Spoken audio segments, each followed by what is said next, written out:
Ladies and gentlemen, welcome back to I Started Today with a Headache. Perfect day to be doing Dragonblight.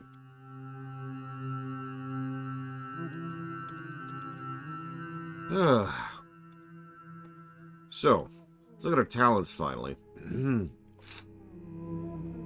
So on the Death Knight left tree, we always start off with Raised Dead, which I always find funny. It's a 2-minute cooldown and it pops an ad, a pet. You don't actually have direct control of the pet, it just kind of does its own thing. So, okay, cool. Death Strike is a selectable. It's one of the Death Knight's bread and butters when it comes to survivability. So, you hit something, it heals you for a percentage of the damage taken, and it also increases your maximum health for a bit. Okay. Or sorry, minimum. Sorry, no, it doesn't increase your max health, Laura. It heals you for a minimum of your max health. Excuse me. Icebound Fortitude, another 2-minute cooldown, and it's just a straight-up damage reduction. It's a very, very good live button. So, good heal, good live button, and a pet. Okay. In the low-level stuff, what we have access to over here on the right side, your Scourge Strike hits up to 7 additional enemies while you're in Death and Decay, so AoE boost. Give yourself haste while you're standing in your Death and Decay. By the way, Death and Decay looks like this. That's how that operates. Over here we have Control Undead, which is exactly what it sounds like. Just completely controls an undead and turns it into your pet for a period of time. As usual, these are the kind of things that are extremely situational. There's also several other versions of this, like, for example, Mind Control for priests. Over here, we have Enfeeble. Your ghouls' attacks have a chance to apply Enfeeble, which reduces their movement speed and the damage they do to you. Alright. Or Sacrificial Pact. Sacrifice the ghoul to deal damage to all nearby enemies and heal you. So, both of these vary substantially based on what you want, but it's the same general concept. Both of these are live abilities. Your ghoul either passively reduces the damage you take from one thing, or turns into a heal every 2 minutes. Finally, your diseases have a chance to weaken your enemy's attacks, which, yep. Death's Reach, which is considered mandatory by many people, which is a shame because it requires you picking this up, but it increases the range of Death Grip by 10 yards, which makes Death Grip an insanely long-range yank. Over here we have Death Pact. Create a Death Pact that heals you for half your health, but absorbs healing equal to 30% of your max health. There's an ability like this in FF14, I think. But either way, it's a, oh crap, I need healing right now, and not healing for the next few minutes. And of course, stamina increased by 20%. Cool. But on the left side, Death's Advance grants an additional movement speed over the first 3 seconds, so turning Death's Advance into more of a sprint. Alright. Anti-Magic Barrier, which reduces the cooldown of Anti-Magic Barrier and increases its absorption. Anti-Magic Barrier is a purely anti-mage live button. Over here we have auto attacks have a chance to generate runic power. I haven't talked about that, but that's cool. Blinding Sleet. Target in a cone in front of you are blinded, causing them, so it's a disorient, it's a gouge, it's an AoE gouge. It also slows them afterwards, but it's a minute cooldown. Not super useful except if you're going for mass CC. Mind Freeze, that's your interrupt. Interrupts. And also make it so that interrupting gives you 10 runic power and reduces its cooldown. So that's actually near mandatory if you're going to do it. Finally, Chains of Ice affects one nearby enemy, and auto attacks grant you absorption shield equal to damage dealt. Not too shabby. A lot of this is extremely situational, but also you notice a lot of this is very live, even though we are currently a DPS spec. Not too bad. We're going to go ahead and grab the passive, the Death's Reach increase. I think we're actually going to pull out of Brittle for the moment, because we want to go down this way. So let's get Icebound, Runic Attention, then I want Anti-Magic Barrier Improvement, and then I want the fact that melee attacks make it so that we can grant a damage shield. Like that, there. So that's what we'll do for the low-level stuff on the left. On the right, so the first thing we get is Festering Strike, which actually replaces your bread and butter attack. It's a normal attack, however, it leaves them with Festering Wounds. It's a unique dot to Unholy Death Knights. Festering Wound is a pestilent legion that will burst on death when damaged by Scourge Strike. It does damage and generates runic power when it bursts. Okay. Then there's Scourge Strike. Next thing we get. It's a big ol' attack. Costs 1 rune. and it causes them to burst. It also does physical damage and shadow damage. So it's doing magic damage, physical damage, and causes your wounds to burst. There's your combo. It also improve Raise Dead. This changes, so Unholy is the only one that gets it to my knowledge. So over here, we have Raise Your Ghoul as a companion, as a cooldown, once every two minutes. Over here, we can just turn that into a pet. So it's just up. Now, if we go down the left tree, we can improve this even more. So your diseases, your auto attacks have a chance to make your next Death Coil or Epidemic cost less power and auto crit. Also, Death Coil causes a Festering Wound to burst. Your diseases do more damage, have an increased chance to crit, and Festering Strike and Festering Wound damage is just straight up increased. On the right, we increase the pets. So your ghoul, you have a 45-second cooldown to just turn your ghoul into a super ghoul. Does a bunch of damage to nearby enemies, transforms into a powerful monstrosity for 15 seconds. All of its abilities are empowered and do new things, which, you notice it doesn't list here, but there's a bunch of new stuff it does when it's empowered. That's, and that is a 1/3 uptime. So 15 out of every 45 seconds, you can have your ghoul just be stronger than normal. You can also gain the ability to increase your maximum runic power and your rune generation rate. I'll talk about that in a second. And Death Coil and Epidemic increase the duration of Dark Transformation. That's your ghoul empowerment by 1 second. So, pretty solid, all things considered, for a first tier. The biggest downside is all of this stuff is, like, good and not super varied. The only real choice you have early on is, do you want to be focusing on your Scourge Strike and bursting your wounds, or do you want to be focusing on your pet? And that's the only choice we have early on, so it's not as great as some of the other ones, but this is still pretty damn good, I would say. So that's our Lobi Death Knight Unholy.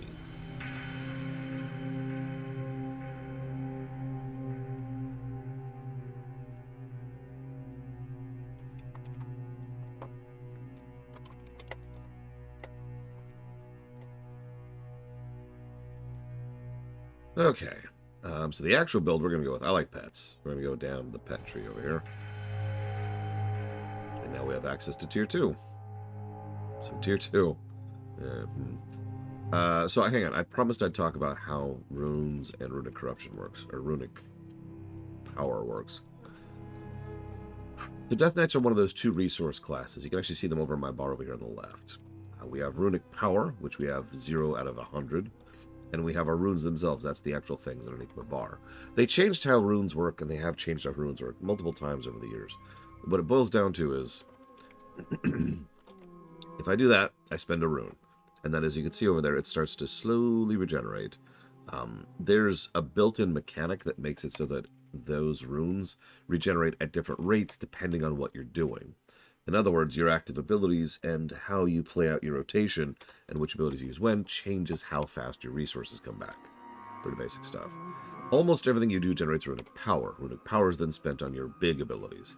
In my case, I believe Death Coil is one of the big ones, which casts 30. And Death Strike, the heal, also costs runic power. And I think that's actually it at the moment for using runic power. Nope, I'm wrong. My combat res also costs runic power. So for the most part, I'm building up runic power for the big hit or for my heal. So thus having that is a nice thing. Okay, so for now, we're not going to talk about Tier 2 too much yet. But we do have a couple of things. For example, we gain access to Defile, which changes our Death and Decay, which makes it Defile. And I know what you're thinking. What the hell's Defile? It's an ability from the Lich King fight over in Wrath of the Lich King.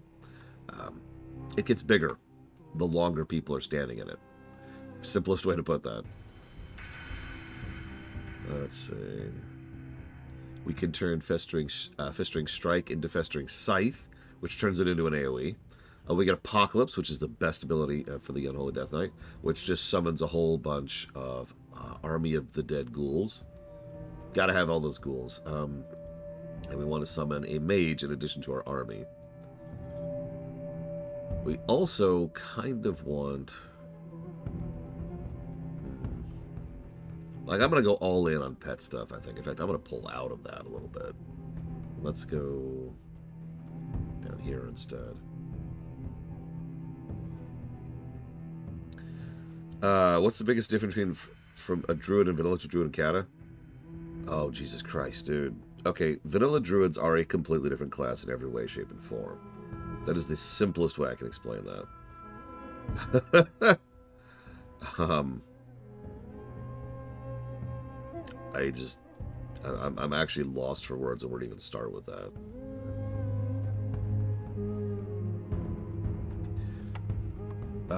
Okay, so different talents, different specs, different abilities, different rotations, different mechanics, different top to bottom.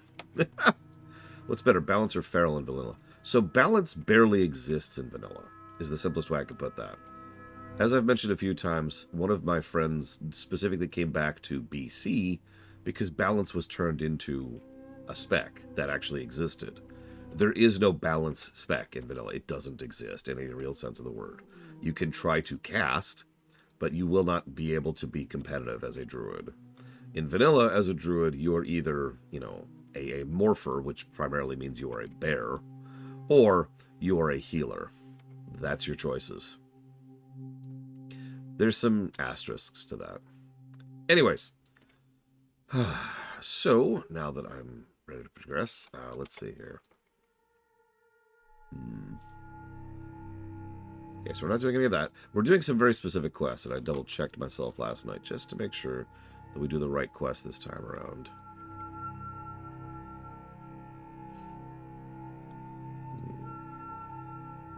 Let's turn in our go-to really quick. As I crossed the bridge into Dragonblight, a small group of Anubar ambushed me. I was surrounded. Those monsters knew I was coming. I barely made it out with my flesh intact. This list I hold must be taken to Winterguard Keep, but I'm too badly injured to make the journey. Be careful.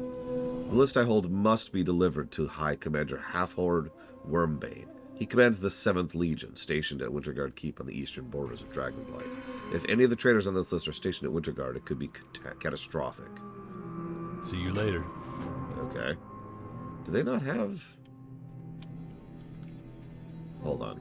Peace be with you. Yeah, you can tank on a druid in vanilla. As long as it's not like a raid.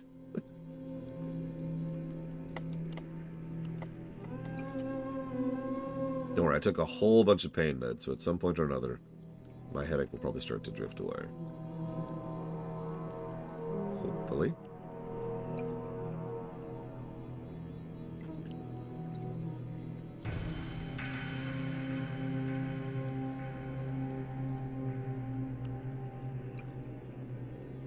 Really? Can I share something real quick? So I just decided to Google Wowhead the liquid fire balloon because I was just double checking something about how it chains. The results I got were from Wrath Classic, Wrath Classic, Wrath Classic, Cataclassic, Cataclassic, Wrath Classic, something unrelated, Cataclassic, and a YouTube video. How about retail?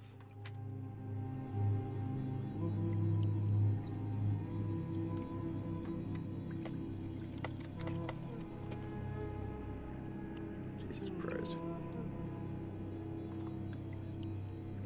I'm not even joking. That was the entire first page. Okay, here we go. This is what I wanted.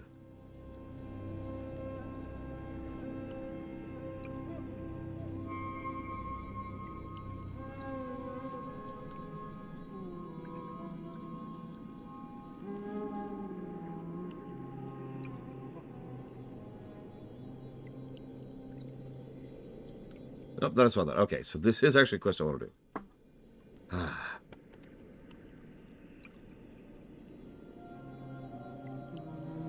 I have no idea, Spartan. I'm not sure if there's a way to know except for Blizzard knowing. Dwarf, will you assist me? The Scourge have moved into Ice Mist to the north. Wherever they go, they spread their taint, and the creatures of the land suffer. Here, take this vial, which is filled with liquid fire of a loon from the Moonwell. A shot. Loon can do fire now? Jesus.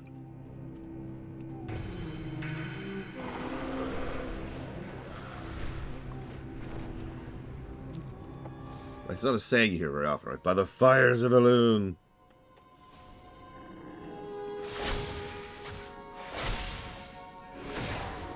I don't know, Lord Hermot. For the longest time, I called it classic and live. Not exactly the perfect distinction either, but, I thought it was better than retail. I sort of forced myself to get used to calling it retail, because that's what they call it. Even though That makes absolutely no sense.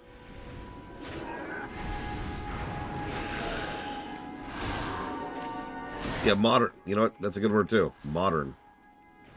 Is duh. Like, it's descriptive and it's immediate. Let's just try to force our terminology out of the world, as we often do. So anyways, what I was looking for was modern, not classic.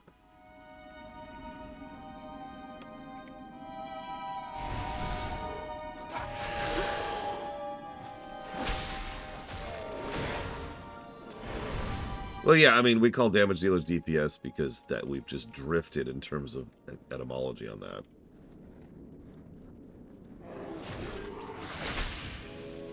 Everyone knows what DPS means, right? Actually, I've met several people who don't know what the acronym actually stands for. They just call it DPS because everyone calls it DPS. It's like when we refer to randomness as RNG. It's just terminology moves on, right?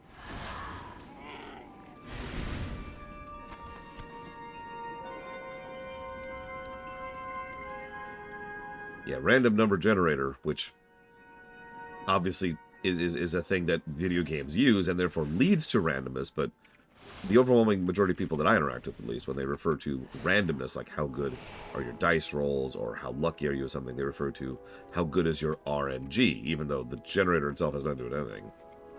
And yeah, you just get used to it. Yeah, it's just, it slides in there, and that's how language works.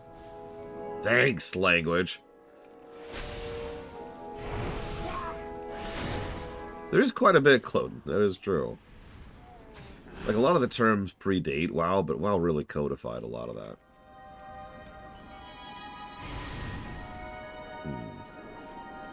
That's in the wrong place. Why is that in the wrong place?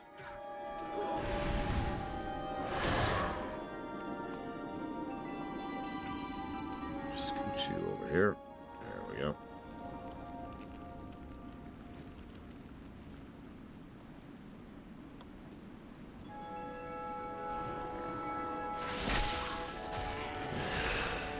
I don't like it over there.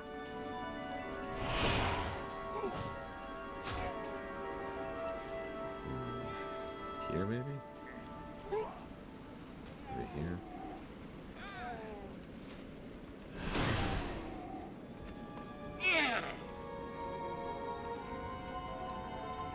Sorry, you asked me what my favorite Death Knight spec was. I haven't played Death Knight since the Dragonblight overhaul. So the truthful answer is, I don't know. We'll see as we go. I look forward to playing around with it. How many of the Mech Warrior games have I played? Well, I played Mech Warrior 2, Mech Warrior 2 Mercs, Mech Warrior 3, and then Mech Warrior 4 Mercs. And then, of course, I played Battletech. I think that's actually the list. In Wrath, oh, I was pure tank. 100% Frost. When everyone in chat's like, huh? Yeah, for those of you not aware, they changed Blood to being the tank spec later on. It didn't start out that way.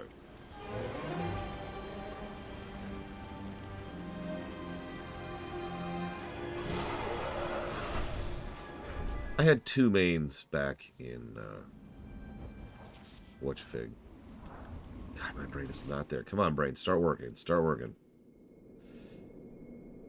I had two mains back in, Wrath. One was my healer, which is obvious, I suppose.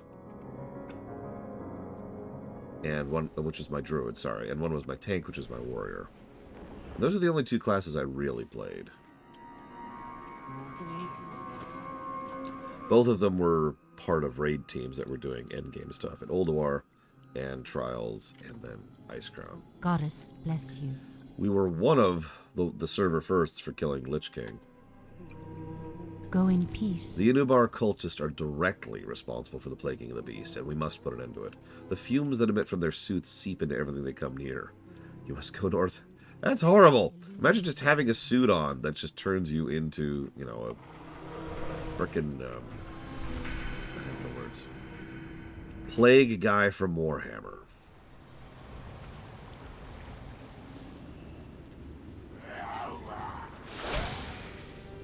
Nurgle. Turns you into a Nurglite. Just walking around, whoosh, whoosh.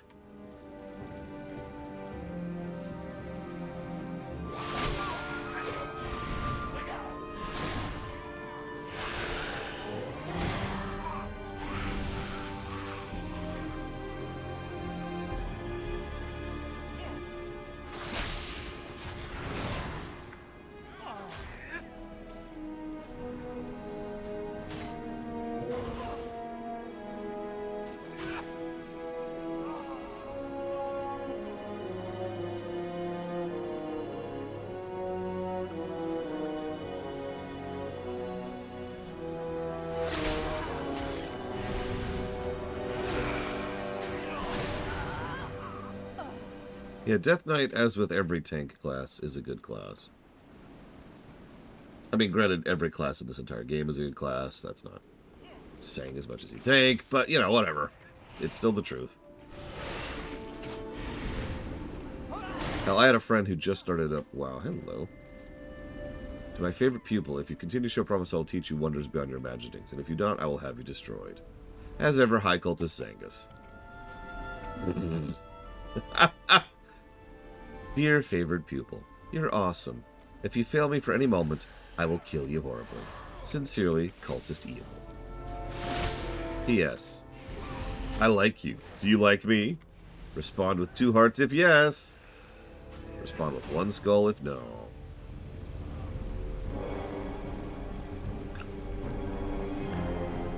Ah, freaking Cult of the Damned. Am I seriously just getting this unlucky? I think I am. Wow.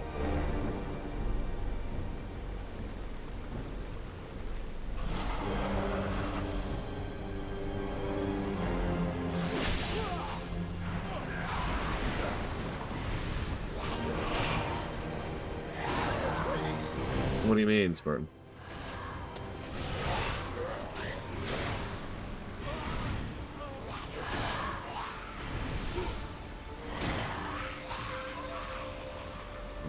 Good God.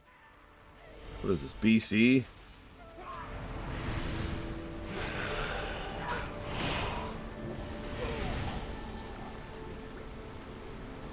Anyways, as I hinted at earlier, similar to Monk, which we haven't really shown off too much yet, a lot of Death Knight is managing when you use what.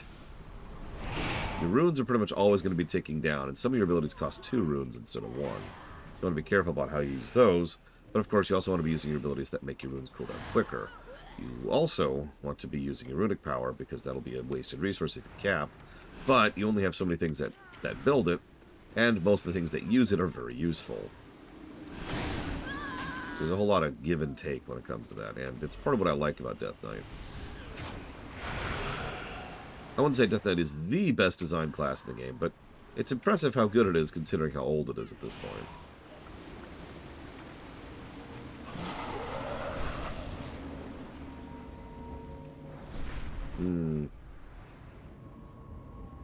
I suppose that's true, Spartan. I don't know. To me, that's always been true.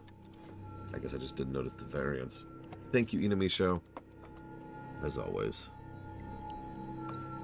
Oh! Oof.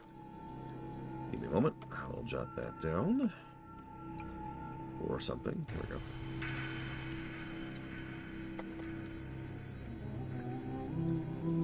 Neo, Xenoblade, and Dragon's Dogma 2.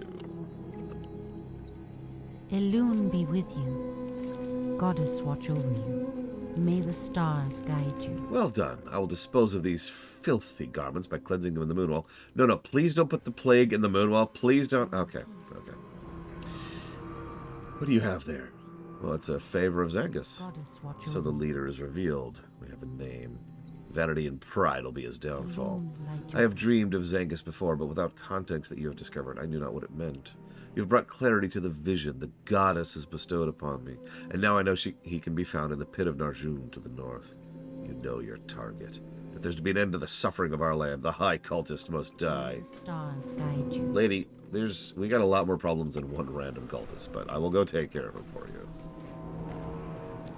Just for you. So down into the pits.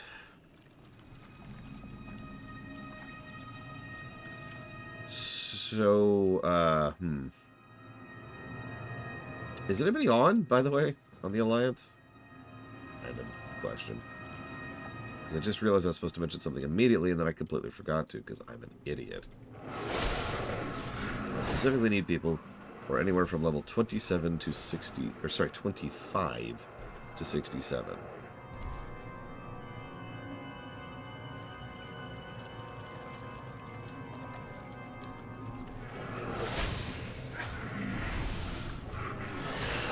Morning, Love.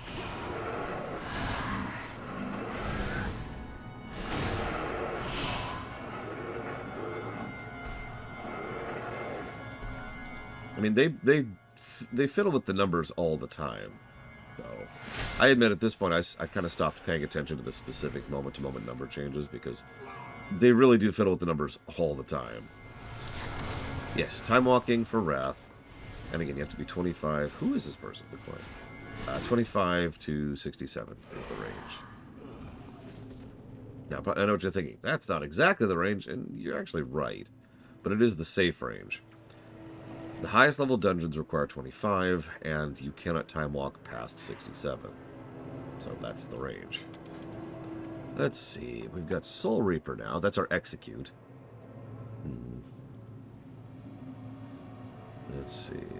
Increase the effectiveness of Runeforge. There's the anti-magic zone. We actually saw Kultira use that earlier. Runic power increase your melee attack speed. So there's a buff haste if we use a power ability. Wraith Walk, that's a fun one. Asphyxiate, I do want that eventually. Which means, by definition, I have to get Anti-Magic Zone or Icy Talons. We'll get Icy Talons. Yes, we're going to be working our way down to Abomination Limb, which sounds silly, but no, trust me, it's worth it. We have given multiple negatives to that look. The janky way that quest syncing and time walking work is ridiculous. The fact that we have to jury-rig it. The fact that I had to do tech tests on my own recognizance, because no information existed, or at least not any format I could find, to explain that the range of doing stuff is 25 to 67. Like, that's just me putting in the legwork to figure out that number range right there.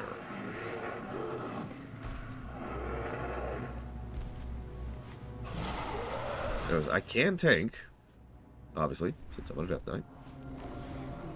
I can also kill things, you know, whatever works. I am honored. Yes, time walking generally refers to chromie time, and not time walking, which is a different thing. Yeah, it's a weird level range too, 25 to 67. Like, it kind of makes sense if you back off from it for a second, but what? Asha Vela. Okay, so what was supposed to happen there, and it actually didn't happen. Hang on, let me grab Mr. Red. You do not actually have to be Alliance for this, because we're just walking into a dungeon, by the way. So we'll grab Mr. Red. We'll grab Mr. Spartan.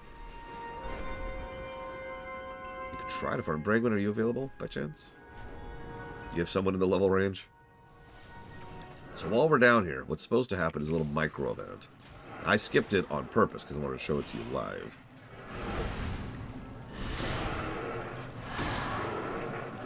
So the reason it's 67 is actually really simple. So 70 is when you go do the new content. When you're 70, that's when you go to War Within, the current expansion. Now, the thing is, that's actually not quite true. Because of how this game works, there's something called the red line, where you can accept a quest lower than the level it's suggested. FF14 doesn't do this at all, but WoW does this concept where a level 70 quest can be picked up at level 68. Make sense? So, a level 70 quest is technically like a 68 to whatever quest.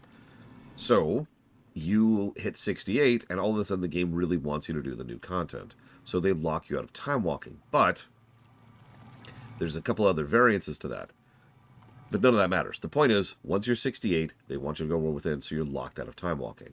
So the safe level is 67, right before that. That's why.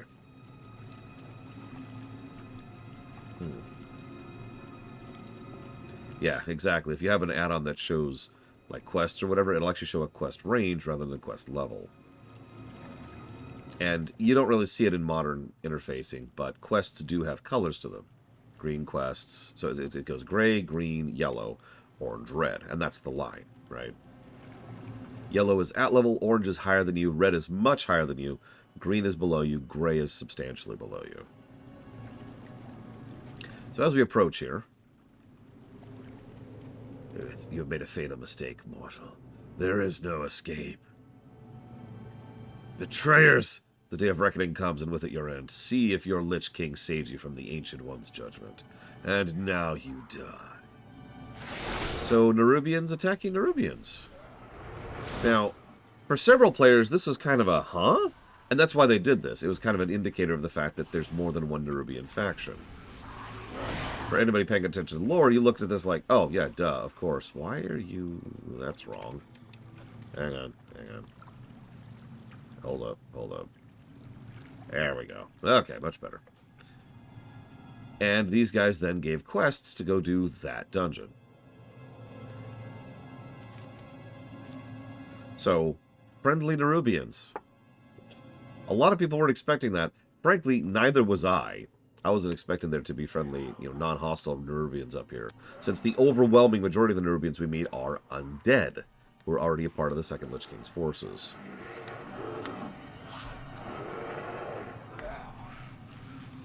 Yeah, I know, it's weird, Blade Jamal.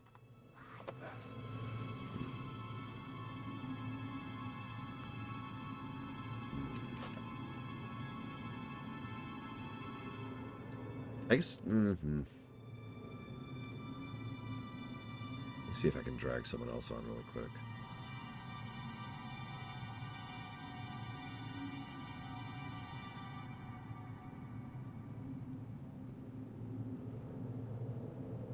He's not on. It looks like she's not on either. Damn it.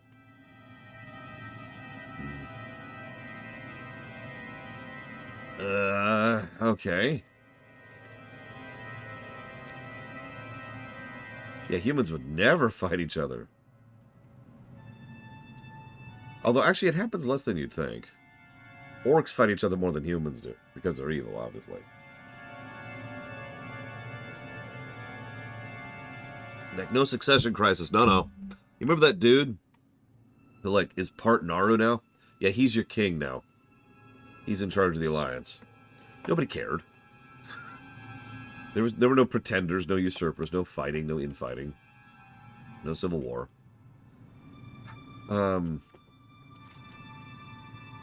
Yeah, Mr. Red, I think, is going to be tanking.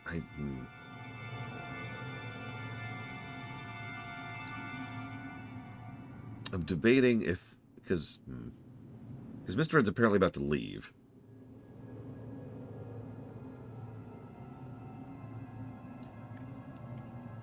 I mean, we could try this with just the three of us.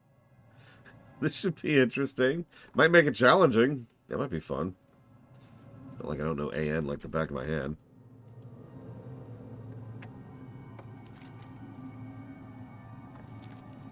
Oh, there they are again. You keep making this mortal mistake. All right, let's just try it. Screw it. Let's just see what happens. Here's our actual quests from a Nerubian. I envy you in a way. You are so fortunate as to bear witness to the first steps of the rebirth of the mighty empire of Azjol-Nerub. Anubarak, the traitor king, makes his home in the once proud kingdom of Azjol-Nerub. He has twisted and perverted our homeland into the wretched squalor it is today. He rules over an army of undead Nerubians who have pledged themselves to the Lich King. Bring an end to his reign. Throughout Azjol-Nerub, the scourged Nerubians have carefully nurtured eggs that will soon hatch, providing them Nerubians young to slaughter and then raise. The eggs have been tainted with foul magic. Our only recourse is to dispose of them. Kirik Thir, the guardian of the gates of Azjol-Nerub, was not a traitor. He fell in the War of the Spider, defending our home of the Scourge. Per his station, he was in possession of a key to the Hidden Empire. I'd like you to retrieve it, so it may be returned to our people. Yeah, let's just see how this works, Mr. Red, because we're kind of playing this by ear here. Alright, so can you tell the difference between a living Nerubian and a dead Nerubian? Or are you racist? Trick question, there is no actual model difference back in the day. So originally there was going to be a whole thing here with regards to the Nerubians. There's going to be a whole subzone and raid and all kinds of fun stuff. It's going to be great. None of that happened.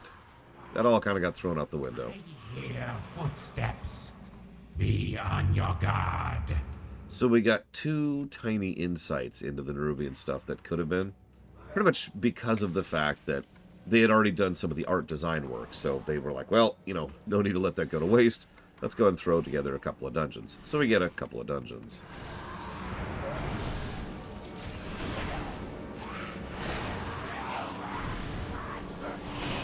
We seem to be doing alright so far. The Nerubians are barely in Wrath. We're kind of doing all the Nerubian content right now. So I kind of mentioned this fight earlier when I was talking about hard mode stuff. So there's an elite guy right there. And there's another elite guy and another elite guy. Each of them have their own packs of mobs. You're supposed to pull one, then the other, then the other, then the boss. Which is what we're going to do because we're not crazy. Hey, Bragwin's back again. That's kind of strange. Uh-oh. Wait, is that Bragwin too? She cloned herself. So I'm going to do this. Oh, it didn't work. They're immune to yank. Ha. Whoa. That's okay. Let the pet deal with that over there. Don't worry about that too much. I'll turn the pet into a big guy for a second.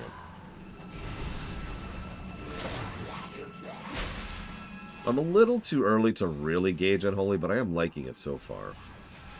It's not quite as fun as it was in Legion, but then again, at Legion it was max level, so that's not a fair comparison. By the way, taking out these eggs is actually something that shares. Holy crap. Strike out and bring back their corpses. Can you join us, by the way, Bragwin? I mean, we appear to be having this, but... I can't believe we're three-manning this. It's funny, I actually knew they shared because of the fact that I actually did this dungeon just last night. For time walking, but still.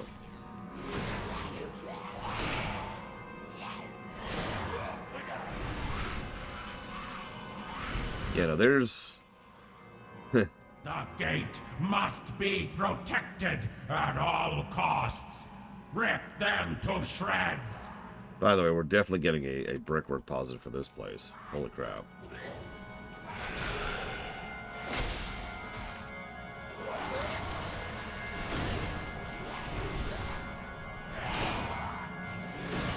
Uh-oh.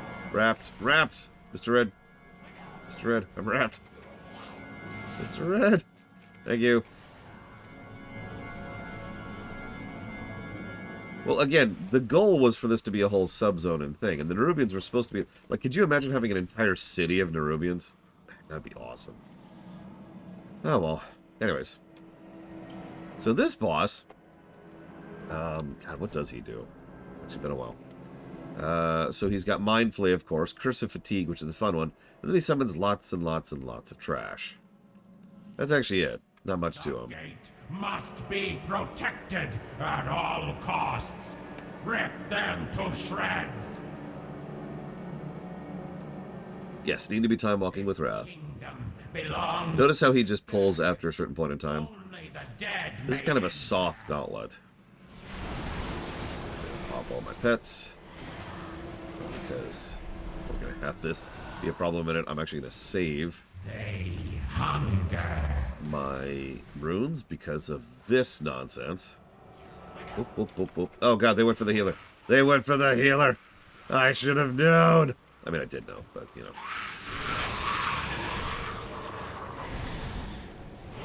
The healer's running off and not running to his tank. The healer's gonna die. Yeah, I always like this design. This is a new design as of Wrath.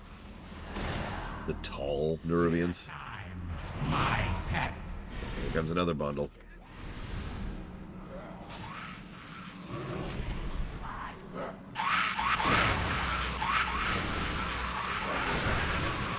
I think the model name is Vizier, yeah. Should be grateful, but I long ago lost the capacity. Yeah. So, you're welcome, I guess, is the answer to that. Poor guy. So, you think that was a gauntlet? Let's talk about a real gauntlet.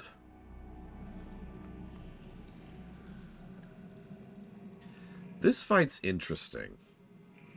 So, technically, the moment you pull that trash is the moment you've engaged the boss, like a true gauntlet. But if you look down there, you'll see the actual boss. A little bit of a spider warning. But yeah, so that's Hadronox down there. Hadronox is just kind of going to town down there.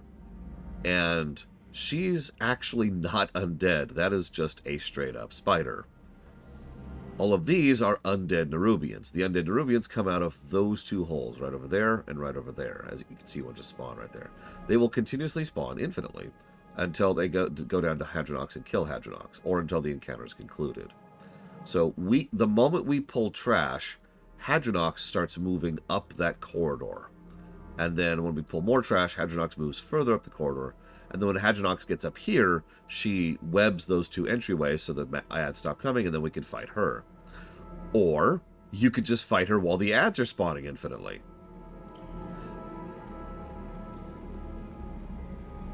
Why are they trying to kill her? Because I don't understand the question.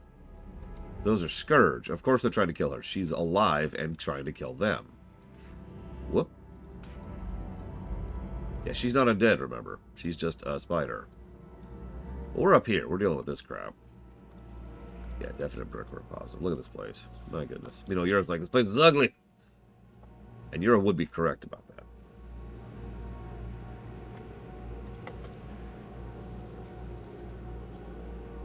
So, are we getting a Braeglin? I didn't actually hear a response. Oh, look. She's on One Punch Elf. I mean, she doesn't move like a spider at all, which is why she doesn't bother me. Could someone come out and help me summon Braeglin real quick, please? Well, I imagine the general goal is to kill her and then raise her back as undead, but past that, I don't think there's any particular thing. Like, if you read the thing, it's just, during the fall of Azjol-Nerub, Nerubian viziers released a single spider that would one day grow to challenge the unyielding forces of the Lich King.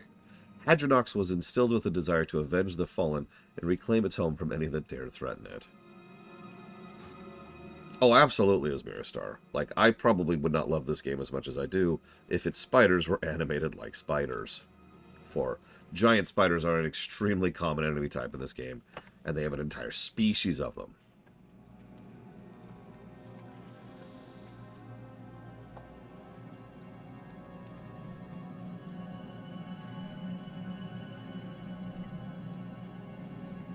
Yep, you'll notice that filtering thing continues to be a thing.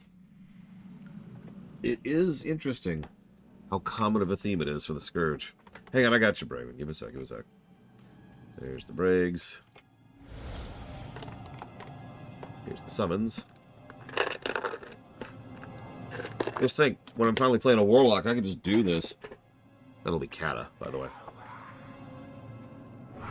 What is this, by the way? Do you see this weird thing? It's like a chunk of stone, but it's like bleeding.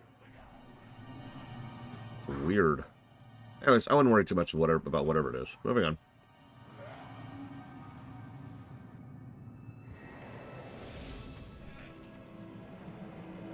I wouldn't worry about it.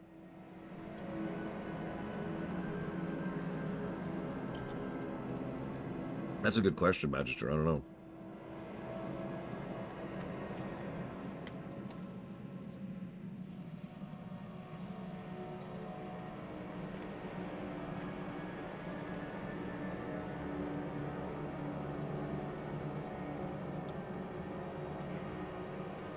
To be clear... Okay, take your time, Braeglin. To be clear, there's... Part of the reason that I'm showing off the fact that there's... That is Serenite, by the way. A bit of Serenite here is there's tiny little bits of Serenite periodically throughout the game until we get to, I believe, Zuldrak. Is when we first really start to work out what Serenite actually is.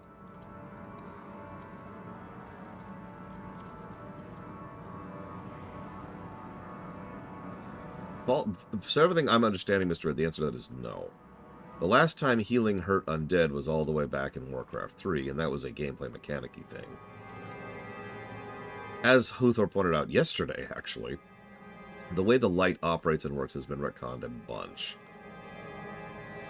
Yeah, no, there's a quest, which we'll be doing, in the Howling Fjord, which has some fascinating tidbits of Serenite lore. What we're going to call that.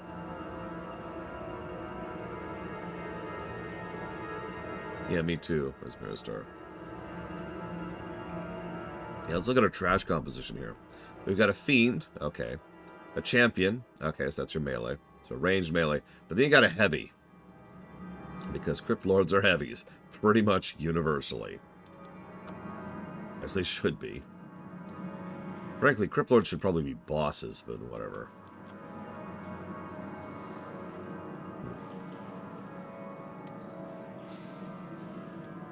I should probably talk about Hadronox herself. So, she's got Pierce Armor, which is exactly what it sounds like. Web Grab, which is a yank. Acid Cloud, that kills you, pretty much, if you're in it. But the real thing she does that makes her interesting is Leech Poison. Leech Poison is why this fight was considered so difficult to do the achievement on back in the day. Because she leeches everything nearby and drains a little bit of health from everything nearby.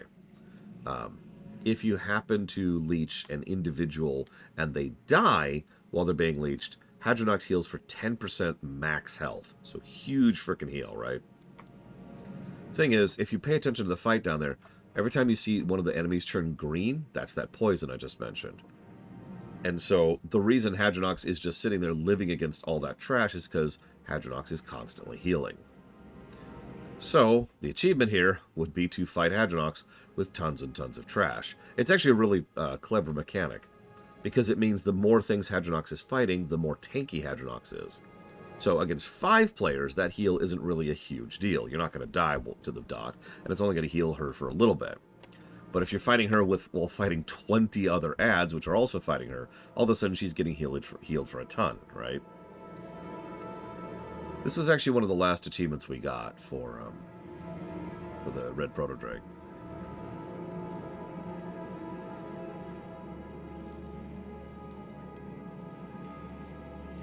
Now we play the waiting game.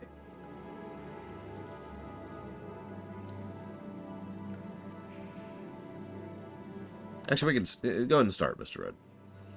We can start the gauntlet. Yeah, no, the first boss is just kind of whatever. Has been breached. Quickly divert forces to deal with these invaders. The second boss here, Hadronox, is a much more interesting encounter.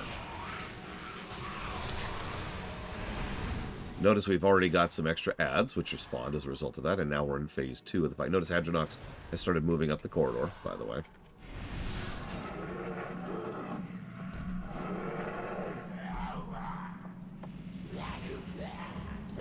Try killing these guys. Once we kill these guys, she should move up another step.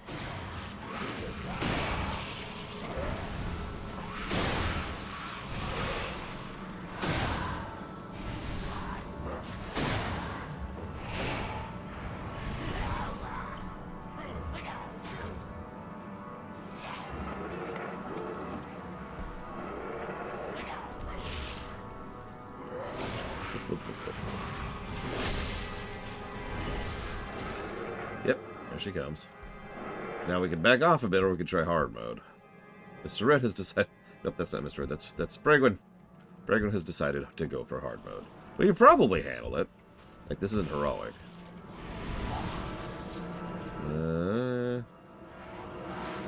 Yeah, looks like it didn't activate. Okay, so hard mode it is. Let's do it.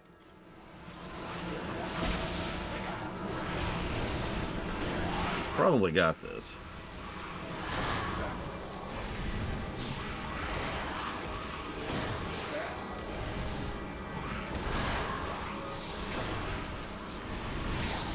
This also means we're going to have an endless stream of mobs when we go to the next fight. So as soon as she's dead, we really need to just run.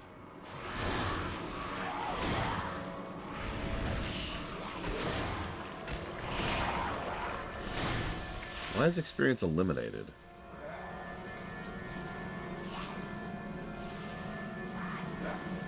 Oh, right. If anybody in the group decides to do no X, everyone in the group gets no X. I forgot about that. No, Loke, I'm sorry. What was the question? Okay, now we need to just straight up run. Because these are just going to keep spawning. Now, I'm going to fall into a pit here in a moment. And I say that in advance because I want you to pay attention. Because you only really get the one shot to see this. Any given attempt of this. This is a lot of art assets put into a pit. God, that's a lot of bones. Specifically designed to... it's all the art assets they already built for Azjol-Nerub, but they didn't get to put anywhere else. That would be all of this. And there's quite a bit, as you can see. Unfortunately, I can only show so much of it on a given fall, but I've looked in multiple directions as we're doing this particular drop. And yeah, no, this is there's a lot of art assets down here. Because again, that was all already designed and built. Gorgeous place, though. Yeah, this is a lot of man hours is what we're looking at right here. You think this is bad? The dungeon we're about to do right after this is actually even worse.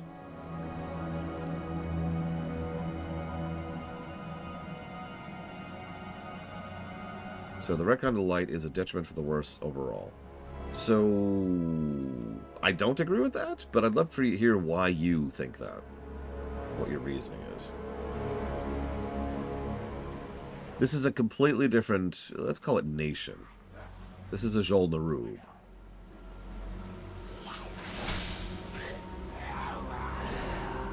So this trash is the only trash that tends to kill time-walking people, and they have no idea why. Because there's this thing called drain power that they do. And Mark of Darkness.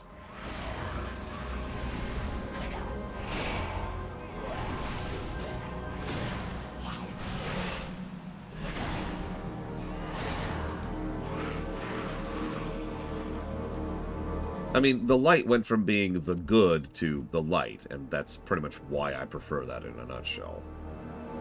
Nice big open area, and hey, it's a new Barak! So, this was a major character in Frozen Throne. Like, not a super major character, but he was a major character. And, he's just here as some random dungeon boss. Okay.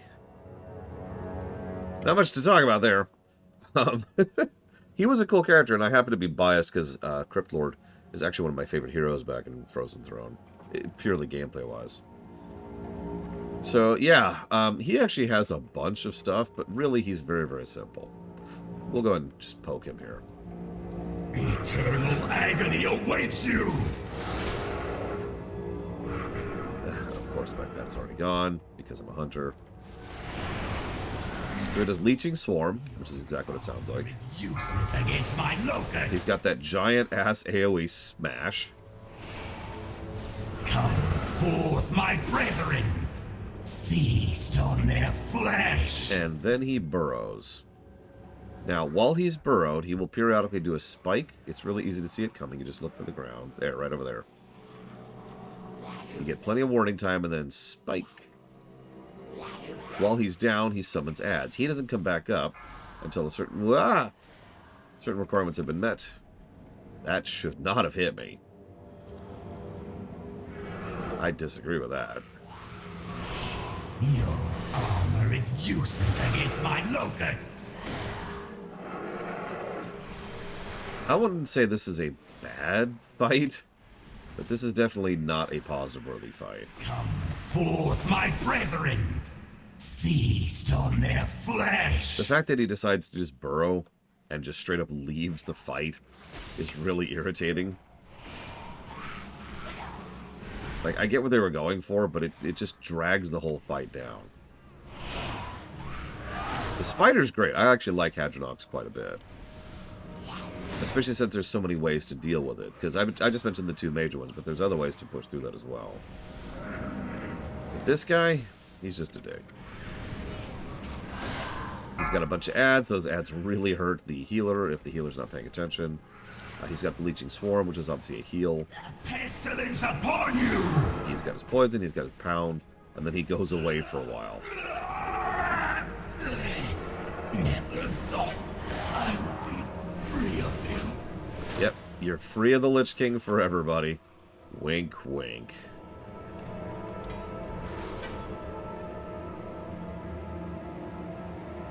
Oh, no, that makes sense, Loken. No judgment, obviously. Ugh. This guy's gonna take 700 years to walk down here. I'll call him the Traitor King. He died, guys. He wasn't a traitor. As the Traitor King met his end, it is done. Your name shall be recorded in the extensive history of our people. What was your name again? Marrow Frost. You sure? Yeah. Okay. Do not worry, dwarf. The eggs they found were but a fraction of our hidden stores. Our mighty kingdom will be reborn in like 50 expansions. Just as I suspected, most of the empires remain closed off since Kirkthir's final stand. Maybe my people have already secured the depths and merely await release. Perhaps the faceless ones fester behind closed doors. Only time will tell. The exposed upper reaches must first be cleansed of Arthas' taint. Dun, dun, dun. It's okay, there's an exit. Think about imagine trying to get out of Azjol-Nerub manually.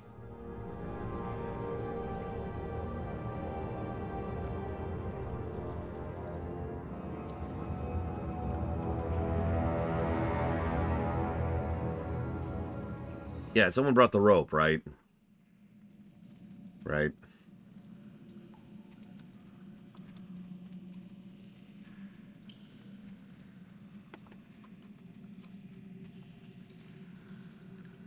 But yeah, Azjol-Nerub is definitely a thrown together dungeon. It's probably one of the weaker dungeons so far. It's not bad. I have no negatives to give it. But it is just kind of there, right? In total contrast, to the dungeon we're about to do, which is Ahn'Kahet.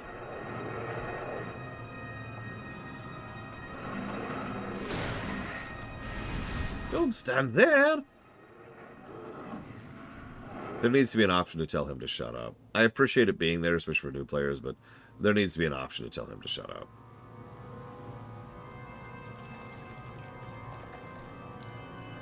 Yeah, I don't even know what they were thinking with that, Luke.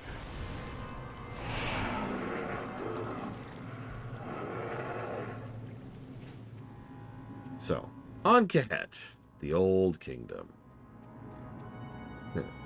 This is a little bit more of a dungeon. Whether it's better or worse, we'll find out as we get there. Yeah, the new loading screen literally looks worse and is also a spoiler. And it's like... This is Ahn'Kahet. Before we go even one more step, I just want you to take in how much visuals we've got here.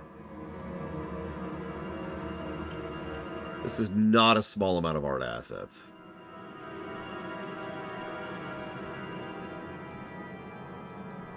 And we can't even see all of it from here.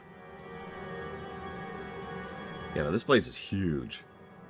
And there are bosses across most of it. It's kind of an outdoorsy sort of a dungeon. It's just we happen to be underground. You know, like Zul'Farrak, for example.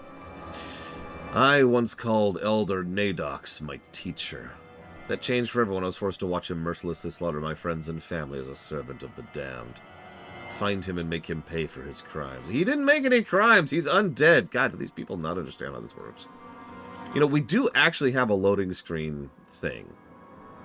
That actually is a thing we have. So, you know what? Yeah. I'll look up where it is, but... Loading screen negative. And I'll just figure out what category that's under later. And yes, I did, of course, Uthor. I mean, I suspected that even back in the day. In fact, what I actually thought in ignorance was that we were going to... Like, this was a dungeon that would lead into the zone. Because there was so many assets here, I could immediately tell you, well, they put a lot of time and effort and work into this. Clearly they want to do something with it. So, dungeon design. Please give me one moment. Oh, sudden nausea. Ah.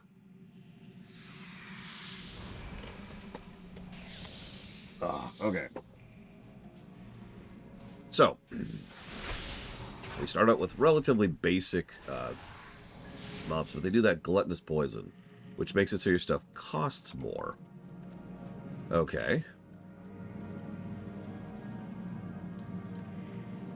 Now, there's several roamers up here, and we can actually take two separate paths depending on how we want to do it. And I do like having separate paths in a dungeon. Yeah, considering what happened with Crystal Song, that's probably exactly where we're at. So, there's actually a lot of trash here, but it's more than it looks like. We only have to fight one pack in this room. Just one. Depending on how we do it. I don't think so, Spartan? I almost called you Mr. Spartan. Everyone's Mr. now. It's Mr. Bragman, Mr. Spartan, Mr. Red. It's like that one kid's book that I can't remember the name of right now. So we've got the Plague Walkers. Those are your heavies, right? Wrong. No, the actual heavies here, and I forget which one does. I think it's the Spellflingers. The Spellflingers are your highest DPS priority by a huge margin. Why? Because, and I'll show this off here, they do Shadow Blast. It's a 6-second interruptible cast. If they get it off, it kills whoever they're looking at. In Heroic. There's pretty much, like, just so you see how much damage that just did to Mr. Red. Even on normal, that nearly killed him. Just like that. So that's... Now, the thing is, that's pretty fair. It's the only one of them do it, and it's a nice long cast, so you have plenty of time to deal with it. But it means you have to deal with the Spellflingers. And yeah, as a warrior, I used to love tanking this place. What's with the face in the water? Yeah, I wouldn't worry too much about it.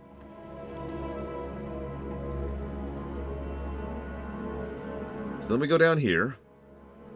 Again, some patrollers. Notice once again we have a Spellflinger. I'll yank him. Yanking also interrupts, by the way, because they can't cast while moving. Actually, don't have my interrupt, though. I literally don't have the talent for it. I might have to redo my build to get that, because, yeah, I'm missing interrupt, for God's sakes.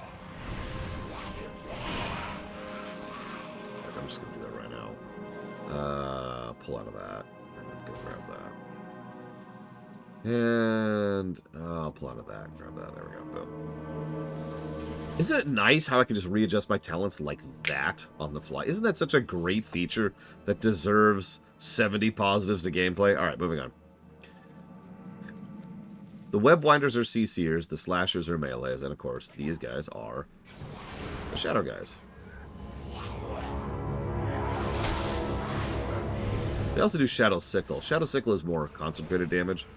And as you can see, that did actually hurt Mr. Red. He actually did take some damage there for that. Love that roots. Love it. Love it. Ah, there we go. There we go. We're good. We're good.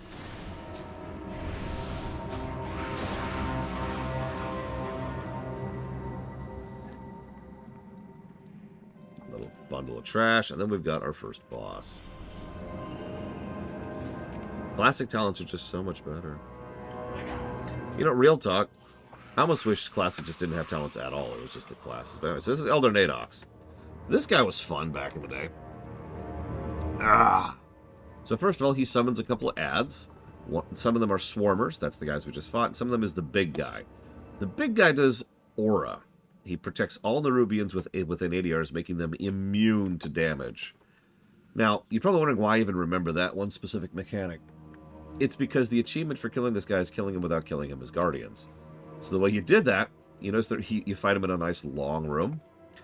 You pull the guardians all the way over here. And then you fight him all the way over there. And that means you essentially have to either bring 2 tanks or someone who really knows what they're doing, or 2 healers, or some unique combination to make this work, because you're effectively splitting a 5-man party to make this achievement work. It was fun. I like doing it. But anyway, so that's what the Guardians do. They make everyone else invincible. He himself increases the damage of all of the swarmers nearby him, and their health. And then he just does a basic plague. This is one of the truest ad fights in this entire game, I would say. Because he effectively does nothing other than summon ads and then buff them. I think we got this. The secrets of the deep shall remain hidden.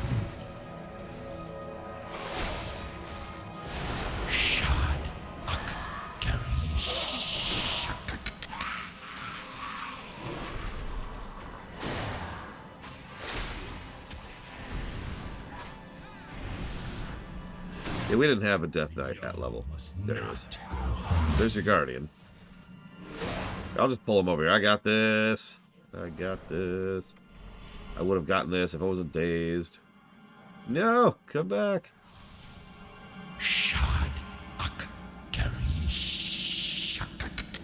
Yeah, looks like it's down there. Okay. So, the boss... Oh, up. Little further. Little further. Come on. Hey, I did it. I got him far enough away. So there's your range right there. That's how far away you had to do that. You can also use the corner we just came from.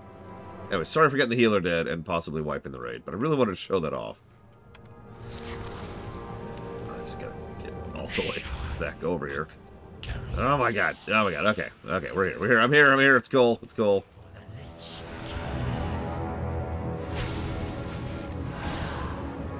And dead. Is my We got this. complete? With Naxxramas gone, I hope to take his place as a leader of my people. The Empire of Azjol-Nerub is destined for greatness. That's true. I did wipe the group. Sorry, vote to kick that dwarf. Prince Tal'Darim and his army of Scourge use the same wards we once used to hide our empire to keep themselves safe from the native denizens of the icy depths. Deactivate the wards and slaughter the Scourge guarding them. Okay. So the best part is I can't res you, but Brigwin can. You got this, Brigwin. Brigwin's like, I got this. The resing power of the monk.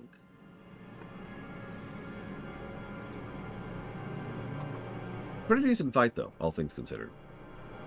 One of the better ad fights. Oh yeah, we also need to give a trash positive. It's pretty cool trash up here, so that's... Oh my god.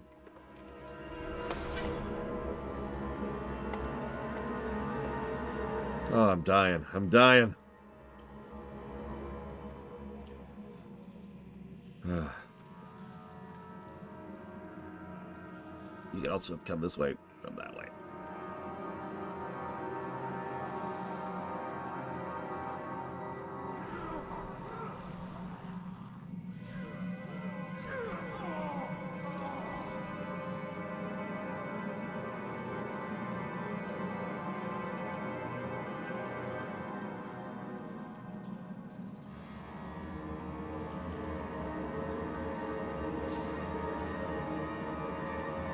Okay, I'm okay, I'm okay. I like how I said that and immediately start coughing. I don't think it was me for Leatrix. It might have been Huthor, I don't know. Who uses Leatrix? Okay. So. Trash. Oh my god, now I'm hiccuping because of coughing. God, I hate this body. We got the Eye of Tal'Darim. God, I can't remember what they're called. Frost Mages, Frost Undead.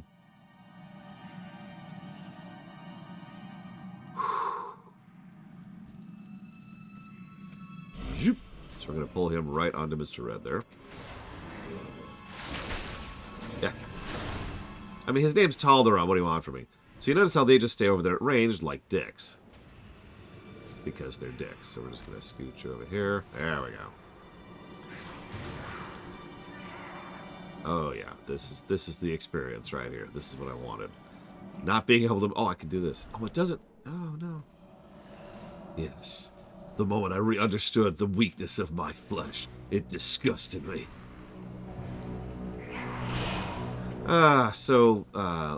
Nothing too shabby here. Just some basic trash. Over here we've got a whole bunch of Geists. So that's just your basic trash spawn, your Swarmer spawn. Then we got the big guy. The big guy is a big guy. I try to be shocked, but this giant that's the size of a building, he's actually a heavy. I know. I knew it, Huthor! I always knew! Oh my god. So last night, by total coincidence, I ended up getting... oh my god, the Forge of Souls. I ended up getting Forge of Souls for a time walking, right? And I realized that there's yet another case in which the jailer was totally behind everything and planned it all years in advance. Because the Forge of Souls was always designed to tunnel into Azeroth and pull out Azurite. Also known as bullcrap.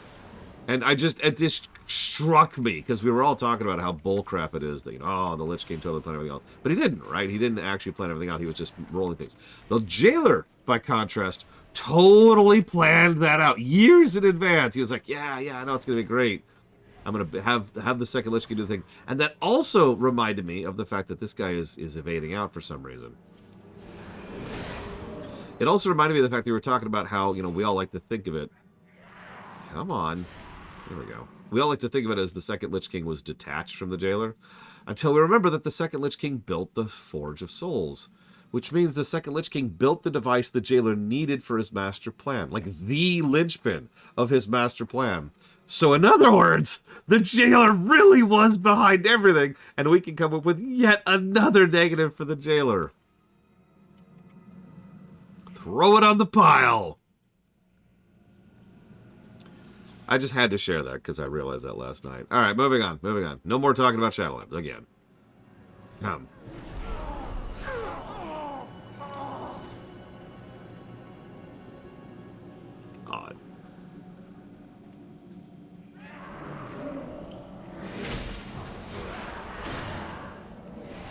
Weird dog. Oh my god. Oh, it's so bad. It's so bad. I can't wait to never have to think about it again. Okay, so sorry. All the knockbacks. But really quick, there's something I haven't shown you off, and I apologize. Behold! Check it out.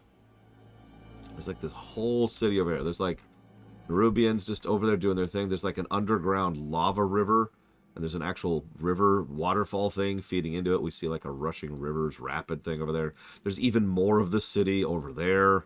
Yeah, here's your cut zone, by the way. There's a building over there. Some of it's not complete, like you can actually tell if you're looking at it. Some of the textures are not quite correct, and some of the effects aren't quite there. But still, there's your cut zone. Yeah, they put a lot of work into this place. I hope that they get to come back to this at some point. It'd be nice to actually have a proper Nerubian city, for once. Anyways,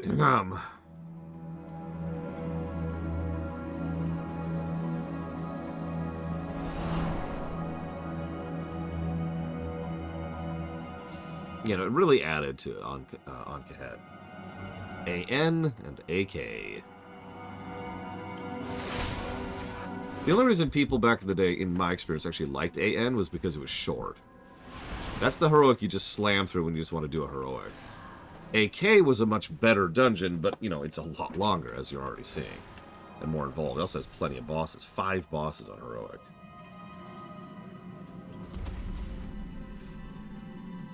Speaking of, boss number 2. Now, hang on, real quick. So we've talked about the Sand Lane briefly. We've also already encountered almost all of the Sand Lane during the Death Knight starter zone. So one of the Sand Lane was a boss at the end of the MSQ chain in Borean Tundra for the Alliance. That's a cool quest, and he was legitimately hard there. I mean, he literally killed Mr. Red. Oh no, he didn't kill Mr. Red, did he? He almost killed Mr. Red, sorry. Either way, he was actually pretty rough. Now we have Tal'Darim. Oh my god. We have Alarak. We have Alarak right here. So he does a couple of things. The Embrace is the big one, and the Vanish. But he also conjures Flame Spheres, which just goes... And, of course, Bloodthirst, which allows him to heal when he attacks. And go ahead, I'll show off. Huthor. Okay, Huthor's dead. So wouldn't it be nice if we someday actually got a Nerubian city? It'll never happen, though. Anyways, go ahead, Mr. Red. I will feast on your remains. Cool. So, he's going to do some basic-y stuff. Nothing too fancy. Nothing too fancy. So he vanishes, then he picks a random party member, and it is random, and he just starts feasting on them. And you have to do enough damage to him to stop him from doing so. Now, that sounds like a minor thing, but actually that was... Damn it, Huthor, I knew it! That was one of the harder things to deal with back in the day. Because he would do a fairly large amount of damage to whoever he roots, and the DPS had to save all of their cooldowns from whenever he did that to burn him out of it as quickly as possible. Yeah, no, the feeding mechanic, if you didn't deal with it properly, would absolutely wipe the group. Your heartbeat is music to my ears. I keep hoping... So I'm not really explaining it properly. When he feeds on someone, they're stunned. And they're taking a fairly large amount of damage regularly while he's healing. Still too long. I hunger. Still, I thirst. So you can see how that can escalate very quickly. It's a hard DPS take. check and it's a hard heal check because he can target someone randomly. So you do not know who he's going to do that to. So you got to be on it. You got to be on the ball. I actually like that fight, as you might imagine. Those kind of pay attention checks work for me. Excellent. Now to vanquish our other foe. In my people's struggles against the forces of the undead, they dug deeper as they lost ground. They inadvertently exposed minions of the old gods. Yeah, so we'll come back to that in a second. Now we're waiting while Bragwin is eating her delicious, delicious breakfast, which is me. So anyways, so old gods are a thing. So hang on. Loke says, a non-undead Nerubian city. Yeah, that'd be nice. That'd be nice.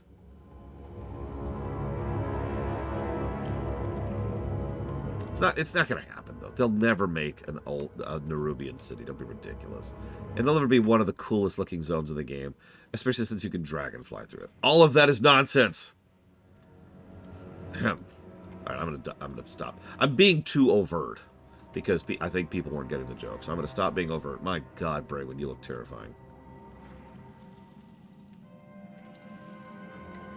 Yeah, I've been checking my armor as we go because I've been getting a steady trickle of upgrades, which is how it should be. I'm gonna go ahead and show off some of the upcoming stuff before we move forward. So down through the corridor. Lovely stuff. Yep. Don't think about too much about what this would feel like going through this corridor. Just don't think about it. Don't think about it. Everything's fine. Okay, we're through. We're through. So we don't have to kill that boss over there, but we are going to. So this trash right here was Wipeville. Okay, see you around, Braywen. This is where we used to... this is where we used to wipe. Especially on Heroic. So, God. Alright, where do we even start? We've got the Roamer. That's an Apostle and a Dark Caster. So, buffer healer and a caster DPS. Apostle, caster, and Worshipper. So, that's even more unpleasant stuff. Up there we have Dark Casters who also are currently keeping that thing in check. We also have Elementals. The Elementals hurt way more than they should. Like, they don't look like they're hard mobs, right? Those little elementals right there. The bound, fire, water, and wind elemental. No, those guys hurt. Gonna pull this up. Whoop. We got this. 2-man time. Woo. Everything down here hurts. Almost all of these are casters. Remember the rule. Caster trash almost universally hurts more than melee trash.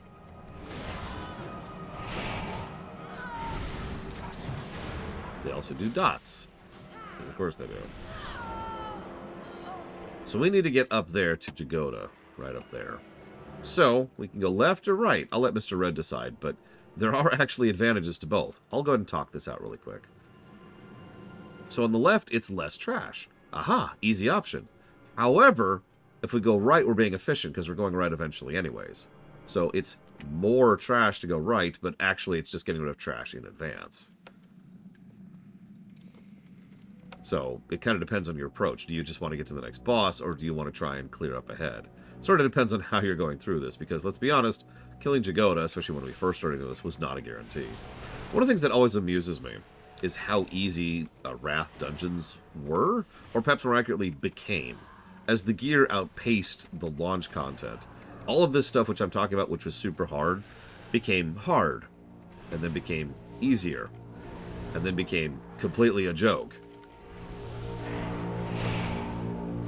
We actually can't. We're not on Heroic, Mr. Red.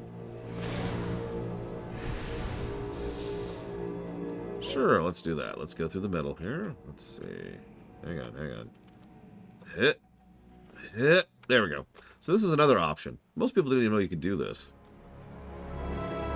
You can skip like one pack if you do this. You're like, hey. Oh, and they've aggroed me. Okay. There they come. There they come. Oh, God, save me, Mr. Red. Save me, Mr. Red. Hit.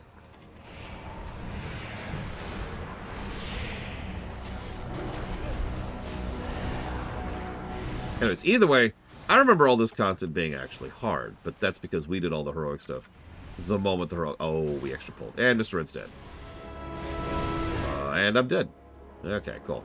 Anyway, so... I remember all this content when it was hard. because we did this content when it was hard. So forgive me for talking about this when it was hard.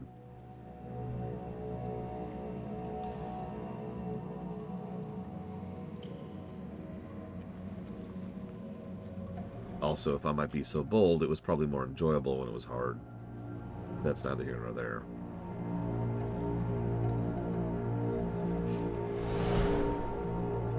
Also, the run back problem. Give a negative for that.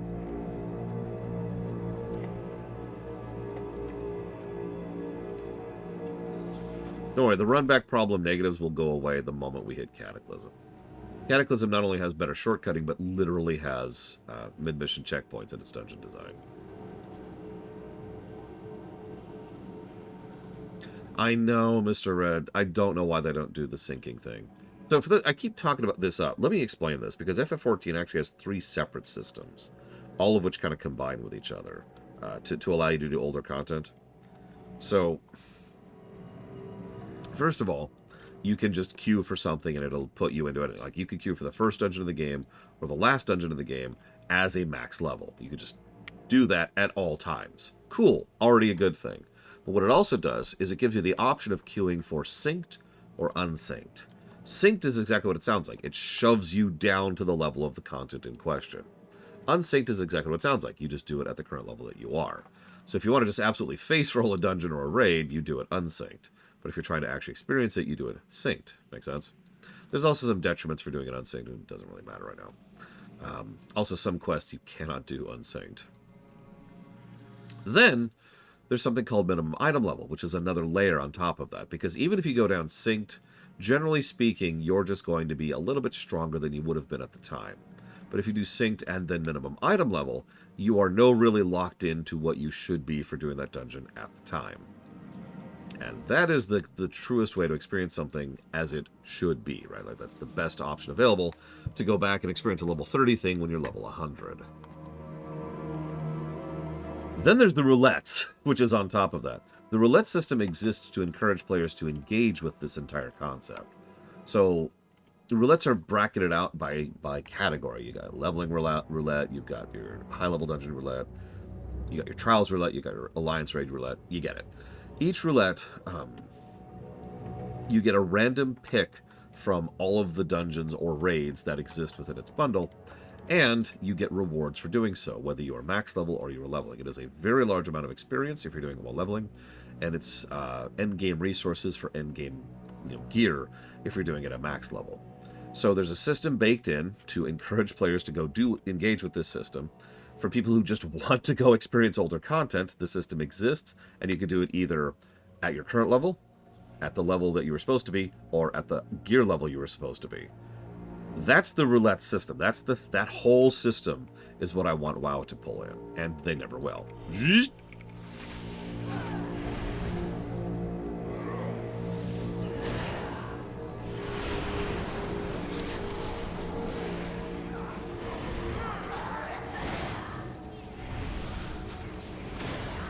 Notice I'm not trying to AoE like at all. In this kind of a situation, I've talked about this before. In fact, this come up a lot in FF14. In these kind of situations, you want to be single targeting. Why? Because even though you're doing less damage over time, and indeed less damage per second, what you're really doing is you're reducing the amount of damage the tank is taking. So it's actually more useful to do less damage to improve the healing situation. So we're going to go for the Apostle first, because she's the buffer and the healer. Of course. Shoot. These are the guys... Yeah, you see how much damage they're doing to Mr. Red there? Yeah, these guys hurt. That's why we're blowing cooldowns, too. Okay.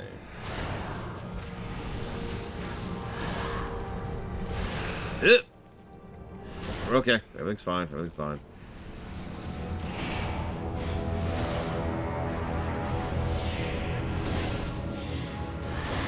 I will say, kind of off topic here, so far Unholy feels more of a single target tanky kind of a thing than anything else. Not in a bad way. I don't know why I said tank. I mean single target boss thing, you know, like taking out a boss. Like I could probably have some serious sustain on Unholy. Cat's like, no! Stop healing them and pay attention to me! The cat has joined the old gods. So this boss, this is Jagoda Shadowseeker. She's an orc. So she has an AoE, which hurts, of course. She has Thundershock, which hurts, of course. She has Lightning Bolt, which hurts, of course. But no, her real mechanic is this. So the hard mode for this is to do this without ever engaging in this mechanic. These are sacred halls! Your intrusion will be met with death! So notice how a bunch of the people come in. They actually block us in. We're actually stuck in here now. Or we used to be. What? Okay. Anyways. Moving on. Weird. Ignore me. I'm dumb and stupid, apparently. So she's going to do this thing. I'm going to let her do it, too. I want you to see what happens. Oh, yeah. She does that. That's area denial. I actually forgot about that.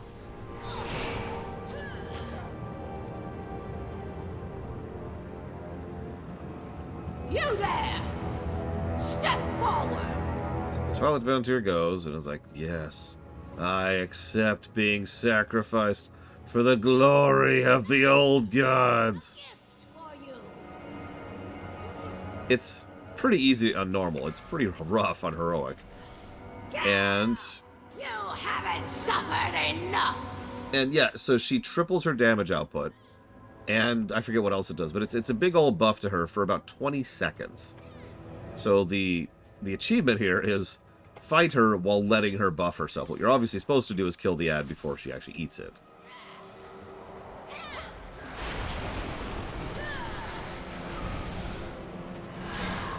But yeah, the real reason that fight sucks, obviously she's going to be beating the snot out of her tank.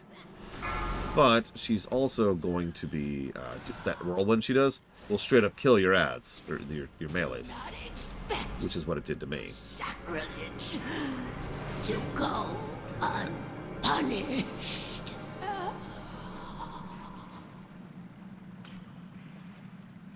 Fun fight. And you notice that's our second DPS check.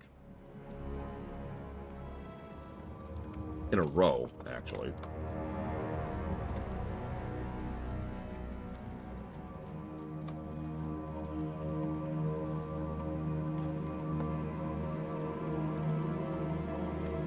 So now we can skip that trash. We go right to the end. It's fine, 5. Don't worry about it. We got that. We can 3-man this sucker. Speaking of which, this last boss. This is almost assuredly going to be a positive boss. Let's talk about the trash first. So first, we start to see these things. These are called Naraki.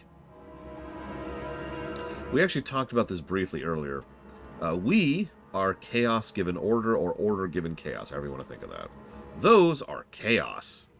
Chaotic stuff is almost always fleshy. Now, there's a logic to that. You know, flesh is malleable and pliable and adaptable, and it mutates and it warps and it twists. Whereas, like, you know, a chunk of stone doesn't really change much, right? A circuit board doesn't adapt all that much. So, this is what chaotic creatures tend to look like, is this sucker right here.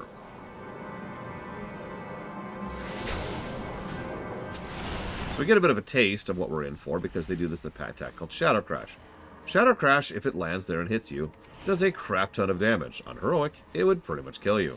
And yes, I believe this is either our first or close to our first introduction into what Faceless Ones, aka Naraki, actually are. So they fear, so this is about to happen.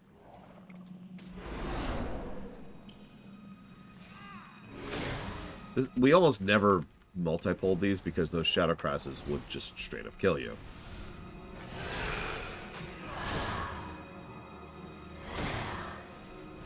Yeah, me too, Spartan. Yeah, the Faceless Ones have a face with eyes and everything. Oh, there's another fear. My personal favorite tidbit is the fact that their right arm is giant and bulbous. In fact, it literally blorks as they're standing there. The left arm is just completely vestigial. Might as well not even be there. So, another plus to trash.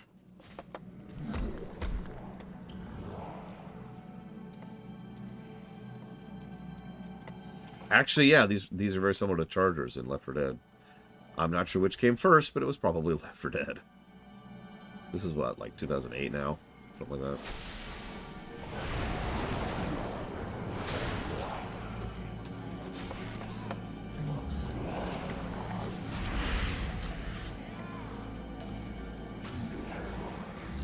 So, Herald Volazj. Herald Volazj is another relatively simple boss at first. He's got Mind Flay, which he channels into one person, which, yes, you can spell reflect, and yes, it is hilarious. Shadowbolt Volley, which is exactly what it sounds like. Shiver. This is a fun one. Inflicts shadow damage whenever they are damaged. In other words, you have a debuff, which makes you take damage when you're damaged, because I figured you wanted some damage in your damage, bro. But no, Insanity is his main mechanic. Insanity is a very fun mechanic.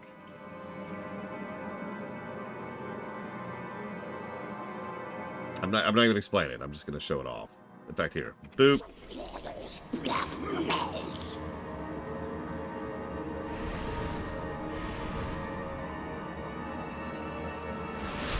They who dine on souls know only hunger. A strangely true statement, actually. So there's Shiver.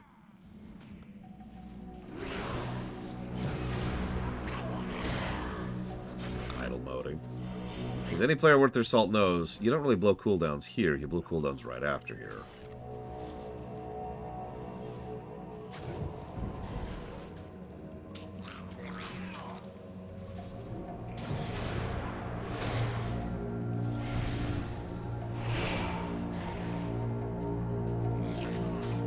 Any day now. Come on, Volazj. Here we go. So this is Insanity. Insanity makes him go untargetable, and all of a sudden, copies of your friends start charging you and attacking you. Now, this is once again Blizzard playing around with the fact that they can tell what your class is and adjust accordingly. So each of these has a specific move set based on whatever your class is. Now, once you kill... Oh, no! We might have just wiped.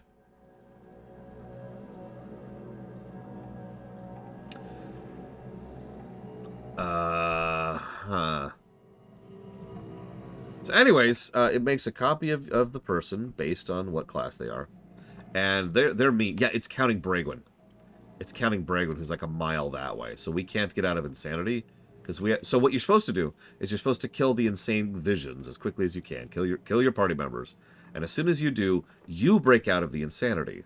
So, like, what usually happens is the DPS kills their visions first, and they break out. They can then see other people's visions. So they then help the other people break out of their visions, and it cascades like that. Generally speaking, the healer is the last one broken out, because the healer just kind of is standing there healing themselves through the onslaught. Speaking as someone who healed this quite a bit, yeah, usually what would happen is... I would just sit there healing myself through a ton of damage, occasionally failing at it.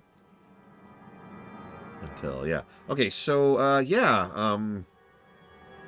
this is a problem. I'm just gonna start running this way, no reason.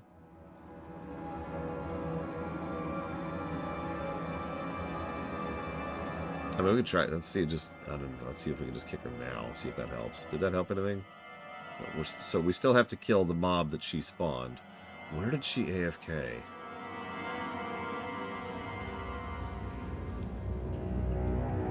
I thought it was like up there, but I don't see any mobs up there. Oh, hang on. Well, there's her. We're still... Well, hang on. We're in combat now, but I noticed Insanity went away.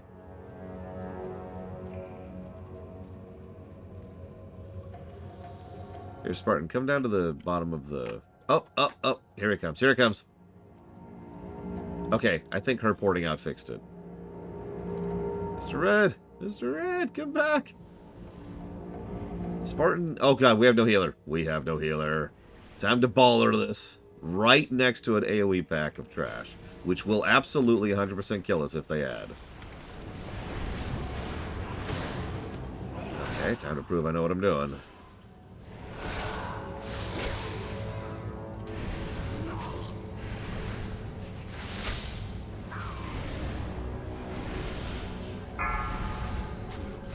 Okay, so this is exactly what I did not want to have happen. That's okay, now I just have to kill Mr. Red. Die, Mr. Red. You don't belong in this world. Oh, now what?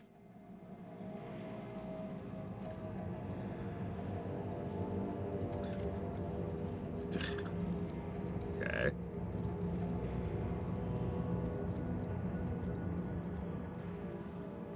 What was I say? I'm gonna go check if there's a... Oh, there's a Bragwin. There she comes. There she comes. So Bragwin is still here. Apparently. Okay, so Bragwin's dead. And he reset.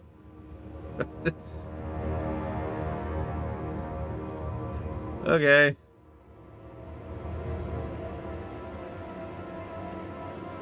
This isn't buggy, I swear. We had an AFK player a mile back. That's all. This is still getting positives, damn it. This is still a cool fight. Oh my god.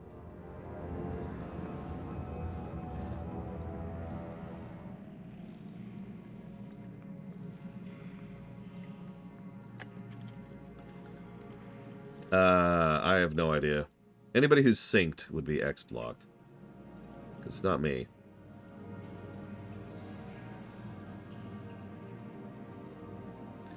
Well, Spartan died. Not ideal.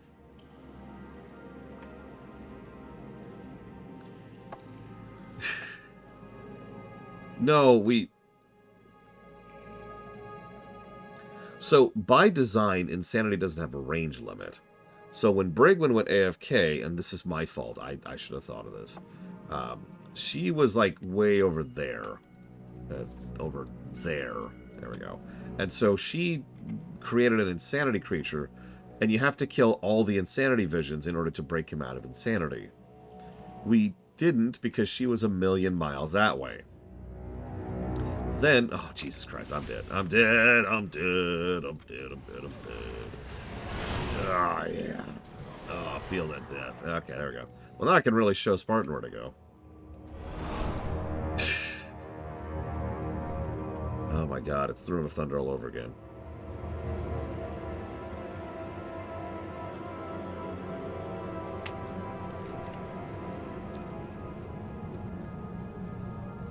Yeah, no, I've already given this a negative to run back. Again, I know you're listening to me, Mr. Red, but they will get rid of the run back problem circa Kata. I remember, actually, I distinctly remember wiping on the Blackrock boss, who you have to, like, melt his armor. You remember that one? And being like, damn it, I gotta run all the way back down. Releasing and being at a shortcut and being like, oh my god! Mid-mission checkpoints! It's almost like Kata had good game design. Unlike vanilla, which had good friction design. Alright, so. Because they really, really wanted you to not die. That's what it was. They wanted to encourage players to not die. So they wanted to punish them as much as possible for dying.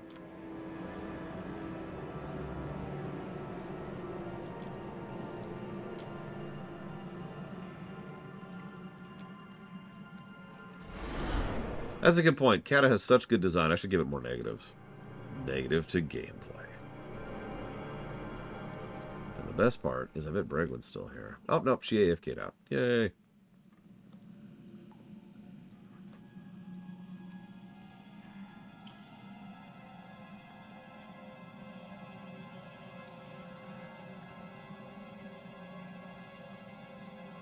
this point, I'm just catching up to Spartan.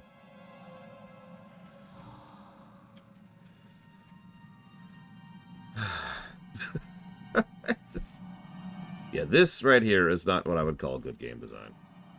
So I'll tell you exactly what happened to you, because I saw you doing it, and I was wondering why you were doing it, Spartan. So if you go past the boss, as in the other way, there's an exit to the dungeon up there. So you exited the dungeon.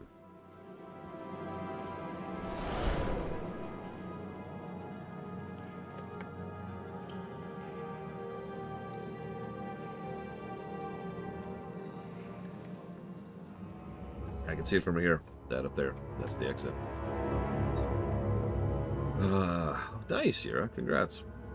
Okay, so now that the three of us are here, I just realized I don't have Horn of whatever anymore, do I?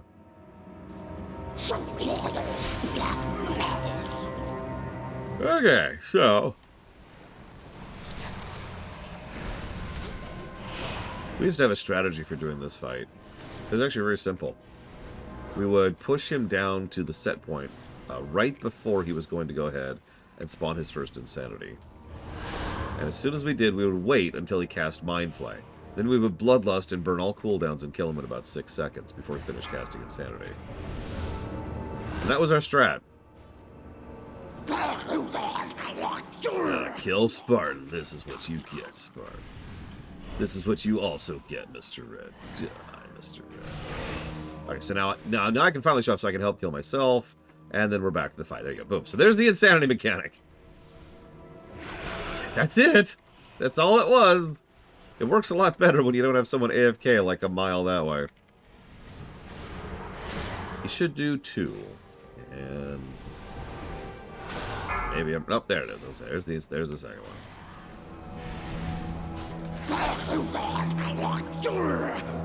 Yeah, imagine the voice acting for this, by the way.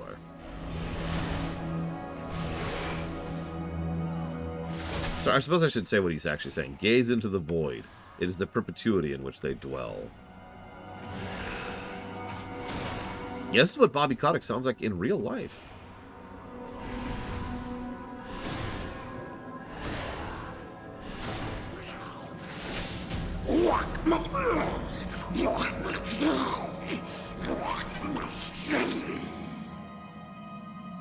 Okay.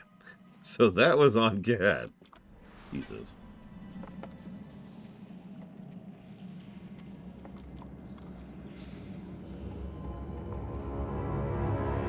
Oh yeah, I should probably turn in the quest.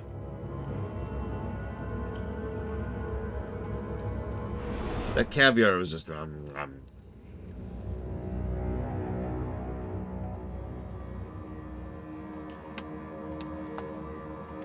Yeah, it's the last dungeon for a while, honestly. Excuse me, possibly for the day. With the servants of the old god defeated, it's time for our people to retake our ancient home.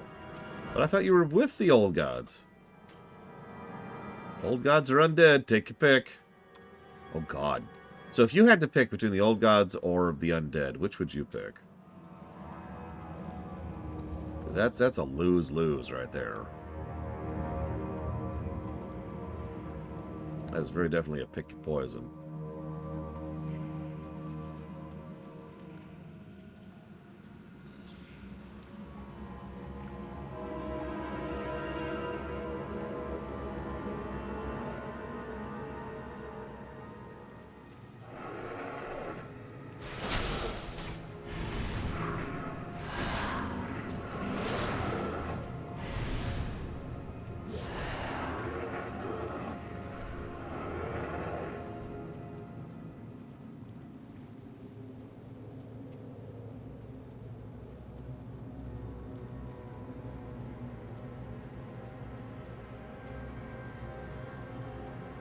I'd go with undead, by the way. What the old gods offer, that no, I'm good, thanks.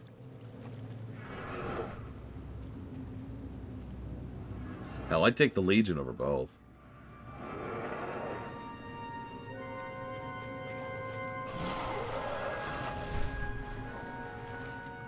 Yeah, eternal physical suffering or eternal mental suffering.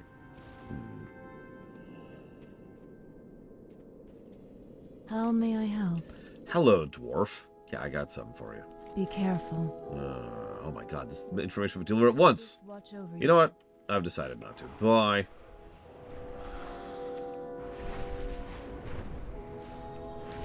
I mean, we'd go crazed from the fell.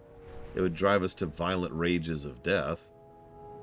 But, at the end, at the very least, the Legion does want us to permanently be destroyed. Both the old gods and the undead never want you to actually go away.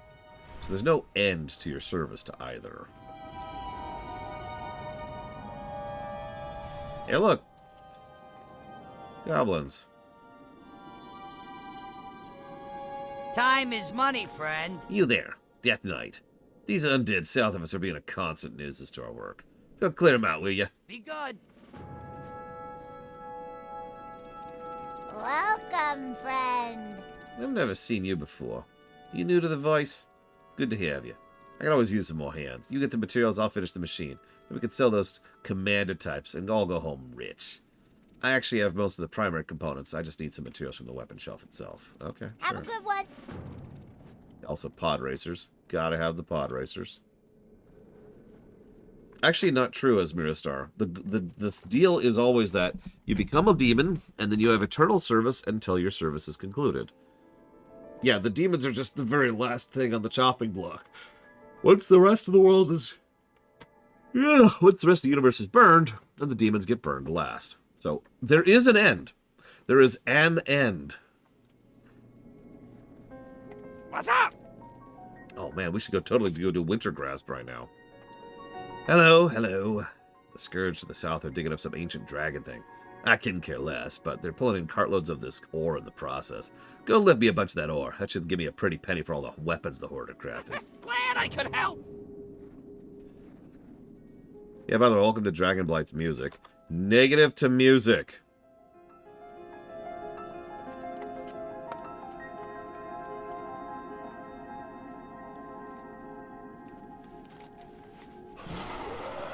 By all means, try to talk me down from that one.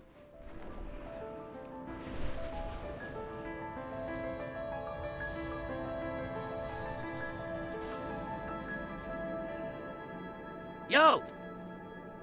Cold out here, isn't it, Dwarf? Kochar refused to meet with me. Seems he's got more pressing things on his mind, namely the Jormungandr that have been attacking the cavern. Maybe you can help me, Kochar help me convince Kochar. That's him right there, by the way. I'm one of the good guys. I saw a giant being eaten by some of the worms at the entrance to the north here. I'm still puzzled how the worms are killing him so easily. Hey, go bring me a sample, would you? Have a good one.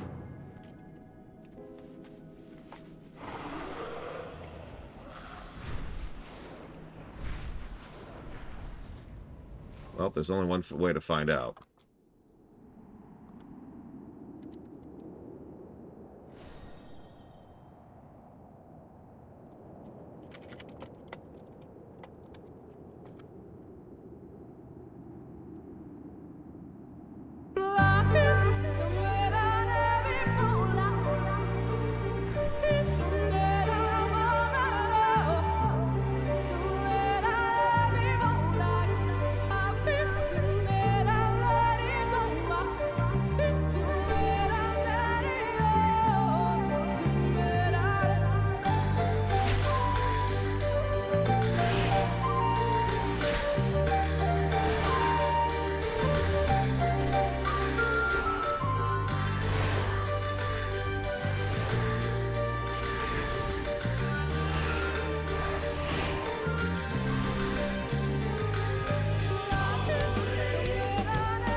I think this is daytime, Blades of All.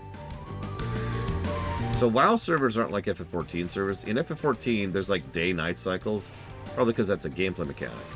In WoW, whatever the server time is the server time. In other words, it is right now 10:14 in the server. So to get to nighttime, we have to wait like 8 hours. Or probably more like 9 hours, actually.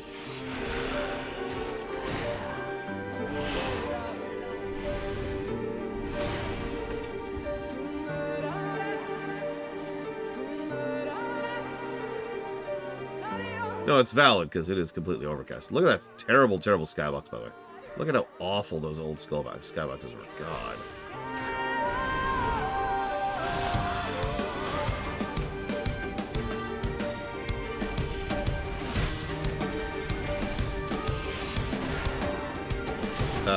Can you name one example of such a retcon, Spartan? Like, I'm sure the answer is yes, because this is WoW, and retcons are what we have as our first, primary, and only approach to storytelling. What about Galakron? Galakron hasn't really changed since he was first introduced in the book. It's true here and there, last I checked. So what's the change?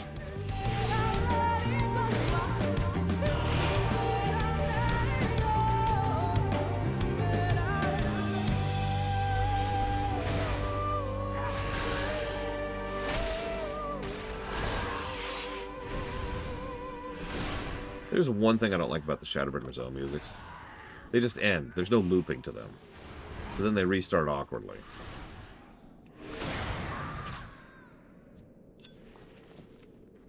Oh, that would be awful, Mad Overlord.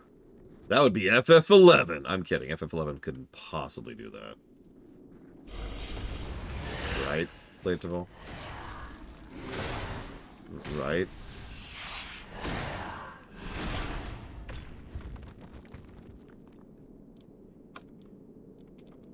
Listen, don't kill my hopes and dreams, Blaterval. Don't do it. Don't do it. Surely there's no do it at a certain time of day type of quest in FF11. That would be crazy. No one would ever possibly implement something like that. That's stupid. Why would you force someone to log on at a specific time of the day in an MMO? Why would you do that? Okay, that's not as bad. That's not as bad. We're okay. Everything's fine. Now, I have to find a song just for Yura. Let's see if I can find a song that Yura actually likes.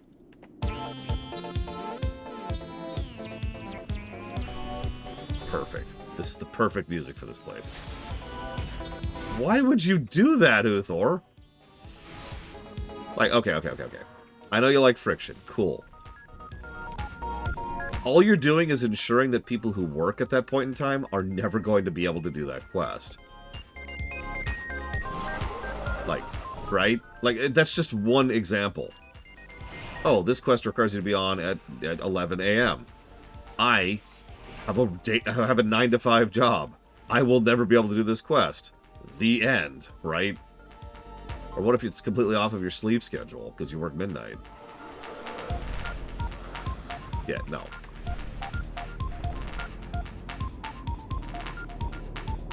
No, this is Mega Man 8. Sorry.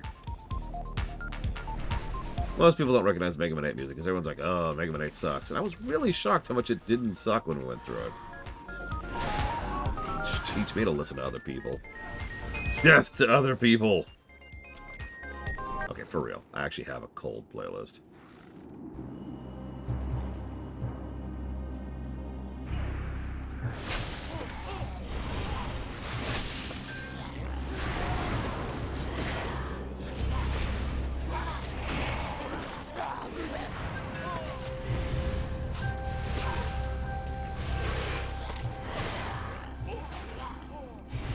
What's funny is I remember liking Mega Man 7 too, and then I went back to that one, and that one wasn't nearly as good as I thought it was, so that's just whatever. But yeah, when you talk to a lot of Mega Man fans, there's two bad ones. It's Mega Man 7 and Mega Man 8, and it's like...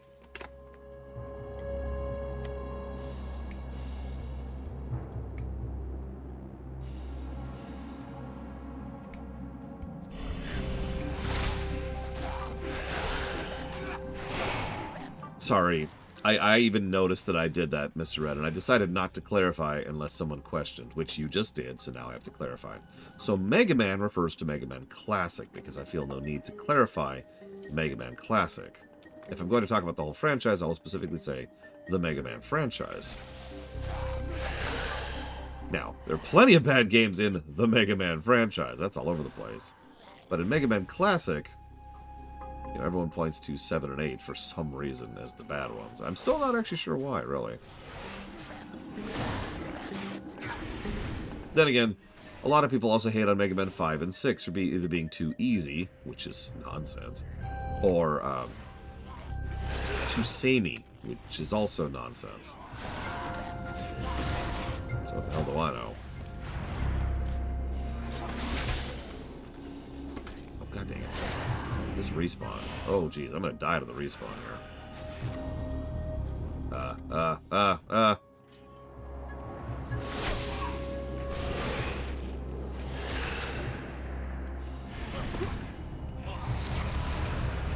Oh, I do that all the time, Spartan. Fly in, get teleported out. Whoops.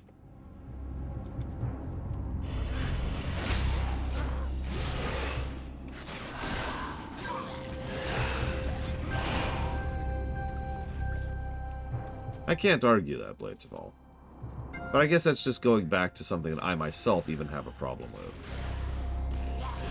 Literally just last night, it's on the west, Spartan, so it's just on the other side of town. I found myself looking at something that is good and weighing it against something that's great and thinking, oh, this is crap, and I had to catch myself. They're like, well, hang on, no. It's not actually crap. It's just not as good.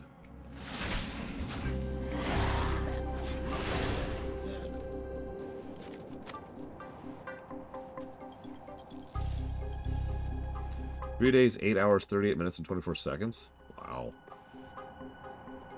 Still, a few hour window. That's not great, honestly.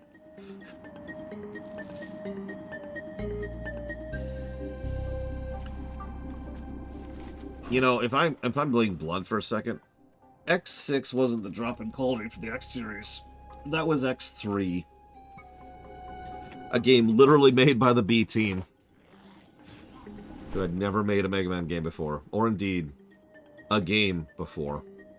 And it showed.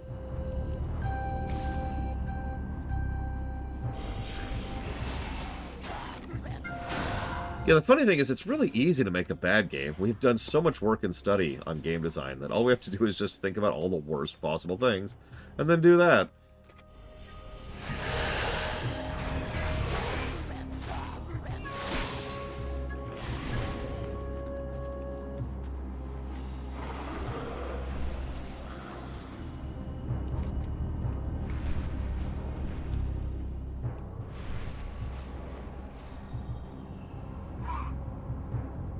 How you doing? Oh yeah, the undead. Here's your coin. Bugger off. Keep it real. Thanks.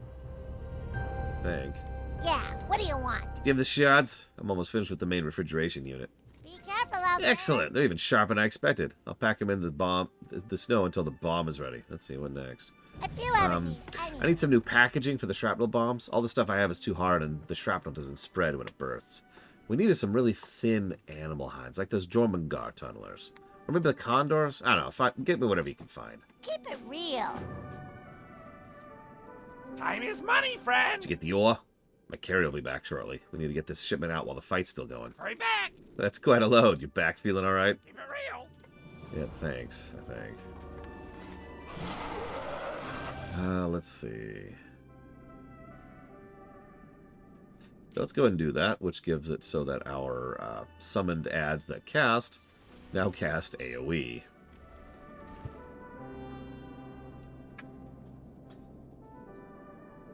I mean, it could be worse. Imagine, just imagine for a moment, having a main story quest that requires you to resurrect another player like 30 times. And you cannot progress the main story quest until you resurrect another player 30 times. Don't worry. No! No game would ever implement something like that. Right?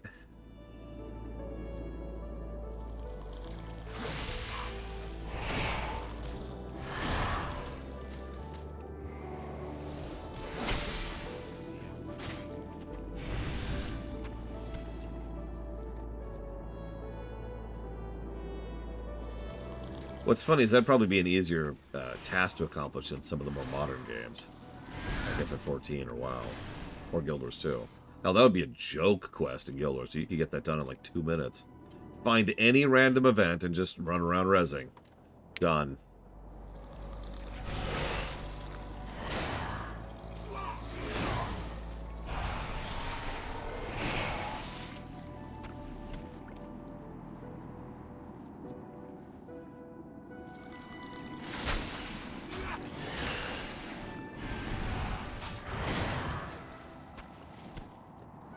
Amadudor.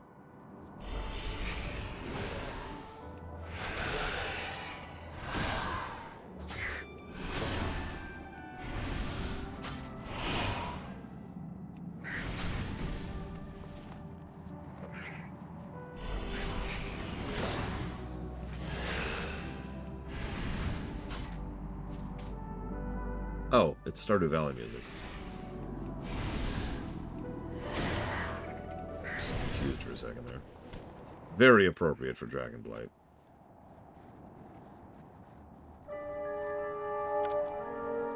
Oh my god, seriously? You've got to be kidding me. So I have the cold playlist playing, and it's on random, and it just started playing the Dragonblight music.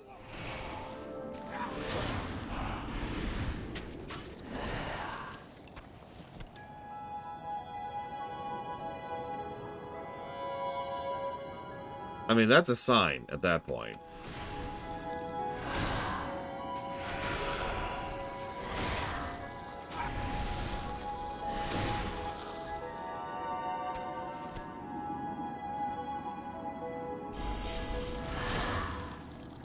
Yeah, Dragonblight is probably not going to get any brickwork positives, to be quite honest.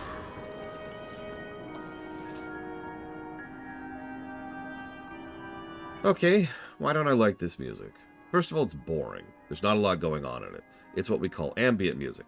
Now, there's nothing wrong with ambient music inherently, but that brings us to the second problem. If it's ambient music, it has to be the kind of thing that just kind of is chill, right? Something that adds to the tone or vibe of a zone. Shadow Moon Valley is a good example of ambient music done right. But in this case, that brings us to the second problem. It's a little bit too high-pitched, and so it actually causes me a little bit of discomfort. Not a lot, but it is unpleasant to listen to. So that's the second problem. Okay, well, alright, well, surely you can just live with it, and live with the discomfort, and live with the fact that there's this weird ambient music.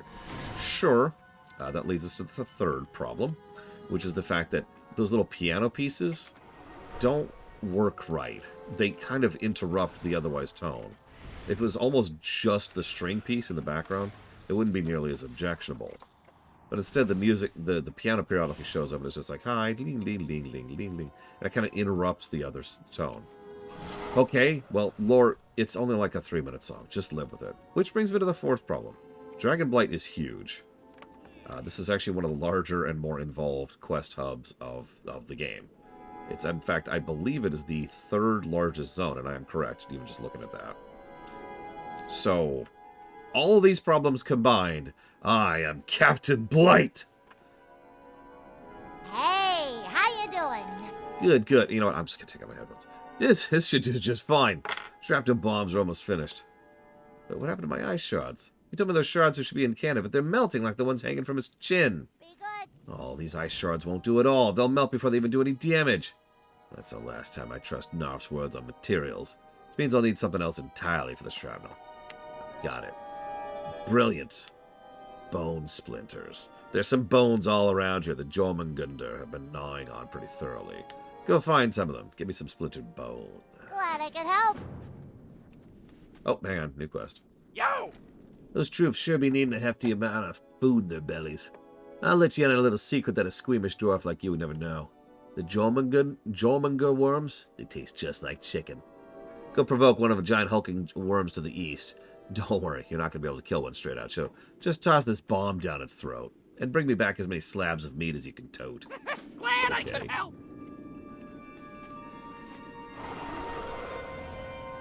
I think their first test flight didn't go very well.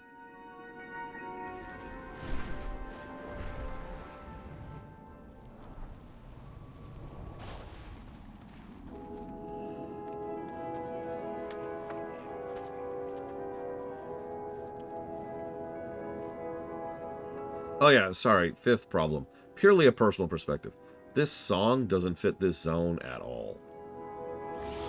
Like, I don't know what vibe they're going for with this song, but it's not Dragonblight.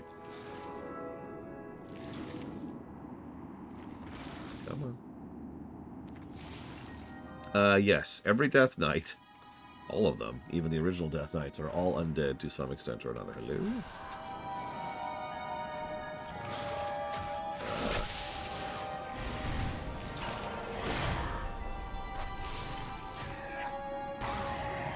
There we go. I'll grab all of those.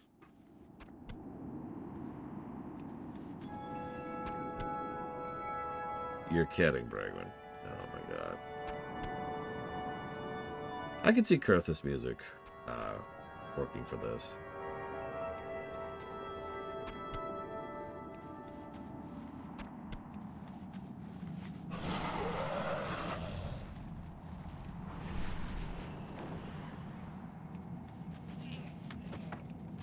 I admit it's hard for me to judge this music past, you know, the fact that it more or less literally makes my headache feel worse. So that's why I just took out my headphones. It's like, you know what?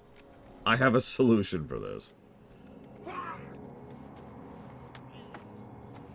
But I've never liked this music, headache or no. Negative to everything. It's okay. There's another song that might cause other people pain in Wrath in Northrend. Grizzly Hills. I know several people can't deal with that, and no blame, no judgment, obviously. That's piercing, I think, is what I would call the Grizzly Hills music. Yeah, dang it. Go away. Go away. I don't care about you. Nobody cares about you. Go away. No, go away. Nobody cares about you. Go away. Go away. Yes, I am a moron. As you can tell by the fact that I have a headache.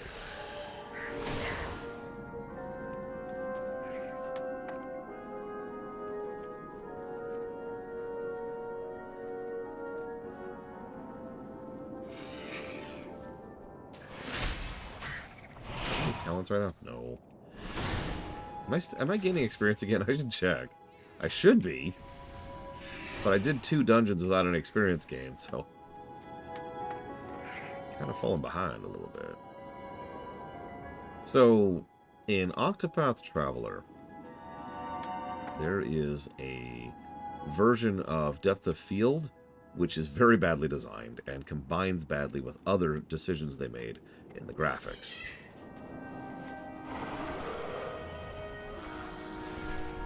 And as a direct result of that, it is literally headache-inducing, not just to me, but to several other people. So, I made a comment about that, and someone popped into chat, some rando, I don't even know who they were, it was a new viewer, and they were like, yeah, I don't believe you. And I was like, I'm sorry, what? And of all the things I could hear in defense of the terrible graphics decisions of Octopath Traveler, I don't believe you was not one of the things I was prepared to hear. The way it devolved was the person flat out stated, okay, I'm getting it, that they didn't believe anybody who actually says that they could get a headache just from having playing a video game. The only person who would actually say that is a moron.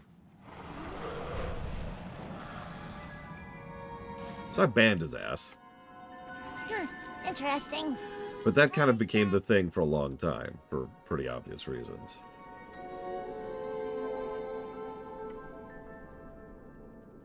Pleasure doing business with ya. Yes, those are pod racers.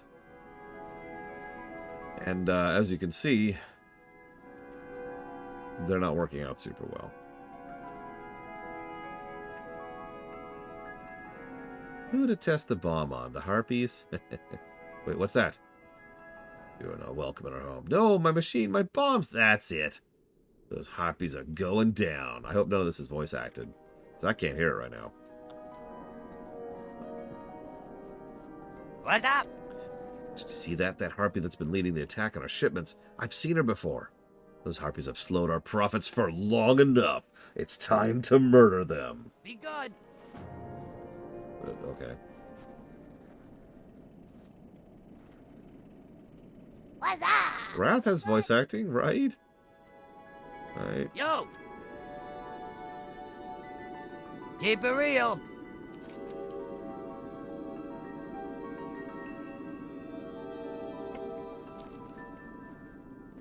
Oh, there it is.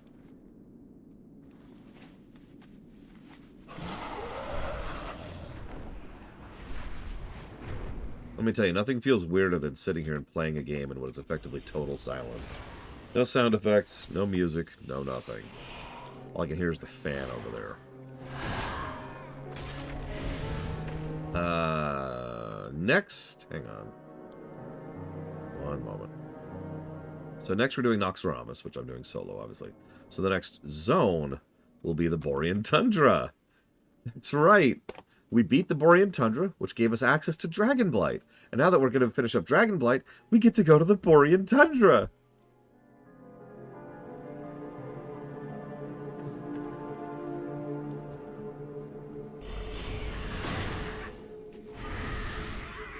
Like the first day, Magister. I'm so happy. It's all I've ever wanted. So, hang on. So, Yura asks, am I having more fun compared to BC? Yes. Yeah, you can hop in for Nox. It's fine. Anybody can hop in for raids as long as you just don't do anything. That's pretty much the rule. But if you want transmogs, or if you want achievements, or whatever, totally cool with it. Every raid fight is pretty much the same. Okay, let me explain the raid fight. Explain. Okay, now we kill it. Poke. Occasionally, I actually just body pull so I can show off the fight. So if you ever see me body pull, don't do anything. Continue not doing anything.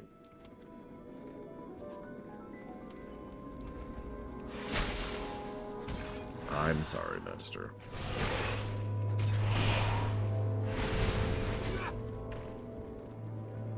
I have failed.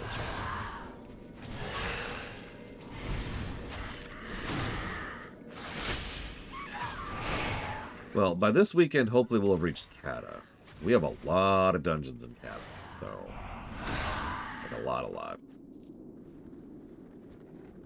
Like, I think the largest percentage of dungeons in the game will be during the Kata run. Let's see, what do we got in Kata? We've got, in no particular order... let me pull this over to the side so I can find it while I'm reading this. We have... Blackfathom Deeps, Razorfen Crawl, Razorfen Downs, Wailing Caverns, Moradin, Diremall West, Diremall North, Diremall East, Zul'Farrak, Scarlet Monastery, Shadowfang Keep, Shalomance, Strathholm, Zulamon, Stockades, Dead Mines, Zul'Nerub, Gnomrigan, Blackrock Depths, Blackrock Caverns, Blackrock Descent, Throne of Tides, Vortex Pinnacle, Throne of the Four Winds, Halls of Origination, Lost City of Tol'vir, Stone Core, Grim Batol, Bastion of Twilight, that's actually a raid. And then the 3 dungeons at the end. So yeah, there's a lot. There's a lot of dungeons. No, you know what's going to really bother me, Uthor? And I've been worried about this for a while. Let me tell you a story. So a friend of mine just started WoW last year. And I had her go through the Seminole test, a.k.a. this is the most WoW that WoW is. Do you like this, yes or no? Right? I do that with everything, right? Mega Man, Final Fantasy, Star Trek, whatever. Here. This is the most seminal such and such. Do you like this? And naturally, in WoW's case, that meant Pandaria. So we went through the Jade Forest. As it happens, she really liked the Jade Forest. Go figure. So she was like, okay, I want to go ahead and I want to see the story in order now. And I'm like, okay, well, for various reasons, we're not going to go back to BC or Wrath. And there was a talk and a discussion about that, and she agreed that that was the correct call. So we went back to Cataclysm. Now, she was used to Pandaria zones, of course, but going back to Kata was a noticeable step down in overall quest and story quality from Pandaria. Now, that makes sense in hindsight. But what I'm worried about most is that we're going to get to Kata, and it's actually not going to be particularly all that good. That I have so many fond memories of Kata almost entirely because of how much better it was than BC, Wrath, and Vanilla, not because of how good it actually is in a vacuum. We'll see. We shall see.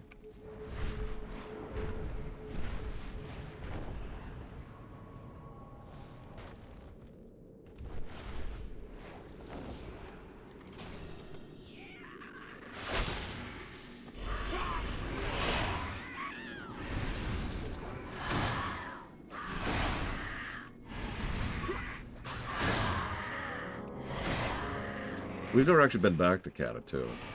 Although there's a separate reason for that. I realized, the long and the short of it is I realized that we were starting to get stuck in Kata, which is fine. There's a lot of content there. There's a lot to cover. And we do want to cover it someday, but they really wanted to see the modern stuff. So we ended up skipping Kata and going straight to Dragonflight.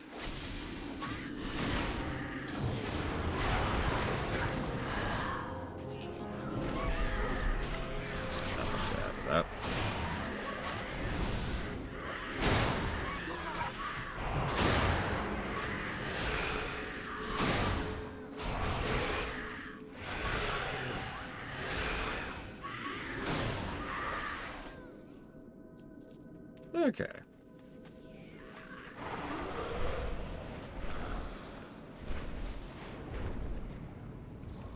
Like I said, I'm trying not to prejudge too much Uthor, so we'll see. I imagine that Kata will score decently well. I would be surprised if it didn't.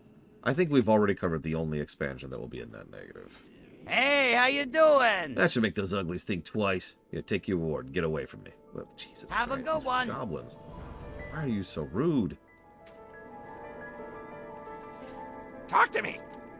Hurry back. Did you get it all? You certainly stink of it. Keep it real. One of those meat slabs landed clear over here. Nice work. Glad I could Next, help. go do this lumber quest. Hurry Okay. back.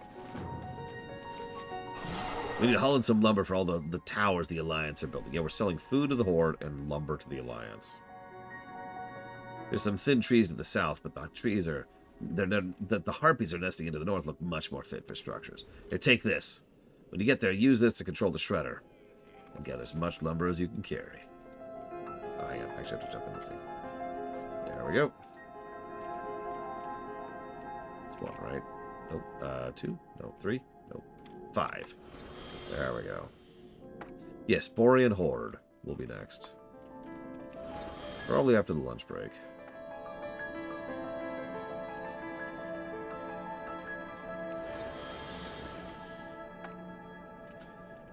See, I'm very curious. The problem is, it's hard for me to ask you to posit an absence, right? Like, what is not good in Kata isn't really a sentence I could say. Let me try this from a different perspective. Let me explain one of the reasons I remember Kata so fondly. We get to go back to the Borean Tundra music. Anyways, quest design, we've talked that to death, so you know that in general. I like the new quest design. I like most of the new stories, especially given how many of them follow through on the ideas of what was happening in Vanilla Darkshore, is a good example of that. And I love a lot of the zones just for their individual quests. I really like the dungeon design, massively improved from my opinion. Boss design was good, raid design was mixed. Music really started to really come into its own. They did a lot of remixes of vanilla songs, and a lot of those are very, very cool. I guess that's it. Like, I feel like I basically just said gameplay and story. But yeah, no, like exactly as Mirror Star. Cataclysm was the first time I ever enjoyed leveling in this game.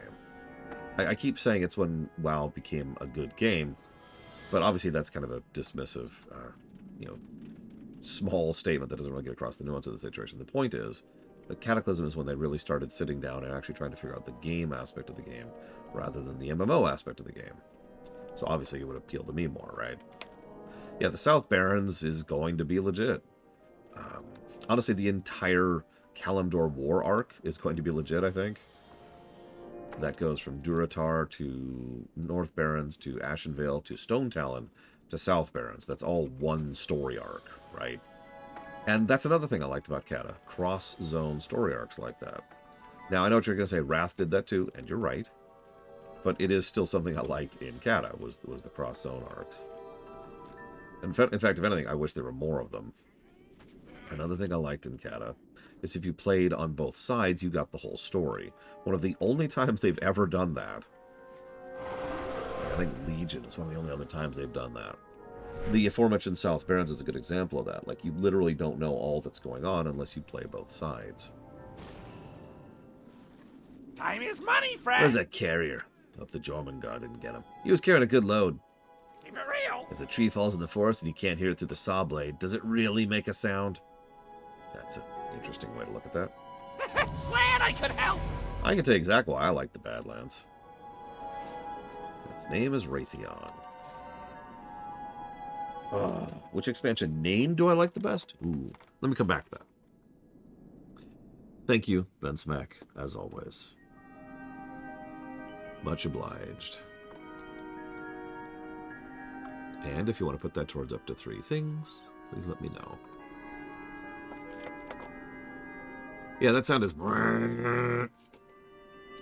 So let's see. The Burning Crusade, the Wrath of the Lich King, the Cataclysm, or just Cataclysm, I suppose. Then we had Mists of Pandaria, Warlords of Draenor. It's down, isn't it? Wee. Hello? Ooh, rock flesh. Mists of Pandaria, Warlords of Draenor, Legion, Battle for Azeroth, Shadowlands, Dragonflight, and then The War Within. So ignoring everything else, just looking at the names.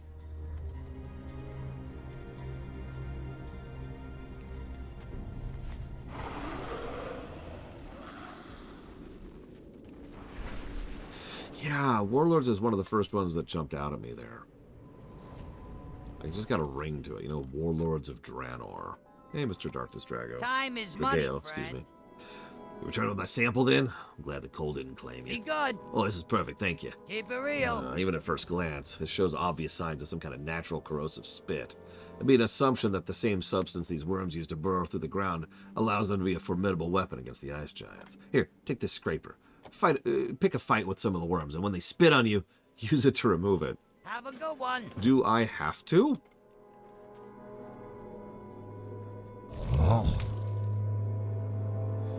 Greetings, little one. I know not what madness has brought you to the Crystal Vice, but you are welcome in my presence. These ice worms, these Jormungandr, have taken a taste to eating my brothers. I doubt you will find my kind friendly by any means, but if you're here to help with the worms, then you have my ear. If we're to take the cavern back, we must first clear the canyon.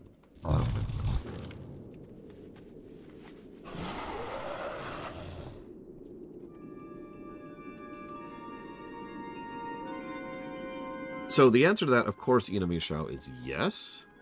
But also, paradoxically, no. Here's the problem. There are 3 groups of people that prefer the older MMO design. The friction design, whatever you want to call it, right? Those people are the insane, the crazy, and the morons. No, I'm joking. Sorry. I couldn't resist. I shouldn't joke. I apologize. All humor has fled. You've got people who are already attached to an existing game. The RuneScape crowd is the perfect example of this. Or back when it was still going, the Ultima Online crowd. In other words, the people who are already invested in one particular old MMO and are very, very unlikely to shift games. So, for all intents and purposes, those people are not part of the market, right? Those people don't count because they're never going to leave their games in question. Speaking purely anecdotally, I actually knew a guy who was very obsessed with Ultima Online to the point where he would never actually leave it. And in fact, he never did. He never played another MMO ever. He just stuck with Ultima Online right up until the servers kind of went. Yeah, no, it's exactly. It's the Fortnite Minecraft problem. Sure, we could have better games than Minecraft. We do. They're called Dragon Quest Builders 2, which is a fundamentally better game than Minecraft. But which one of those has the most players? Anyways, so you can kind of see the problem there. So that's problem 1. So those people don't count for a new market. Then you have people who know they like that kind of a game and are kind of looking for something a little bit different or interesting. A lot of people who jumped into WoW Classic qualify in this particular group because a lot of them didn't really know that what they wanted until they suddenly had access to it. And it was like, oh, hey, this is kind of cool. Now, the problem is you can't really bank on that market, especially since it's kind of hard to sell the idea of what is arguably a worse game that would then make it more enjoyable. Because that's kind of what it boils down to, right? Like, hey, you want to play a game where it takes 5 hours to craft a healing potion? Like, that doesn't sound like a good selling point, right? Nevertheless, those people absolutely do exist, and there is a market for that, which brings me to the third group. The third group of people is the people who don't even know that they like that yet. The people who never actually experienced that kind of concept and therefore don't realize they want that kind of journey gameplay where, you know, the point of the game is doing MMO-y stuff rather than doing video gamey stuff. I'll put that as simply as I can. So does such a market exist? Yes. Finding such a market... It's also worth noting, and a lot of people tend to forget this, that new MMOs are being made constantly. And I'm not even talking about the Korean crap. Like, you remember that Dune MMO that's, like, coming out this year, I think? No, of course you don't. Don't lie to me. MMOs are coming and going all the time. And the problem is, there are so many of them that you're kind of spoiled for choice. Because a lot of people are still trying to dig into that audience. A satisfying display of slaughter. You're welcome, I guess. What's up? You seem to have some spit in your shoulder there. Careful, it'll burn through your armor. Keep it real. It's still fresh. Give me a moment. I'll mix this with his elixir. Be good. This elixir should protect against their spit. Offer it to Kochar for me, will you? Tell him there's plenty more of that came if he returns the favor. Have a good one. Hey, dude, he wants to bargain with you. The runt wants us to fight for him, I presume. This is my surprised face. I'll be a little blunt. I do not trust this mixture, and I will not use it. Keep it. If you find more trust in the Green One than I do, maybe it'll be of use to you. Little Green One, I know why you've come. You will not find allies in my kind, for we do not trust you. I will suffer your presence no longer. Be gone. Find someone else to extort. Bah, you're dumb as a rock. Up the worms eat all ya. The Jormungandr have a spawn mother in the caverns below. We call her Rattlebore, a name gifted her by an adventurer from the Plague Lands. Get it? I saw her only briefly as I was fighting off the initial onslaught. She is large enough to devour one of my young whole. The cavern will not be ours until she is removed from it. Yo! So be it. The giants will not come to our aid. Maybe we can make use of the worms. There's sure to be some spawn in the broodmother in the cavern below. Here, take this box. Capture 3 of them. When diplomacy fails, enslaving is a perfectly viable alternative. Be good. Nice guy.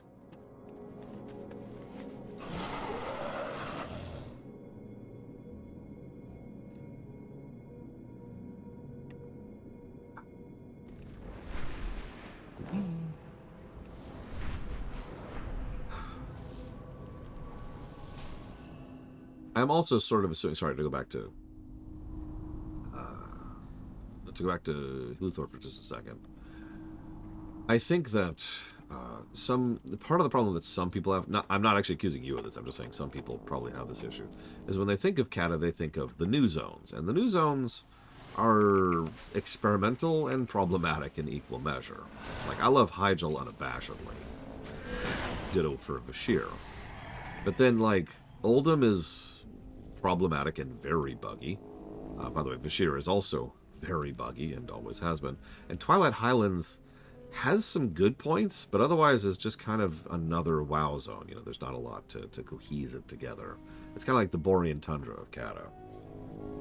Now, Deepholm's solid. I like Deepholm, no pun intended. But you get my overall point, right? So it's like, I could see that. So when I think of Kata, though, what I tend to think of is the old zones, the revamps. If anything, I wish they revamped more, but you know me. Anyways, so Savacom says, Lord, you're dumb. That's true. I do have a headache right now. Oh, wait, no, that makes me a moron, not dumb. Sorry, I always forget that. Are these young? Can I capture you? Can I, like, enslave you, please? Please? Please, can I enslave you, please?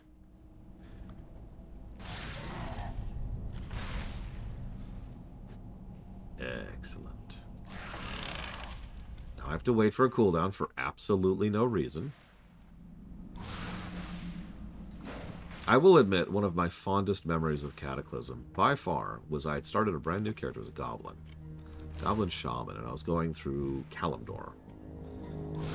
And started off in Durotar, obviously, which was better, but it was mostly just a little bit better. But then I hit North Barrens. And North Barrens blew me away by how much better it was than, you know, the Barrens. I was just like, oh my god, it's actually a zone. Holy crap.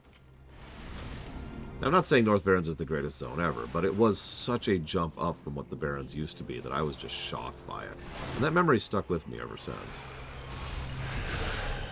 Have I ever been in a Black Friday brawl? No. I have worked retail on Black Friday, however. When a new Harry Potter book came out. Anyways. Sorry, so back to Savacom. Sorry, I never actually finished addressing Savacom's point. So, of course you do, Othor. Of course you do. Anything I like. I understand this rule. It's anything I like. There's like this switch in the back of your mind that just goes, skunk, I hate that thing. I like that thing. Can't win.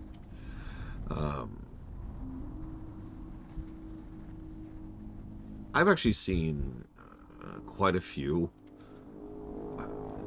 single-player games that are designed to be as bad as possible on purpose. I'm not even going to get into like the Dark Souls joke. Let's just leave that off to the side. But it is kind of that direction, right? The games that are designed to be to not have quality of life features, to not have gameplay design features, to not have any of the things we've designed over the last 30 or 40 years of game development, and instead try to just be as obtuse and awkward and difficult as possible. Now, actually, I've talked about this before because I know some people who do not include Mr. Red, who like overcoming games, and therefore that's part of the appeal, is literally beating the game. Not, you know, as in like you physically overcoming the mechanisms and interface and controls of the game. Cool. And I understand that. I don't gel with it personally, but I do understand that general vibe. But then there's also some people who like to have something that's just there to be like Elite Dangerous might actually be a good example of that. Because Elite Dangerous doesn't have much gameplay to it, really. Maybe gameplay's the wrong word. It doesn't have a lot of content to it. I'm not saying there's not things to do in Elite Dangerous. I'm saying that a lot of those things to do involves putting on a podcast and then kind of zoning out while you're going through it. Again, that's not a dig. That's just what people I know who love that game actually do.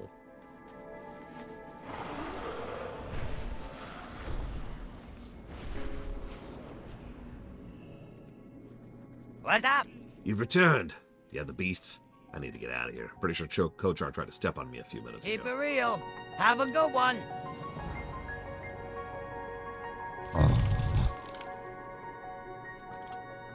So she is dead, as it should be. Your intentions do indeed prove nobler than those of the runt. To the North Canyon you will find the Crystal Song Forest. It is a cursed and dangerous place. Should that be your next destination, proceed with caution. Take this for your efforts, and leave this conflicted land with my blessing. Ding. Okay. Now.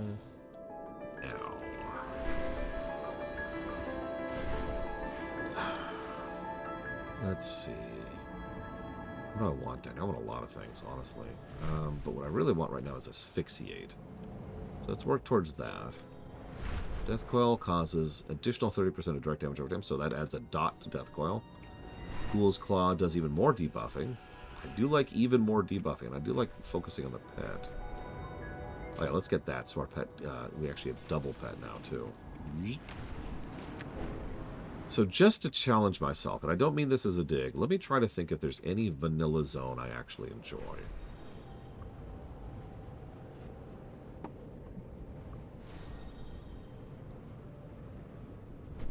Tree. Tree.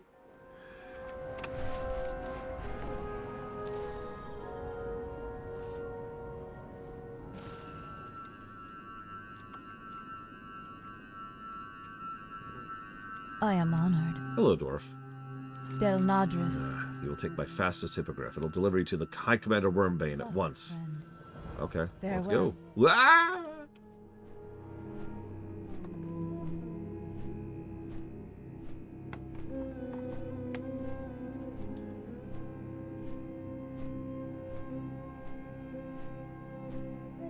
I do get the point, Inamisha. Like I said, it's actually very recent that I have come into the understanding and acknowledgement of the value of having worse games, because the lack of quality of the game can increase the quality of the experience.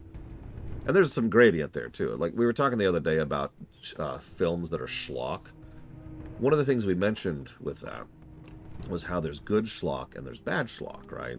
There's a design to it, there's art to it, there's structure and concepts and acting and voice acting and music and all kinds of stuff that goes into making a good schlock film, right? Same thing with games that are designed to push back against you, fight against you, and drag you down.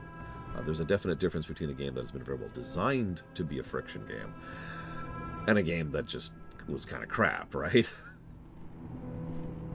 So I absolutely think there's room for that. And the good news is we live in the biggest and broadest golden era of gaming that has ever existed right now. Because the indie space is colossal and has room for many different types of very, very small niche games. They may only ever get 100 players that want to play them, but by golly, if you're someone who wants that exact sliver of a game, it probably exists. And if it doesn't, you can probably make it.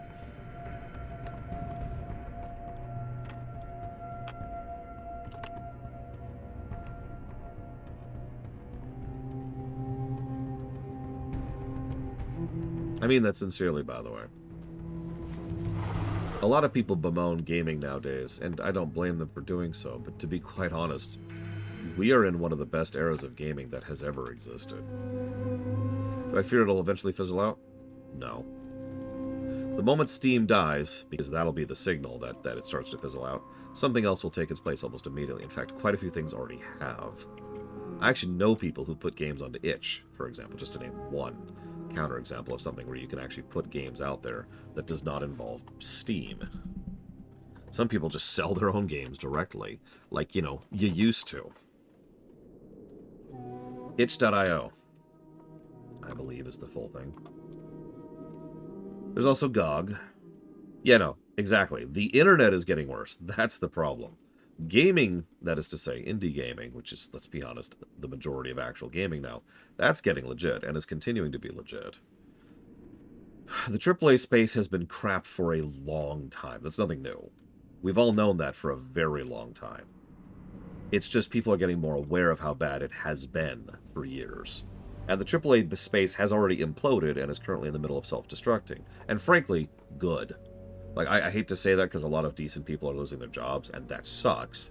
But that industry was getting really, really bad about circling its own drain. It needed to go away. What'll happen now with the AAA space? Who knows? I mean, it'll have to be another thing entirely, Spartan. Or maybe we won't have one monolith of digital distribution. That'd be nice. Anyways. We are the sons and daughters of the Alliance. What do you got there, soldier? By the light, the first strike belongs to us. You know where the people on this list are right now? Take a look outside near the front gates. They're the ones hanging from the arches as ghoul bait.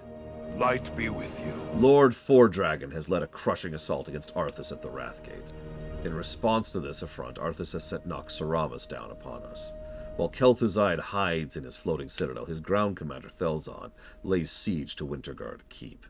The lower village is already lost, and each chance of extracting survivors from the ruins diminishes by the minute. We must act quickly. Okay. Our work has just begun. Yep, that's Wormbane. Bit of a mean character. While we're here. King's honor, friend. Be careful. Have you ever ridden on one of those? It's simple. Just hop on it and tell it where to go. Okay. Go with honor, friend.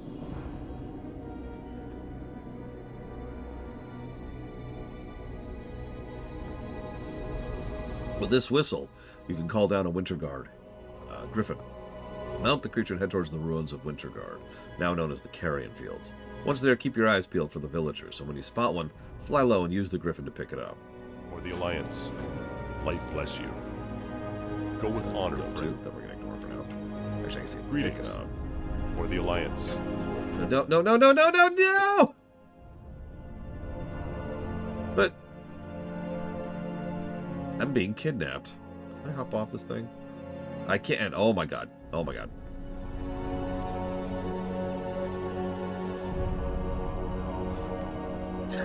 They were trying to kidnap me. Yeah, no. Gabe Newell is a very rich person and all of the problems that come with that. But he's probably one of the most legit rich people out there. Probably because he can afford to be. I know that sounds strange, but it's true. Can I help you? We're gonna skip that quest. Because we're doing that quest on the Horde, if you're wondering. But yeah, no, the moment Gabe Newell dies, Steam is going to fall apart, probably inside of a year. See you around, Uthor.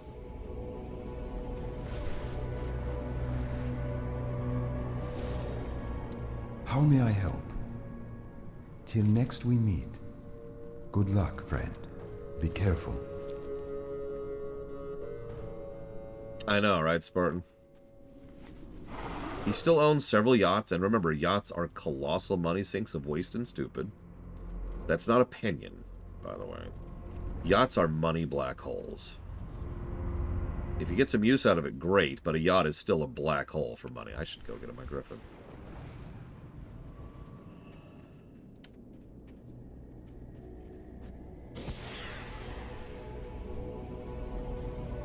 There we go. Hey, slow fly. This is what this used to be like. Oh god, it's so slow. Excuse me.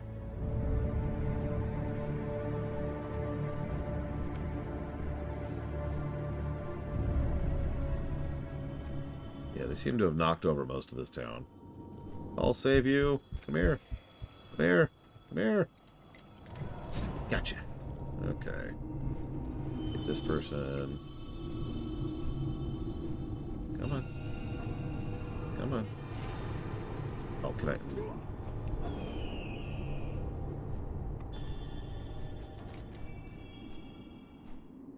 I mean, that's true, Inamisho. Like, there's worse, you know. I need to take them to the Griffin Station. Okay.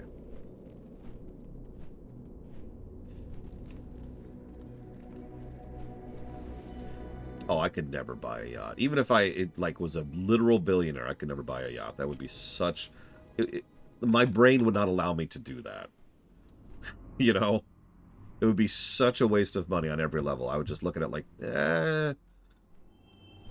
I'd rather literally go throw my money into a hole and then set it on fire. A fishing boat? Well, I don't like fishing, but my friends might. Would I fund my own space program? No, I'd probably fund from some very smart people to try and figure out how to combat climate change.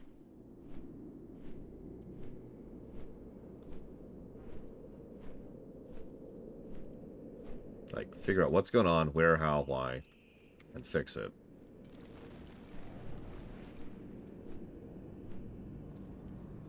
Also helping with bringing housing prices down would be something else I'd probably invest into. Well, I don't know either, Act. That's why I'd be hiring very smart, very talented people and saying, figure it out. That's the whole point behind hiring the experts. Let's see, would I buy anything ridiculous if I had billions of dollars? I would have a nice house. And by nice, I mean large. I like space. I always have. And frankly, I want a lot of space for the kids to be able to run around and play in, too. I've actually talked about that before. So, nice, big, open house. Yes, probably custom crafted, you know, custom designed and built.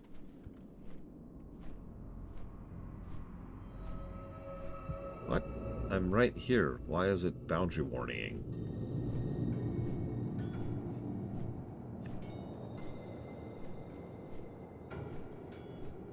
That's another thing I'd invest into. Hey, figure out fusion. That might take years. Uh-huh. It'll be millions of dollars. Uh-huh. You'll lose money on it. Uh-huh. Go figure out fusion. Alright. Or maybe not fusion. Just figure out power generation. Figure out energy generation. Long term.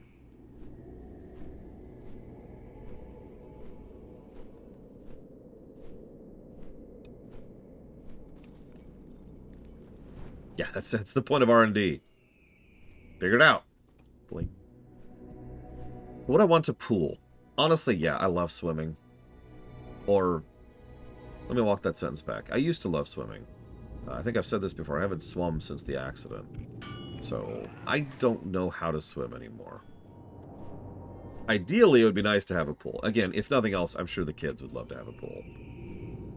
So, like, having a pool with, you know, a section that's much lower depth for the kids, and then, like, a more deep pool for the adults and when the kids get older.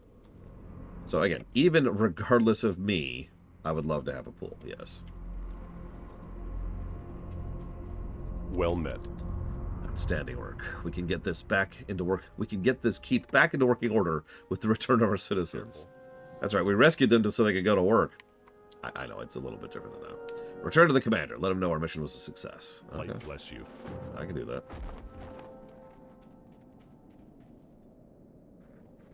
Well, that's why you get a, what do you call it, like a reflecting pool or whatever? See you around, Act. Try to get slightly better sleep. The horde will fall. Right. The townsfolk are already back to work. Outstanding, soldier. We'll get this town back up and fortified in no time. Before long, reinforcements will be ready to join the fight with Lord Fordragon at the Wrathgate. I'm getting ahead of myself, of course. There's much left to be done. By the might of the Alliance, our enemies see only defeat. Yeah, Kurt. Just down this path is Winterguard's town square. Once a hive of activity for the citizens of Winterguard, now a war zone filled with murderous geists hell-bent on vengeance towards the living. Jesus, dude. In the buildings surrounding the town are trapped villagers that must be rescued. I ask much of you now, but you're the only soldier I can spare. Free our people. Okay. When next we meet, light be with you. Quarterflash recently requisitioned my group for a specialist that he could send on a reconnaissance mission to the Winterguard mine. To that end, I sent him Slinkin, my demolitionist. I foolishly thought he could close that pit of damnation after his mission for Quarterflash was complete, securing another victory against the Scourge. The entire day has passed and he has not returned. I want answers. Speak to the engineer at once. Our work has just begun. By the might of the Alliance, our enemies see only defeat. Hello. Oh yeah, I'd also eat better if I had more money, because I could afford to. Probably exercise better too, because I could actually have a room with weight equipment and actually do real exercise rather than just my basic stuff I do now. The town square down this path is overrun with undead citizens of Winterguard. Our own crypt provides a seemingly endless supply of soldiers for the Scourge to throw at us. Take no pity on them, though. While they were once mortal, capable of compassion and thought, they are now ravaging undead with only one purpose: our destruction. Okay. May the stars guide you. Much there, but okay, cool. What would I eat mostly? I mean, I'm going to be real, and I think Savicon will back me up on this one. Japanese food. Like, really good Japanese food tends to be pretty healthy food overall. So... My, you're a tall one. I feel terrible about this, friend. I fear, in my haste to recover the strange ore from Winterguard Mine, I may have doomed Agent Slinkin. Alrighty then. Well, I've not heard from him or know what fate has befallen him. Perhaps I can assist in finding him. This is not a toy. It is, in fact, my latest mechanical creation. This machine was created with the sole purpose of finding that which has been lost. That's vague. You have a great day now. Hours before the Naxxramas invasion, one of the miners stumbled upon a dark ore that was oozing a viscous fluid. Huh. I feel like we've seen that somewhere before. Anyways, in the chaos that occurred during the evacuation of the mine, we lost the samples taken from the alien node. Now the Scourge prospect the ore for their machines of death. You must go back to the mines and recover the strange ore. Yes, we need more of that ore. Yes, please get more of that ore back into our towns. That sounds like a great idea. Light be with you. That blasted necropolis blindsided us. In the wake of its destruction, Winterguard Mine was lost. Worse yet, Kel'Thuzad's acolytes have raised the slain miners as Scourge and are using them to supply their siege smiths with material from our mine. The supply line must be halted, our lost brothers put to rest. Travel to Winterguard Mine and destroy the miners. Return to me with their mining cards, so I can put their passing in our registry. Go with honor, friend.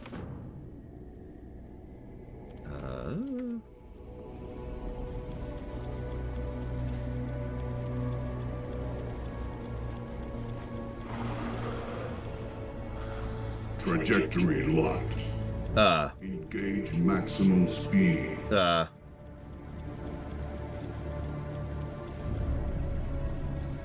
Give it a couple months, Relictum. Give it a couple months. We'll get there. Look, listen, it's Miristar. We don't ask questions. Don't think about it. Don't think about it.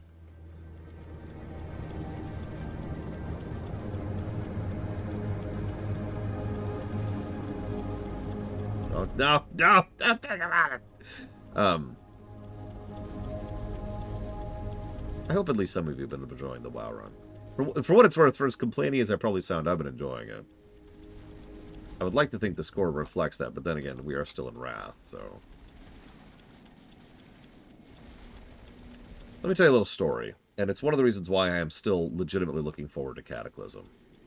So, some of the characters I have to level to 10, so they can access time walking, so they can jump immediately into the given expansion I'm going to be doing with them, right? Make sense? So, a couple of characters I had to level to 10 off camera in order to make sure they're ready for that. Now, that's a joke, right? But one of those characters is Draenei. So I had to push my Draenei up to about level 10, and then I started off in the Draenei Starter Zone, because of course I did. Now, the Draenei Starter Zone isn't exactly terrible. Azure Mist is actually one of the better BC Starter Zones, in my opinion. BC and Vanilla, I guess, is a better way to phrase that. Directive accomplished. Okay. System failure. Wait. In 5. What? What? Okay. Well, anyways. I guess it wants me to go right here. So, I did a little bit of Azure Mist, and then moved pretty much straight from Azure Mist over to Darkshore, and started questing in Darkshore. And let me tell you, I didn't even process how much of a better time it was, how much more enjoyable it was, and how much overall better the entire experience was until I was almost done with Darkshore, and I just realized I was suddenly having fun playing the game. It was the weirdest sensation. And I swear I'm not trying to bash anything. It's just, it really was very strange to suddenly be like, yes! Oh. Huh. And that's why I'm still looking forward to Kata, because that was like yesterday.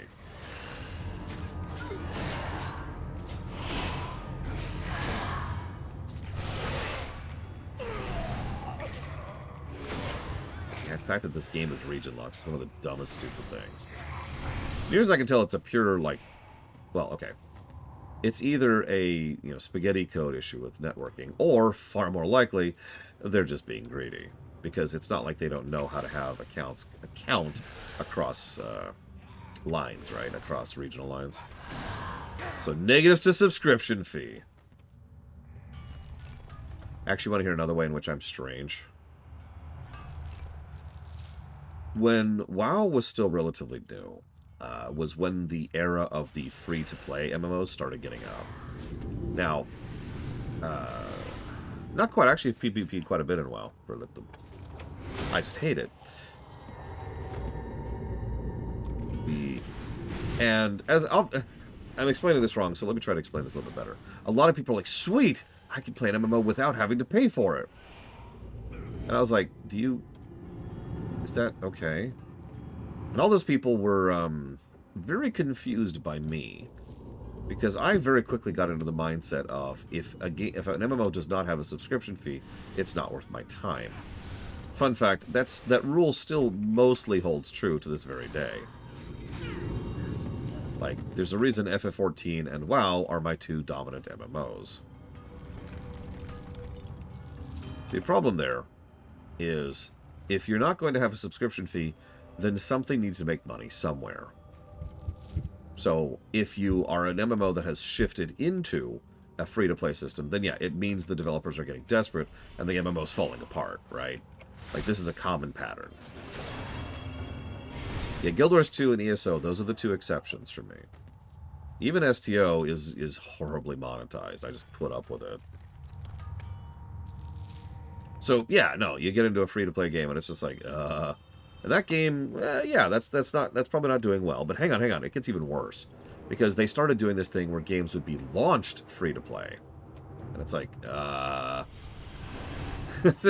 and that's a much worse sign. If a game launches in a free-to-play state, then those developers are expecting a certain level of audience, lifespan, and general quality of the game in question. Yeah, exactly, Savagam. Like, that's not something that I would dig into. There are exceptions. We just named 2 of them. But for the most part, those are exceptions. I still don't have asphyxiate. So yeah, I was weird because a lot of people were like, for a very long time, thought I was unusual. It's like, why do you keep playing WoW? It's got a sub fee. And I was like, yeah, isn't it great?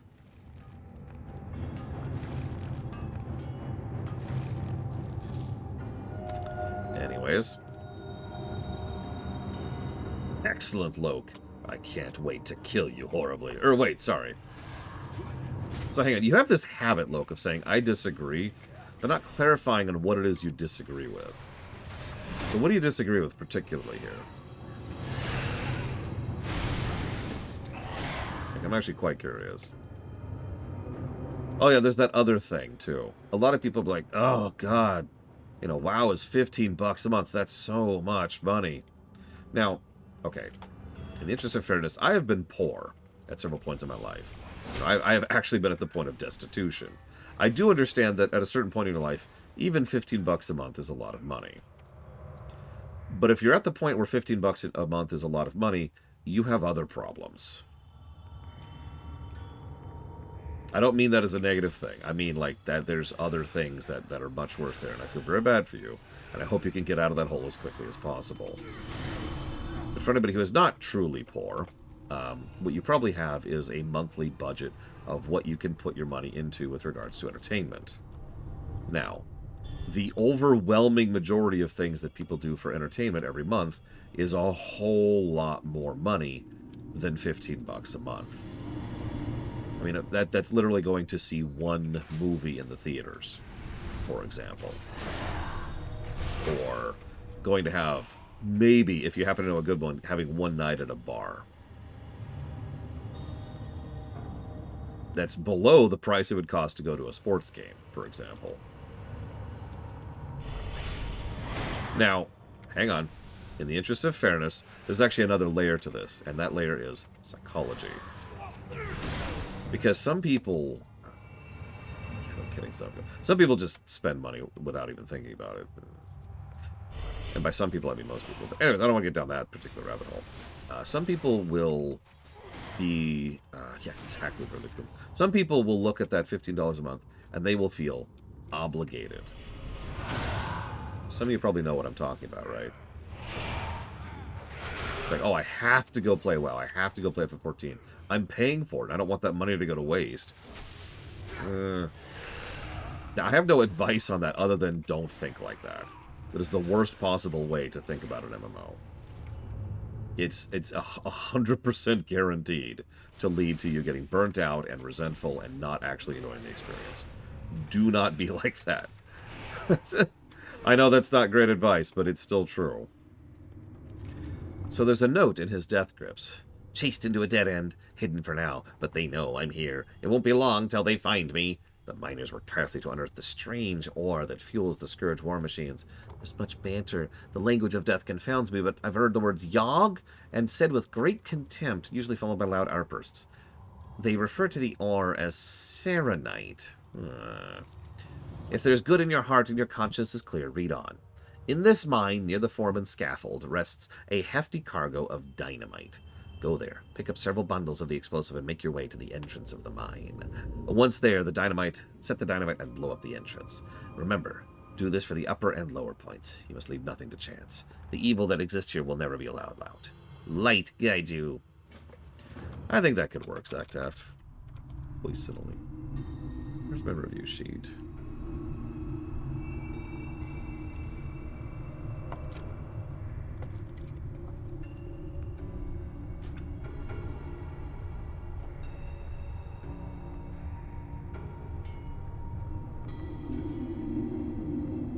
Of course, Zactaft.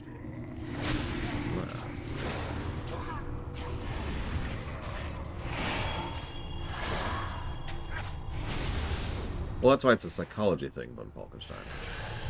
Some people just feel like they're wasting their money if they're not actively using it. No judgment. That's not what we're here about. That's not what we're here for. And it's a story I've heard many, many times, including a few minutes ago.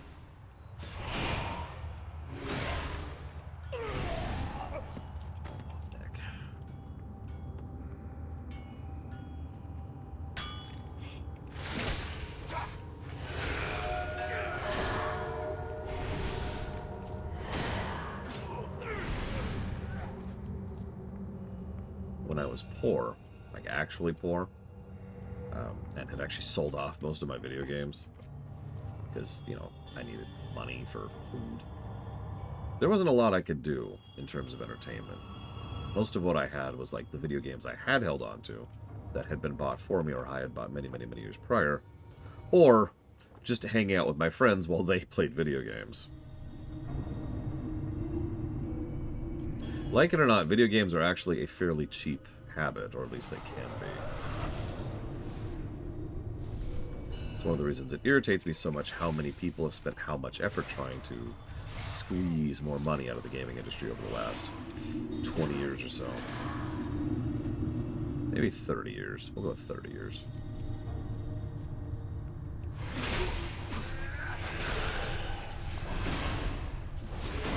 Now, my favorite thing is people who would get very judgmental towards me for the fact that I, you know, pay for WoW subs. Because it's like, what? Like, the usual approach to that was something along the lines of, think about all the money you've wasted. And I'm like, I have gotten... actually, I wrote down the number. Hang on. I have gotten 2 years of playtime out of WoW. I think I've gotten my money's worth.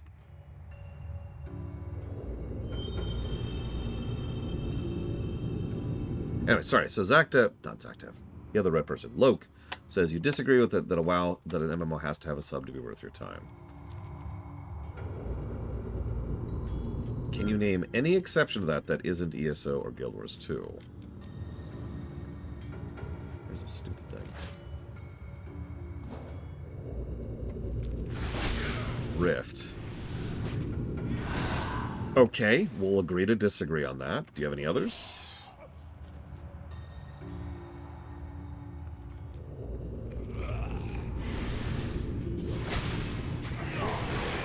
Rift is... Where do I start? Rift started as a really cheap WoW clone. Developed into its own thing relatively quickly, and became its own little theme park-styled MMO. Developer content-styled MMO.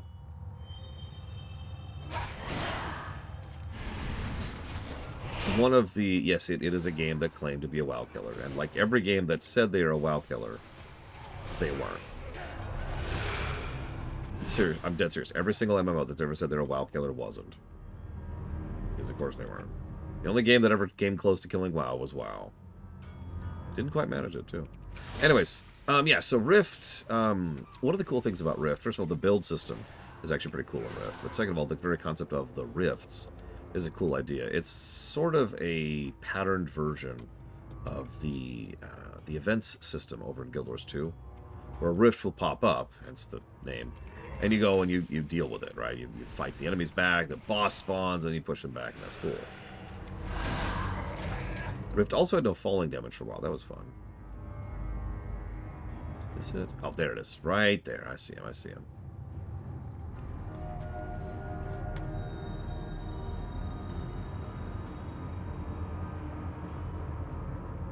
I enjoyed Rift for what it was, but it was a very short-lived game for me. We essentially went through the plot line, and then we're like, well, that was fun, and then put it down and never went back. Which sounds a lot like a free-to-play MMO. That is one of the biggest reasons why I tend to have the mentality that I do. So ironically, Loke is actually making my point for me. Most free-to-play MMOs tend to peter out in terms of content. Oh, sure, they'll get updates periodically. I mean, Tor has been getting updates, but they don't have regular cycles, patches, expansions, and otherwise keep the game developing and improving over time. Not to the same extent and not to the same quality. How to Live Immortals. Now, I actually don't know that one. I'm right here, game.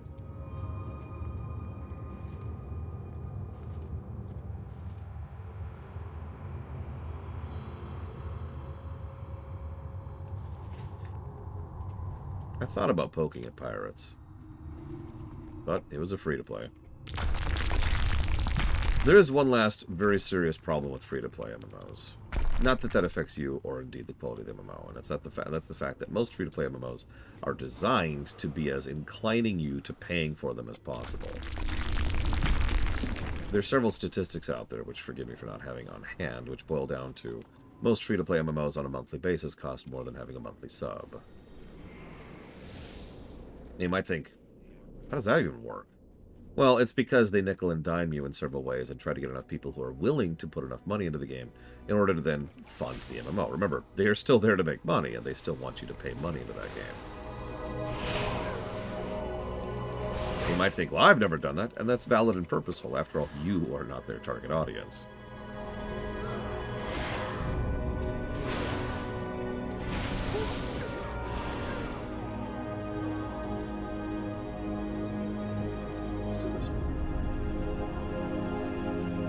I actually tried Eve many times, and I liked the idea of it. Well, that's not true. I liked what I thought it could be, and what it wasn't might be a better way to phrase that. Because Eve Online is a PvP-focused game, top to bottom. And you know me. And yeah, there are several, what I usually refer to as the Korean MMOs, although that is diminutive, it's actually the Asian MMOs. There are hundreds of those that most people have never even heard of.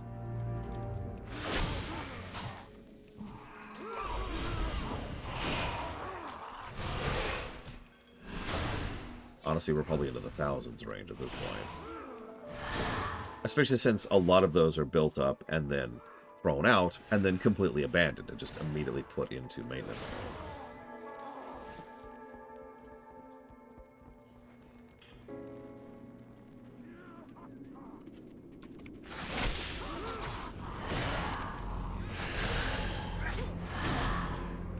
I suppose if I can give one final thought on this. One of the reasons that I enjoy WoW so much is because it's a good game. And I know that sounds like a strange statement, but let me try to explain that a little bit. MMOs, by their very design, require a fairly large amount of time, and time is a very valuable resource. Thus, the only kind of MMO that I would find actually acceptable to burn that kind of resource on is a game that does a whole lot to accommodate that time usage. In other words, to put it into simple mathematical terms, the benefit of the quality of the game needs to vastly outweigh the cost of the time. Make sense? So for me, a game like Rift, which is a perfectly fine game, you'll remember I did enjoy my playthrough of it, is simply not benefit enough in order to justify not having the time cost. And that right there is the biggest reason why I have that mental rule of, if a game doesn't have a sub, it's probably not worth my even looking into. I should mention that's a new rule. That rule didn't used to exist because I used to play all kinds of MMOs. You know, there's a reason I can speak to experience with most MMOs that came out from like 1990 whatever to probably about 2012 or so. Now, did I ever play Battleforge? That actually sounds familiar. Let me look that one up.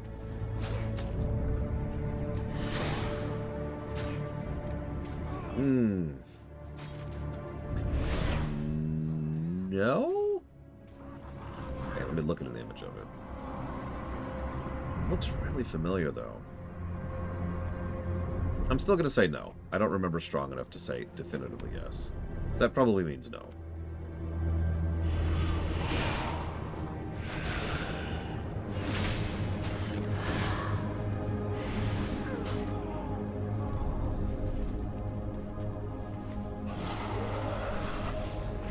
Might be a game I poked at, never got into. Yeah, I bounced off of Fantasy Star Online so hard that I barely remember it. I couldn't even tell you why. Might have been because my friends didn't like it. Might have been because I didn't like it. I don't know.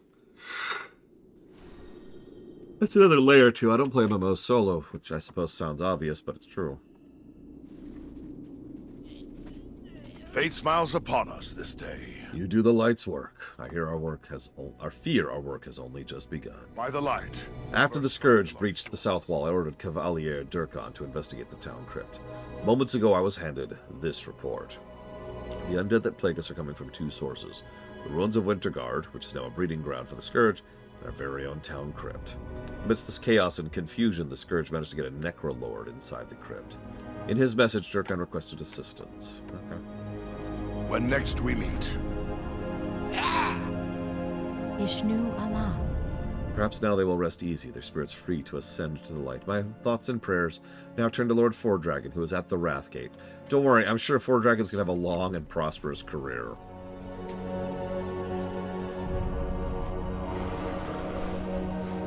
I wish I could remember why I bounced off Phantasy Star Online.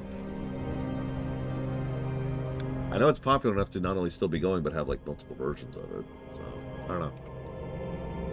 Need help? Did you recover the cards? Or the Alliance? I will get these to Recorder and deliver the grim news to the families of the miners. There's still much to be done if we're to succeed here and ultimately at the Wrathgate. The Wrathgate is so important. We need this one big win at the Wrathgate. Be careful. Hey!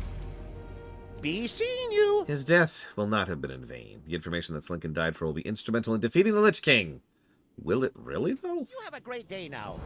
Be seeing you! This might be the moment, the very second that the tide turns against the Scourge.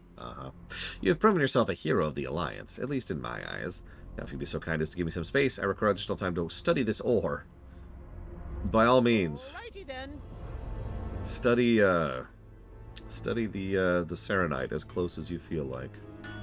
We must take solace in the fact that Slinkin's death, while tragic, was for the greater good. His discovery, coupled with your heroics and the samples you brought us, have brought us one step closer to understanding the Scourge war machine. Take this package. It holds a sample of the ore and my analysis. Off and away! Biggest weakness of the Scourge?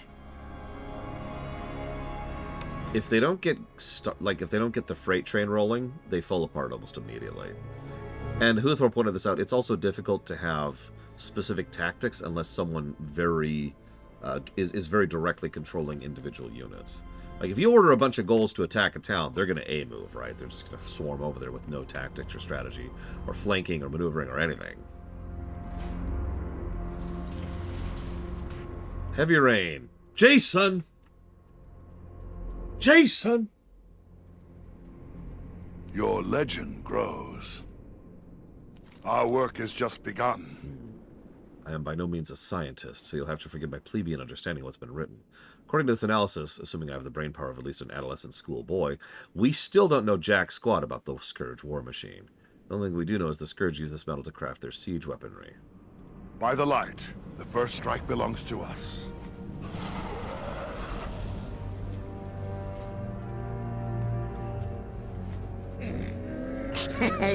Many deals for a friend of the Grummels. That's true, Lord Aramon.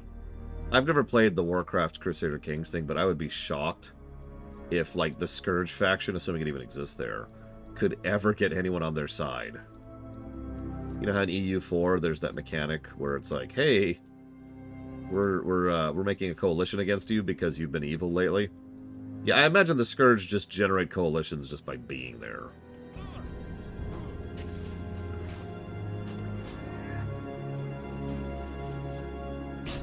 Many farewells.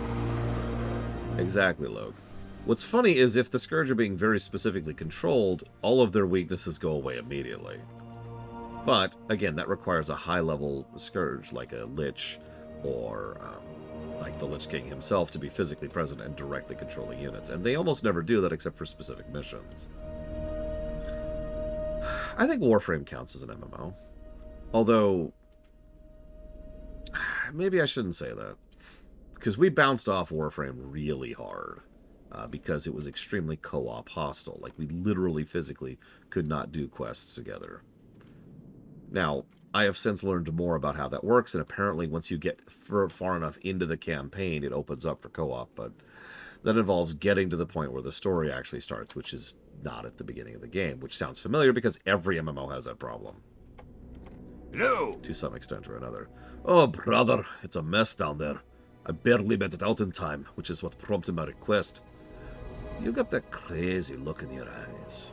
Do I? Look into my eyes. Thankfully, you're gonna need to be crazy to do what I ask of you. See you soon. Held within the stone walls of this crypt are the remains of nobles and dignitaries that died in Northrend. At its very core sits a Necrolord who raises the corpses of the servants of the Scourge. You must make your way to the bottom and kill Necrolord Amarian. Only then will the assault cease, and be on the lookout for any information where Amarian resides. Safe travels. Okay, I can do that. I've heard nothing but good things about Warframe, and that it eventually improves. The problem is, getting to that point. And me and my friends have never really felt invested enough to bother crying. By all accounts, the company's pretty legit as far as companies go, and while they do have microtransactions, they tend to do them in a less horrible fashion, which is sad that that's the bar, but here we are.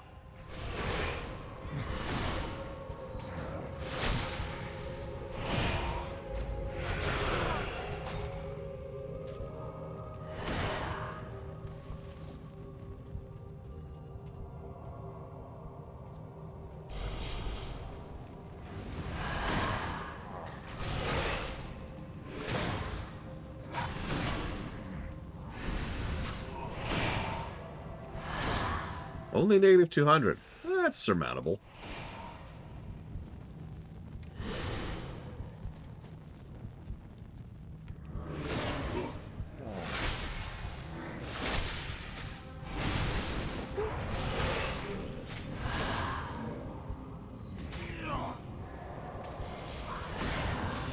Oh, did Tencent gobble them up? That's a shame.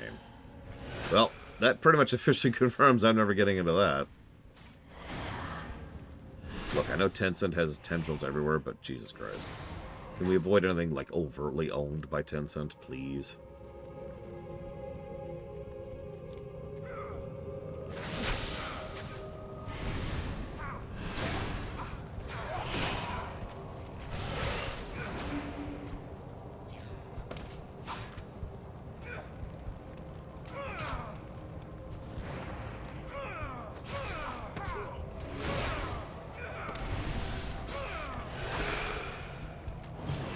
I mean, that's how that works, right? You ever heard of buying, Impressive. The master said you and your people would be a nuisance. No matter, your end draws near. Soon the combined might of Naxxramas will rain down on this place and shatter your meager existence. Scrolled across the flesh-bound chapters of this tomb are symbols and shapes that seem to have been scraped into the page with a blade. You have no idea what's written, but you're certain whatever it is, it must be important. Okay. Now you gotta identify yourself. Otherwise, I automatically say no to these things. 54%. Oh my god. One moment, please.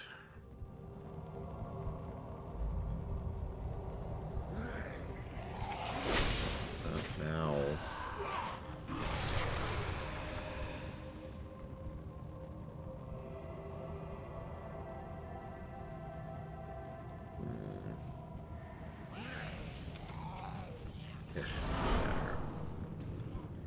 Yeah, my bank just called me and I want to make sure that it's nothing.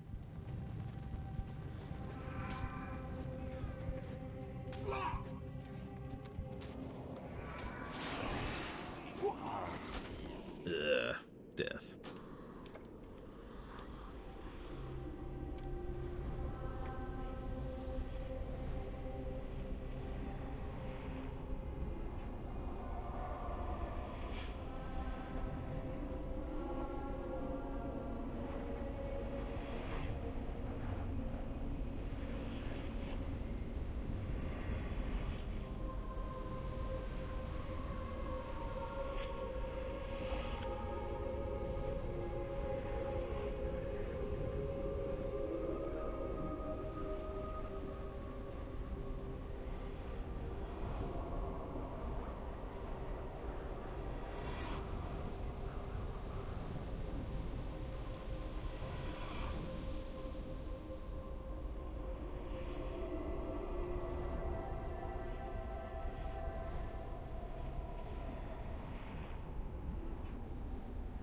I'm going to assume that's a cold call.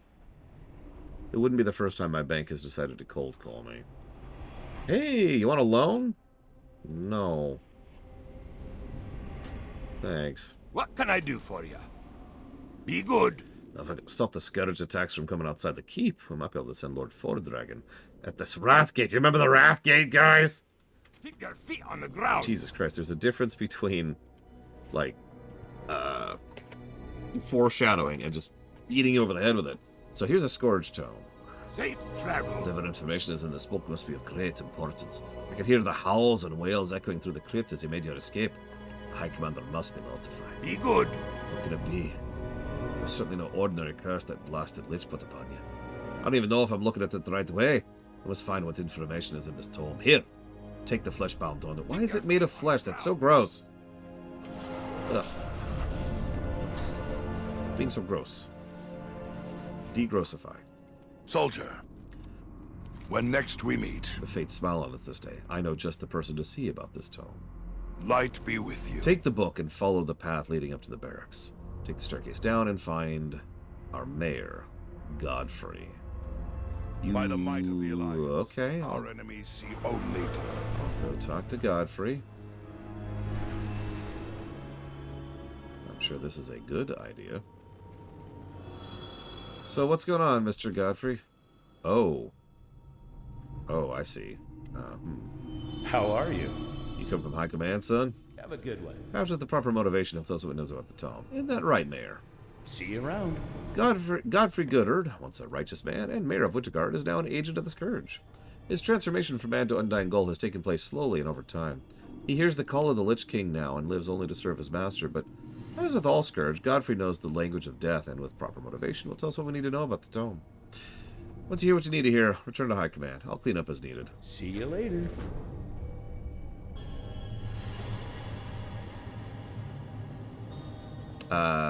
I don't know, Spartan. Stand back. The beast might lash out and harm you. Godfrey, hear me, fiend. Hear me, for I am the light, here to deliver you from evil.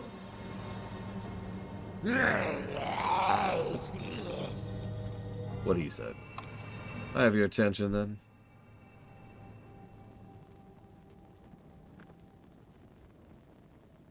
We can do this one of two ways, Godfrey. First, I simply ask you to tell me what unholy art markings are etched upon the page of the tome mean. What say you?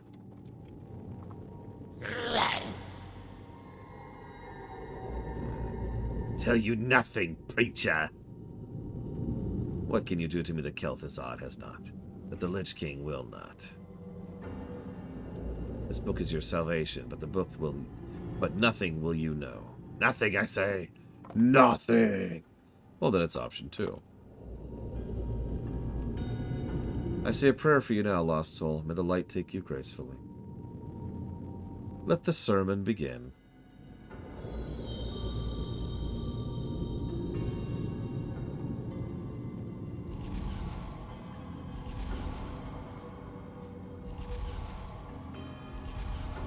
So he just starts burning with the light, like you do.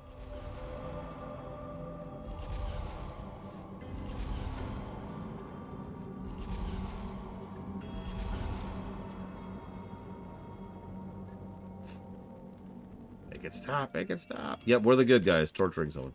It tells of the coming apocalypse, how this world will burn and be reborn from death. Rubbish. Do you take me for a fool? Do not spew your scourge propaganda at a man of the light. Speak now, or I'll have the peasants craft a holy water bath and dip you into it like a dog with fleas. No, I tell you everything. Humans beneath the earth of Winterguard Keep built a mausoleum. Why do you think Naxxramas attacked that spot? Thelzon hides deep in your own crypt and sends 1,000 corpses at you. Perish you will. What? Mausoleum? What fools are we to have not noticed? We will find and strike your master now, Godfrey. We will end this nightmare. How?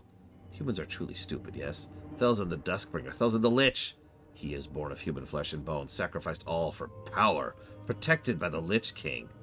You cannot stop Thelzon. He bears the dark gift bestowed upon him by the Lich King himself. You let us worry about how we kill the monster, Godfrey. Return to Halford with the information the good mayor was kind enough to submit.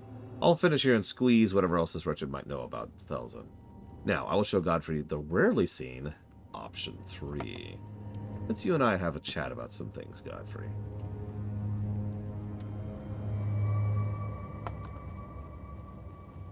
And then he starts torturing him. Torture. Woo. Burn and looting, bomb and shooting.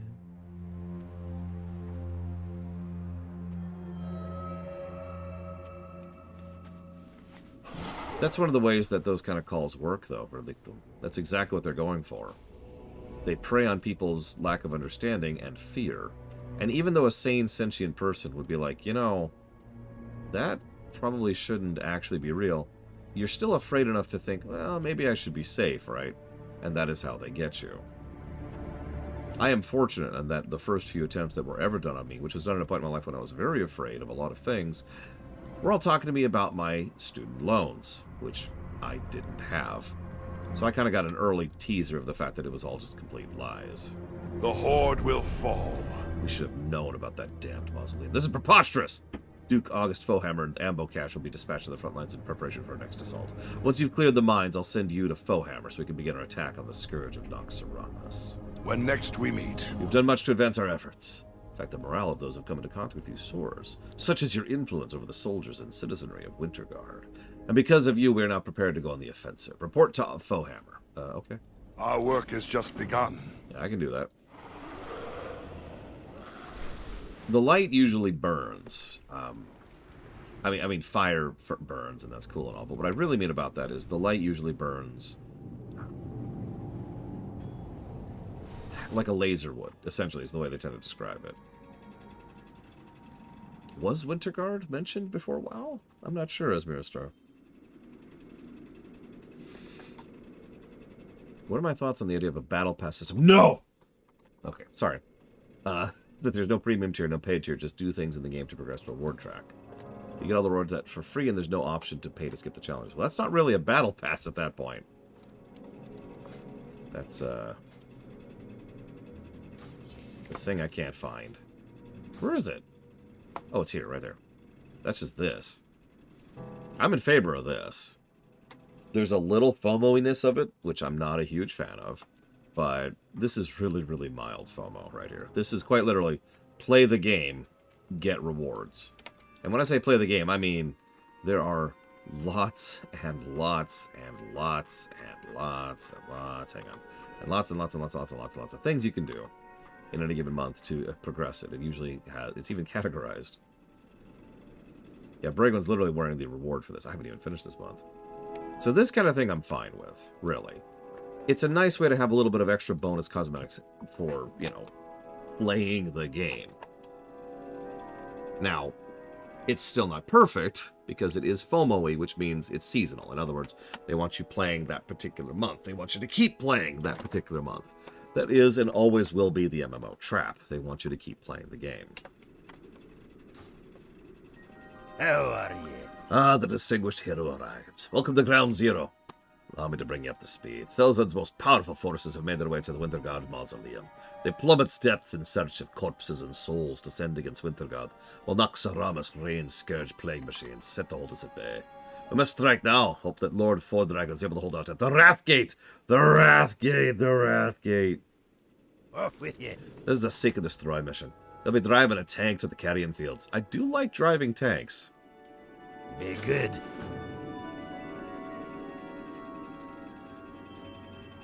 Let's drive a tank. Ba ba da ba. Ba ba da. Hello. The Wrathgate is a thing. I don't remember it being that bad on the Horde, but then again, the Horde doesn't build up the Wrathgate in the same way. We'll talk about why when we get there.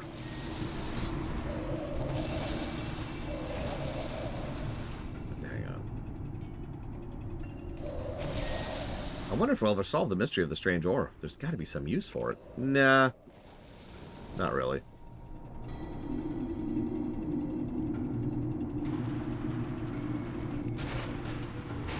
Cover me! I'll just run over the gnome here. There we go.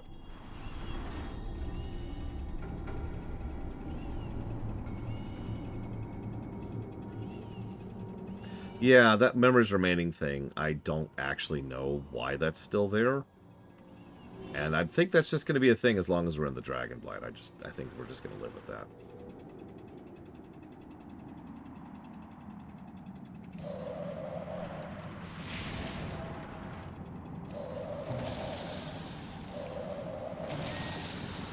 Oh, goody. Dust wall. That's doubly funny. Why don't they just fly Naxxramas over Winterguard and keep and blow it up? I mean, that's what I would do. Could you stop giving advice to the enemy, please? I mean, Naxxramas is right there. Well, it's right there, Spartans. That's how you enter.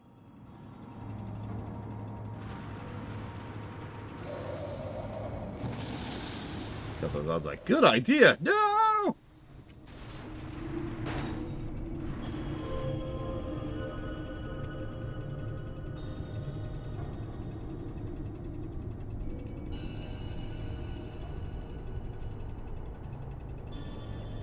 What? Why not use mana bombs? What? I just picture Kel'Thuzad being like, why would I ever use a mana bomb? That would be so uncivilized.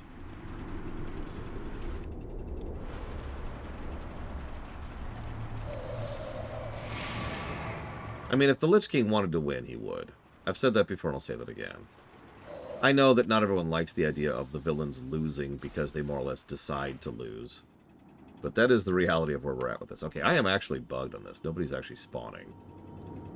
So we're going to have to start this over. Plague Bomb. Funny you say that.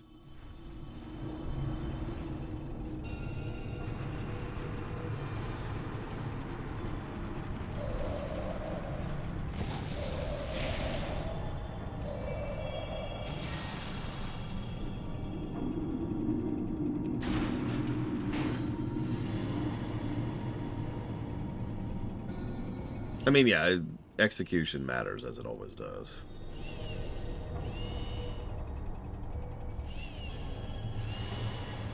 There we go. Now, please come back in so I can progress the quest. And not have to get a new tank every single friggin' time.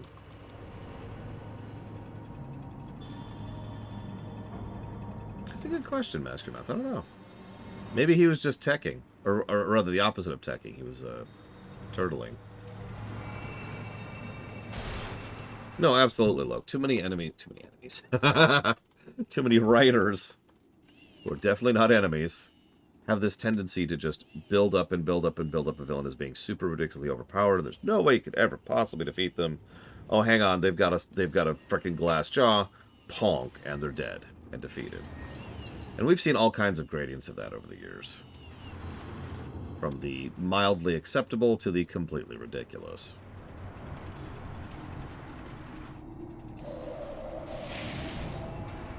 Also, they're still making fun of sand gnomes.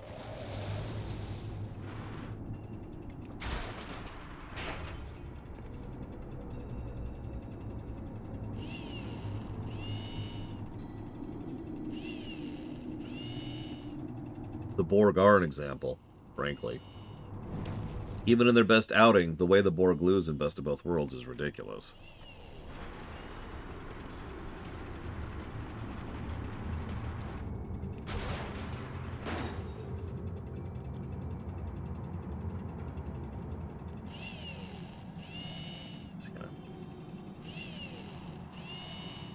Don't mind me. Just using my sonic screwdriver here.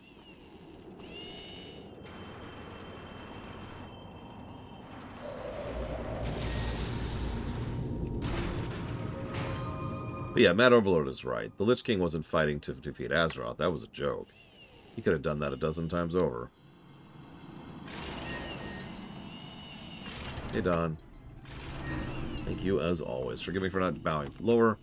But today is headache day.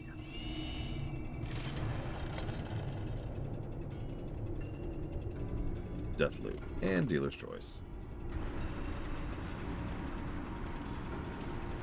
Oh, absolutely. I can just picture it, Suffolk. I mean, they're like, yeah. Like, the funny thing is, the build-up in Best of Both Worlds Part 1 is essentially perfect. I'm not even making that up. I've actually covered that several times, but to reiterate a little bit. See you around, Kenny's Cow. Have a good day at work. They use the Borg so little in Best of Both Worlds Part 1 that it works so much better because of it. Like, in general, most of the Borg only show up for, on average, about 30 seconds at a time in Best of Both Worlds Part 1. And that's awesome. Like, that's perfect buildup. It's like, okay, talk, character stuff, talk stuff, debating stuff with Starfleet, some Riker moments. They have a poker game. They're going down to engineering. They're getting work done. Borg show up. Oh, crap, oh, crap, oh, crap, oh, crap. Okay, we got away. All right. And then there's like another 10 minutes of recovery from those 30 seconds. And that's great. That's so good, the way they do that. I think, legitimately, that's one of the reasons why the Borg had such staying power, was because of how they used them in that one episode. Hey there. Why I'm not wearing any pants isn't important. Gonna be honest, I didn't notice. Let's just say I took some shrapnel in the wrong place and leave it at that, okay? So, you wiped out those plague wagons up the field and got my soldiers here in one piece. Impressive. You're one of the first to make it this far. Too bad you gotta go right back into the carrion fields. Yeah, we've had a bit of a setback. See you around. The munition drop went badly. The shipment of ammo from Westguard Keep was intercepted by the Frostworms. The flying machines were torn apart in seconds, and most of their cargo scattered to the wind. Most of it's still topside. I'm gonna need you to go up back there and get the munitions. Okay, I'll go get your frickin' ammo. Well met. Just down the steps lies a bunch of Scourge. I want you to go kill Scourge. Kill them all. See you soon. Okay. Listen, Sophicum. Let's see, where are we at? Where are we at?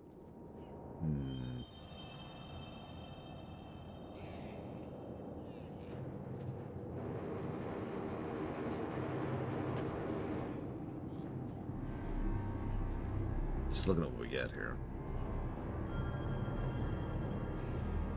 Oh gosh, that would be fun to make. Let's go ahead and get the thing so that our Dark Transformation buffs us and our pet even more. I like that idea. Why did this game get a negative 100? Hey, Czar. Name something that happened 10,000 years ago and actually makes sense.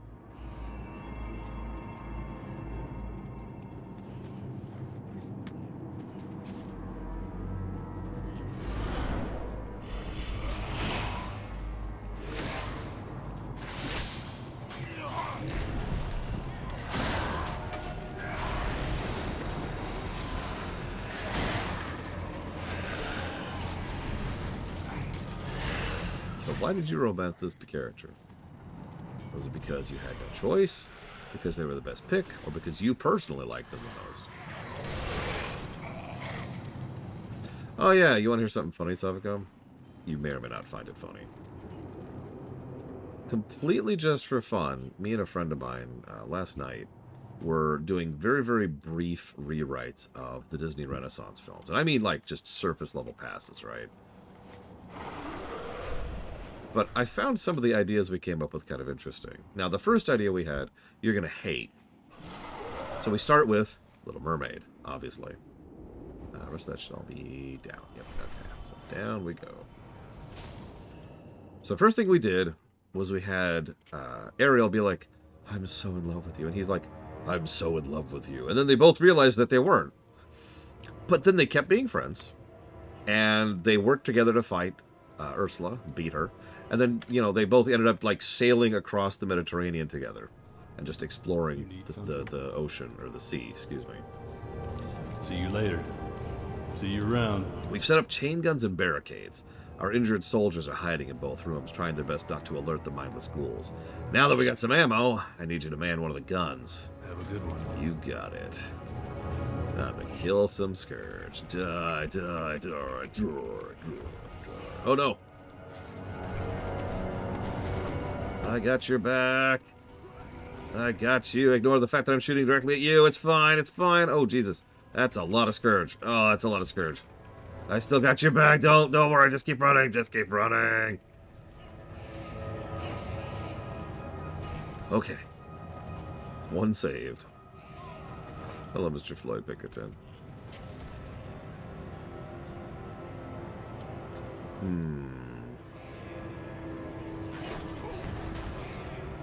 Oh, there we go. It just spawns them. Okay. love the janky way this works. You see that little marker on the ground? That's what's actually spawning the AoE damage that's doing this. Just a nice little touch there. I'll think about it, Lo, because I'm kind of with you, honestly. Why am I taking so much damage? Like, I shouldn't be taking any damage.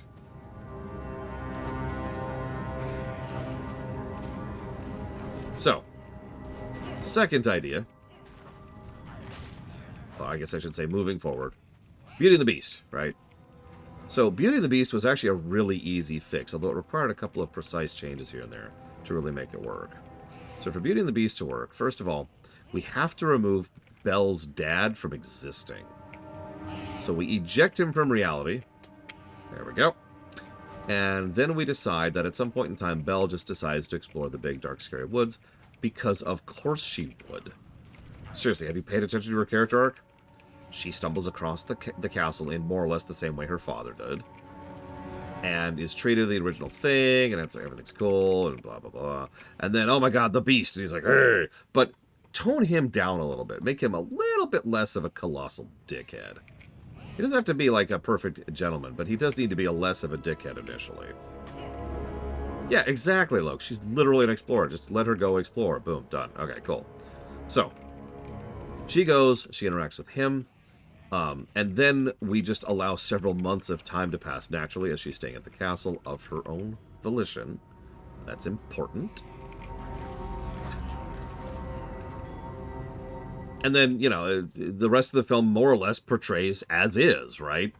Nothing else really changes from that point. It's such an easy fix. There's one minor change that needs to happen because there's a because plot section in the actual film. I am dead. There's a because plot section in the actual film where they need to get Gaston to attack the castle. And if you pay attention, that particular segment of the film is pretty stupid. So just smooth that over. Have Gaston find out that Belle is there. Gaston is the local noble lord. He uses the excuse of going to get back his castle and fighting back the beast to save the people. But ultimately, he's just trying to get Belle back because he's an egotistical jackass. And there you go. No other problems. Boom. No, Gaston is more or less perfect as he is, as weird as that probably sounds. Like, Gaston, he really is... He's already rich, well off, and has his pick of the litter with regards to resources and people. He is the local lord, whether they actually say he is or not. So all we're doing is codifying that. We don't even need to go into it, just like have one line of dialogue. The castle out there? She's at the castle? That's my castle! And there you go, one line of dialogue established, move on. No need to go into it. So then we move forward to Aladdin. Aladdin's a little bit trickier. Yeah, exactly. My girl, my castle. That's how that works. He's very possessive, and that's a major part of his character and why he works as a foil to the beast. Someone who was selfish but learns to be better, whereas Gaston just kind of stays a dick.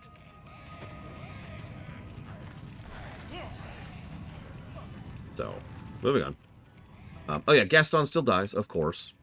I do still like the... Usually I don't like it when the villain kills themselves, because usually it's just done so the hero's hands can be unblemished. But in this exact case, I actually think Gaston killing himself works, right? Like, it's very in character, and it completely lines up with him and with the beast being willing to spare him. So, thumbs up on that. Oh, you don't want to hear my thoughts on Tarzan. We did get there, but hang on, let's keep going in order.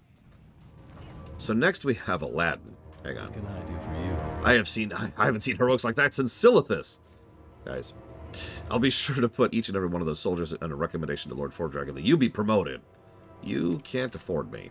Be careful. There's been a talk of a tunnel dug by the Scourge that connects to the embalming chambers of the mausoleum.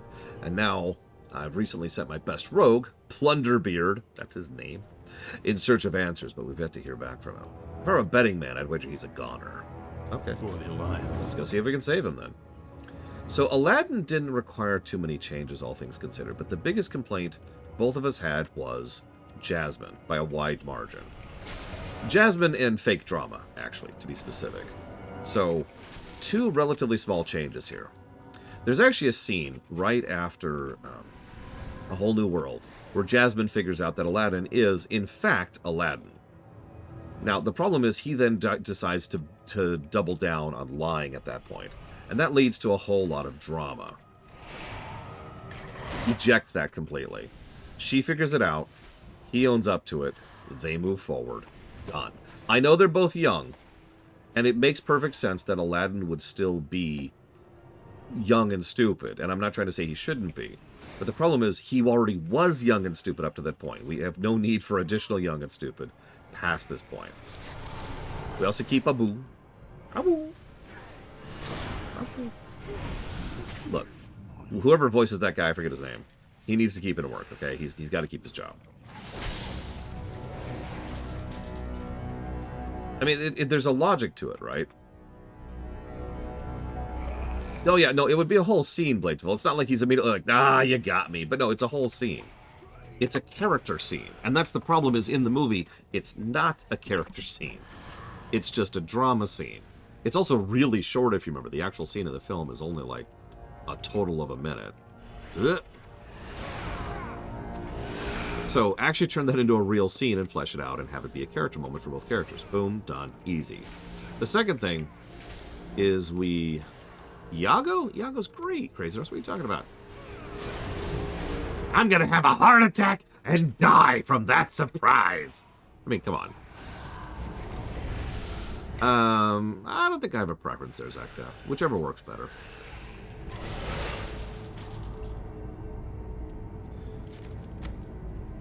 So, during the final confrontation, we just twist things around a little bit. Really, all that needs to happen is a couple of the things that Aladdin did in the actual story, Jasmine does instead. And that's it. That's all that really needs to change there. For example, there's a scene where the Sultan. The Sultan's like, I order you to marry him. And she's like, what? No, why would you ever do that, father? I don't possibly recognize that my own father's being mind-controlled because I'm an idiot. And instead it is Aladdin who recognizes that. Easy fix. Make her be the one to recognize it. Boom, boom, done. We're good. So that's an easy fix, right? And another small change is change around her participation in the final battle. Aladdin's doing his own thing, and he eventually frees her. But eventually they reach the point where they start to realize they're just completely outmatched here. Have Jasmine be the one to figure out how to outsmart him. Now, hang on. The specific reason why is entirely in-character reasons. Because she knows him. She knows Jafar. She's worked with her. She's probably lived her entire life in the palace around Jafar. So she's the one who could pick out his big weakness. Because Jafar has a giant blind spot. Remember, this is a man who has all of the money and power of the nation at his fingertips, functionally runs the Sultanate, while the Sultan goes off and plays with his toys. But no, it's not enough, because Jafar cannot stand being number 2. He can't stand being second best. So, she would know that, and she could be the one to needle him about that and convince him to become a genie. So my friend of mine was arguing that we should get rid of that way that we talk around it. But I argued that, no, that works perfectly for his character because he can't stand the idea that everything he ever had was something that was given to him. That he will always be second best to the genie who made him who and what he was. And that would bother him so much that he would have to find some way around that, and that leads to him becoming a genie and then, being defeated.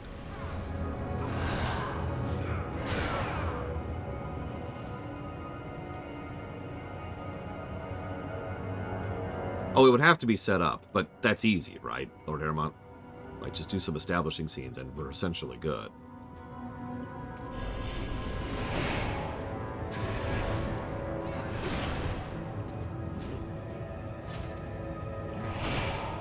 Oh, no.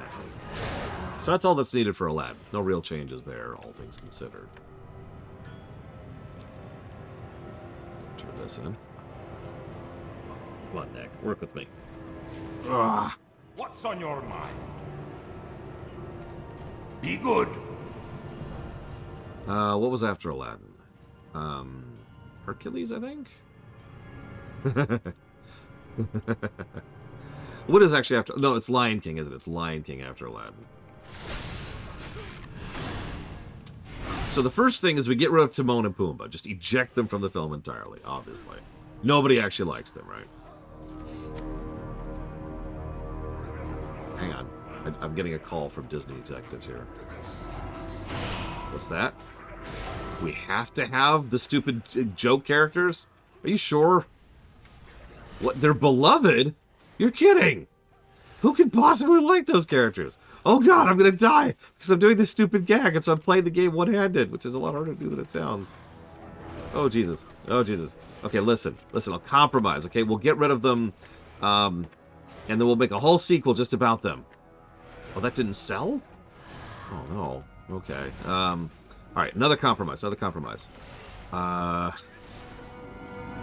Okay, fine. We'll keep Timon and Pumbaa. I guess. Ugh. But actually, no, for real, I only really had a couple of ideas for Lion King, although there is one idea I had that everyone would hate. Not the Timon and Pumbaa thing, that's obviously a joke. No, I think there's one idea I could have, which you would absolutely despise. So, this would involve restructuring of several scenes. The overall film wouldn't change its tempo or pacing of plot, but a lot of scenes would need a polishing pass to make this work. So, oh my god, this freaking leprosy is killing me. Literally.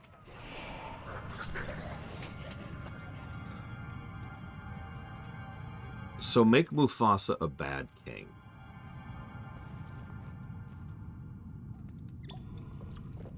Now, don't make him a terrible king, but make it clear that he's just a nice guy who doesn't know what he's doing, right?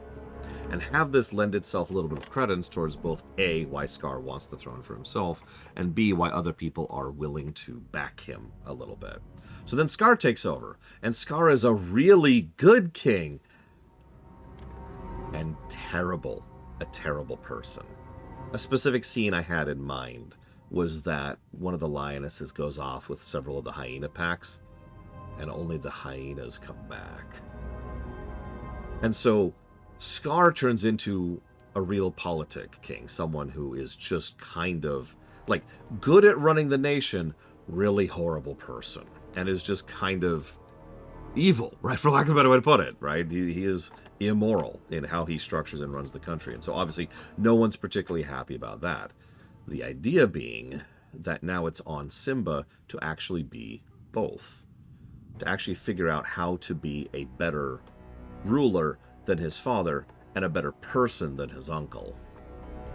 And that being his major character arc after, you know, everything else.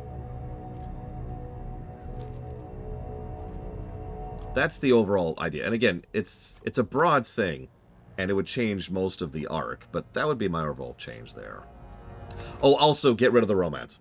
Alright, so Entry 1. They drag corpses through the tunnel to the embalming room for experimentation. There's an endless supply in this mausoleum. Whatever cannot be reanimated is turned into a construct of one kind or another. Entry 2. I fear that this lich, Thelzon, hides a dark secret. Who is he? Was he once one of us? I have discovered the location of the phylactery. It's, whatever's written on the remaining page must be recovered. Search the chambers. We must find the one who tore the journal apart. In all honesty, I think the romance has no point and purpose to be in Lion King. Nala being there, cool. Nala being the one to recognize him, cool. Nala being the one to help him come back, cool. Nala and Simba being romantically connected, purposeless. The one and only thing that actually has any impact on whatsoever in the entire film is that we get to hear a song by Elton John. That's it. That's all. Yeah, can you feel the love tonight? Now, I know what you're thinking. Lore, you can't get rid of that song. Okay, have that song be between Timon and Pumbaa. No, like just make it platonic. It would still work. I don't want to remove Nala from the equation. Quite the contrary. She's a critical component. Both kid Nala and when she becomes an adult, teenager, whatever. Yeah, what Pillars of Snow says is at least in part the motivation there. I'm not going to lie. But again, ignoring the ickiness of it, because we can ignore that, right? This is Disney. We throw a lot of ickiness out the window. So even ignoring the ickiness of it, what's the point of it? What's the point of the romance even being there?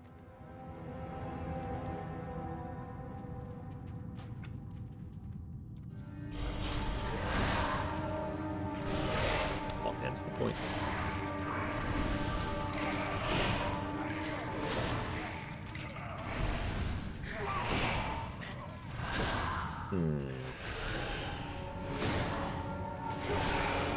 I don't know. We could work with that, Lord Hermont. We could play with that. What's the point of any romance? Exactly. Death to romance! Sorry.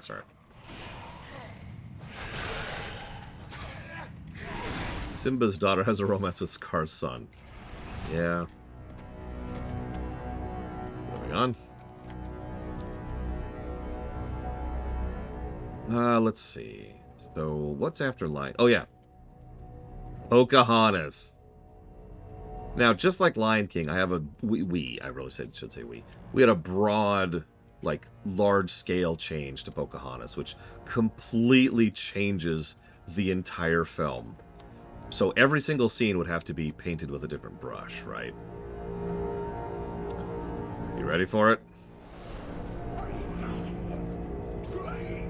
Turn it into a parody. Absolutely lean into the nonsense of it and actually turn it into a joke film. In the lines of something along like Emperor's New Groove.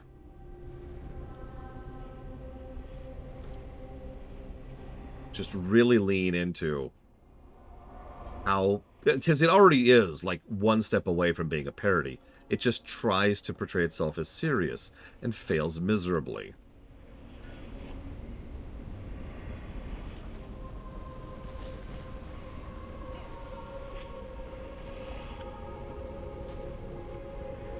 That's it. That's all. That's the fix. Yeah, exactly, Blade Chaval. The whole impetus behind that was the Savages song, which is probably trying to be a serious commentary on hatred, and fails miserably, because it's the Savages song. Savages, savages, barely even human. I mean, come on, right? Like, make that the tone of the film. And that's what we would do with Pocahontas. That's it. That's the one change. Like, we even had this idea of, like, I can't remember the character names, but he meets Pocahontas and she meets him, and he's like, oh, I didn't know attractive women were on this continent. And she's like, oh, I didn't know attractive men could come from a... And I love, oh, your skin color is so exotic. And he's like, oh, hang on, my eyes are up here. And just lead into it. Completely lead into it, right?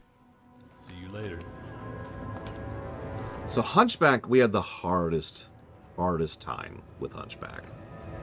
Because Hunchback, well, first of all, is a pretty damn good film, but it's also a very serious and dark film and another historical piece. So hang on, real quick.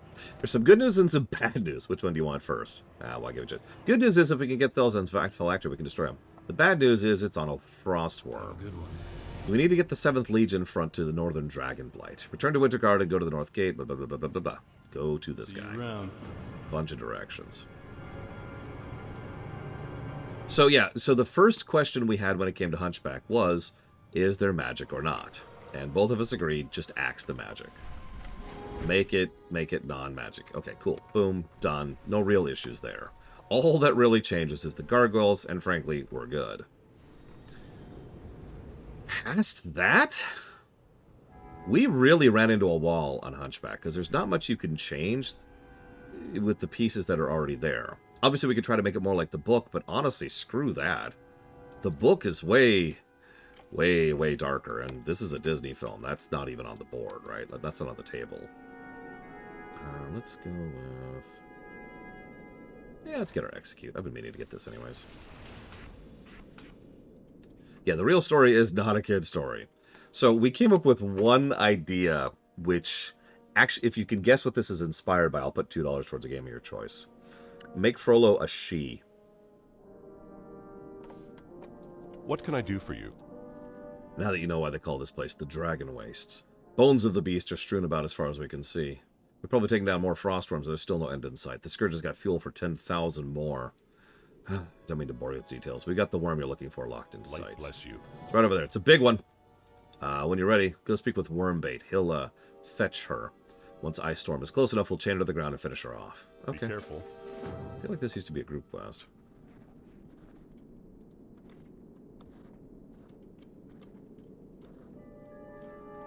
No. Make her... Okay, so... Can I help you? We're not doing that. Be careful. So the idea here is that if Judge Frollo is female and finds himself attracted to Esmeralda,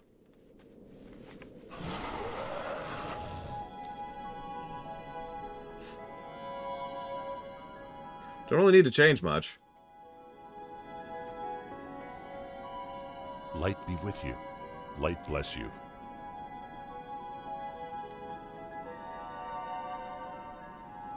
I'll flush her out. You just be ready when she comes in. I got your back. Have fun. Yeah, you notice they haven't even touched Hunchback with those recent CGI things, Master Man. Yeah, so the impetus for that idea came from the fact of a specific song that a friend of mine had heard, which was a woman covering Hellfire, the song, doing a cover of the song. And she did it. I listened to it. It's a very, very good cover of the song.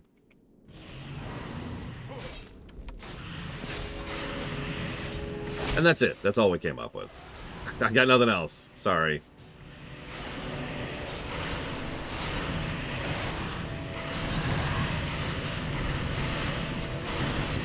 We couldn't change much with Hunchback. So what's after Hunchback? Yeah, Hercules. I'll come back to that. Then we have Tarzan. Oh, nobody wants to hear my ideas for Tarzan. Let's see. So, I guess we'll go with Hercules. Is it that? Right? Is it just Hercules and Tarzan left? I'm trying to remember here.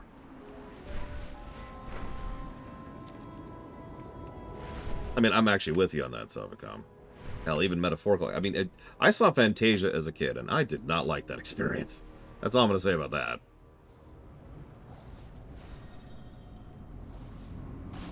Fate smiles upon us this Have day. we recovered the phylactery? By the might of the Alliance. We've lost so many good soldiers to that monster. I wish I could be there to see you crush his phylactery in front of him and end his pitiful existence. By the light, the first strike belongs to us. Thanks to your heroics, Lord Fordragon has given the command to launch a full assault against Thelzon. 7th Legion have made their way to the summoning chambers of the mausoleum and located what appears to be a gateway to hell. Go take the phylactery there and do it. Light be with you. So let's do it. Let's fight off this final boss.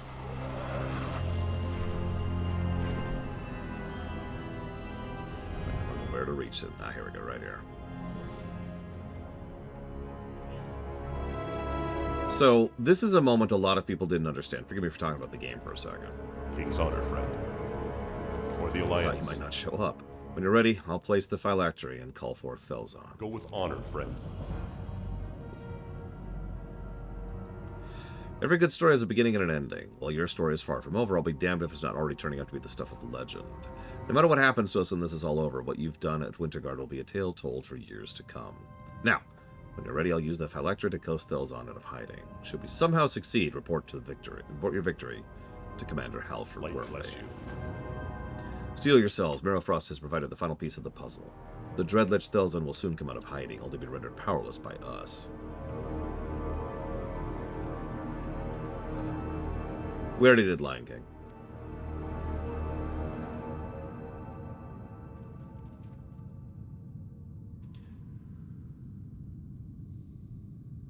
So this phylactery is the key to victory. I was once like you, mortal, soft, only flesh and bone, weak and timid.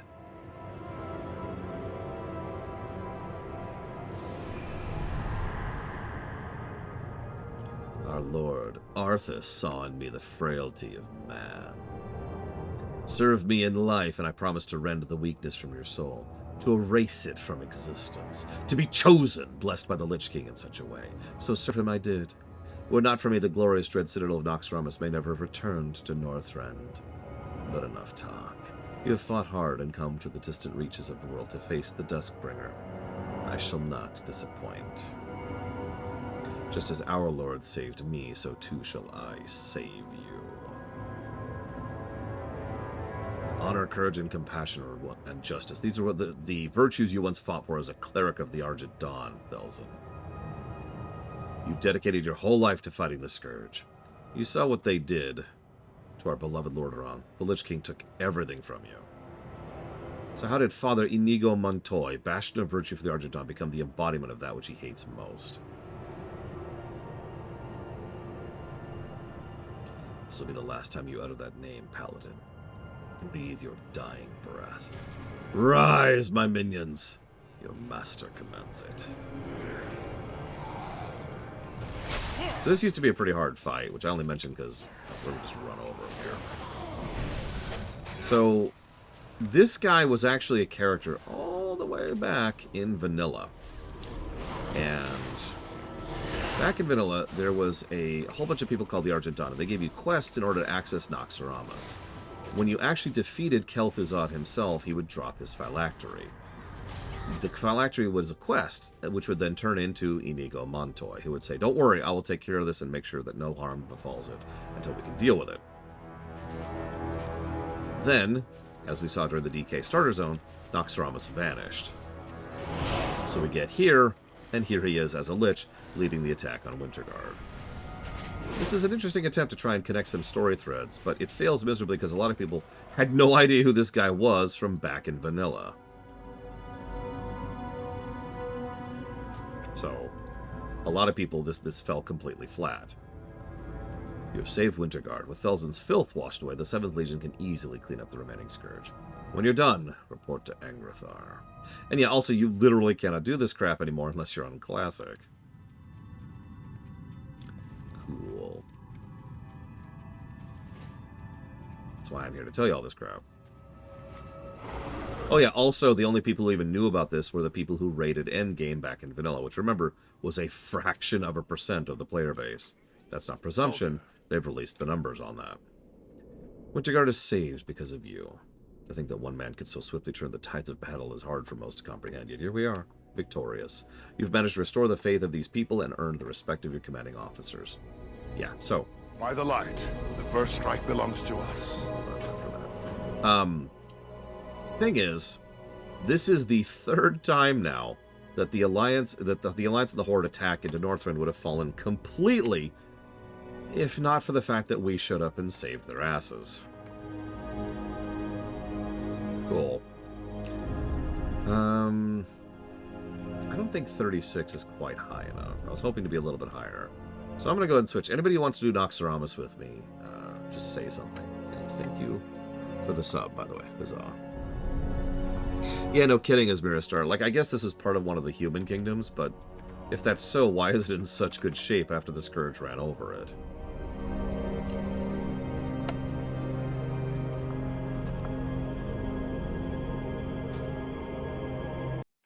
Well, we're done with the Dragonblight for now. Actually, yes, Mousecube Man. Although there's a flaw in that. I'll just take some wash, screw it. So I'll just take my death machine. So while I'm on the way to starting Naxxramas, I'll go and talk about Hades. So the big change we came up with is we would have to do some setup throughout the course of the movie to make Zeus more like his Hades equivalent. Sorry, Hades the game. In other words, he seems like he's cool, right? He's a bro, he's friendly, he's affable, until the moment you step out of line or do something he doesn't like, at which point, like, the mask slips a little bit, and you start to see the real Zeus underneath that. And Rip Torn happened to be voicing Zeus for that film, so I know with total certainty that he can voice a bad guy. So add a little bit of that layer of nuance to Zeus, and then completely change the entire ending. Make it so that Hades was trying to overthrow and usurp Zeus because Zeus was so terrible that he was constantly causing issues for Hades. Actually, yeah, late to all. So don't necessarily make Hades a good guy, but try to make Hades a little bit more not, mwahaha, I'm evil, right? And then Hercules, of course, he joins the final. I'm going to defeat you, Hades. And Hades is like, what are you doing? And I can picture the scene where Hades is like just ranting at Hercules. Like, do you have any idea how many dead people your father put into my domain? And have that just be like a moment for Herc as he's like, what do you mean? And then that's when Herc finally catches up with what we, the audience, have been seeing for most of the film. And it's just like, oh. So then, we add a completely new section towards the end of the film. A big final battle against evil. Zeus. And so then have Hercules have this big final battle against Zeus and really lean into it being this big, awesome thing of awesome.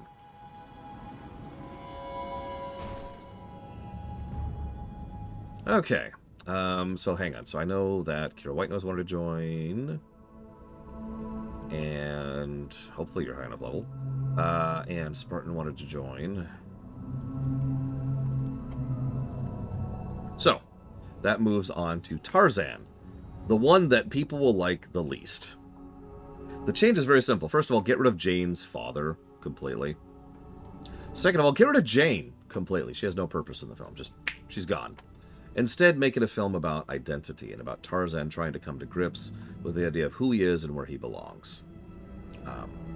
So the gorilla hunting party still shows up. There's still humans in them. Make not all of them particularly bad, but of course we've still got Clayton, who is awful. Okay, hang on, let me kick out, I'm assuming this one. And have Tarzan, you know, he's so excited to finally see his own people, his own kind. It's like, yes, at last, and yeah, I know Von Falkenstein, don't care. Boop! And she's gone. So... So she's completely gone from the film, and instead it's all about him coming to grips with his chosen family, and not his biological family, but his own kind, his human beings. And, you know, he starts off being, hey, oh, too far, and then, oh, too far the other way. And in both directions, he's being pulled until finally he accepts the fact that he is part of both worlds, and everything's cool. And then, of course, that leads to the confrontation with Clayton, and Clayton's like, no, I'm just here to kill gorillas. Cool.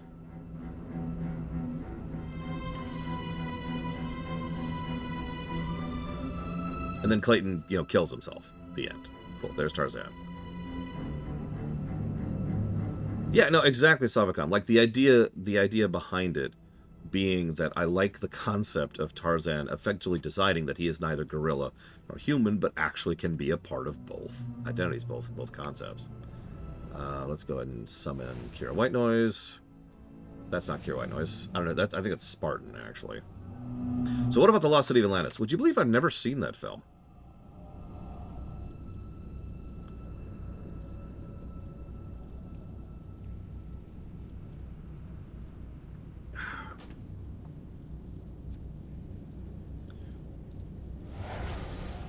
So I actually can't comment on that one.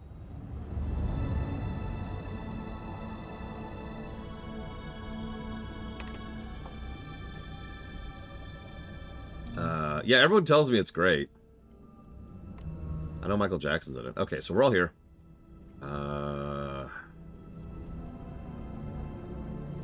Make sure we're at 25. Who is this and who are you on? That's, is that Spartan? That is Spartan.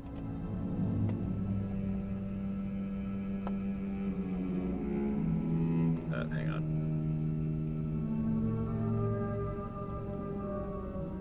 Okay.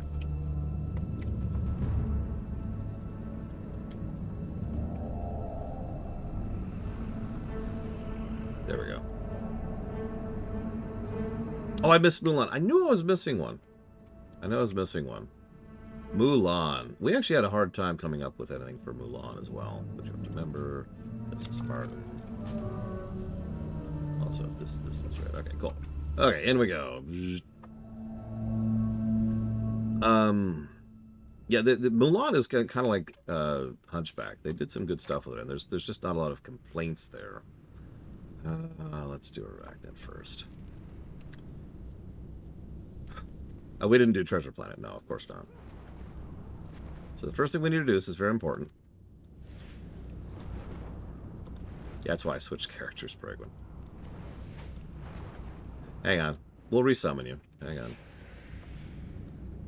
Let me know when you switched time walking, which should be a menu option.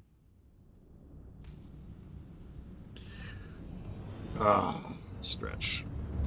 So Mulan, what did we decide with Mulan? Oh yeah, no. I remember what we did with Mulan.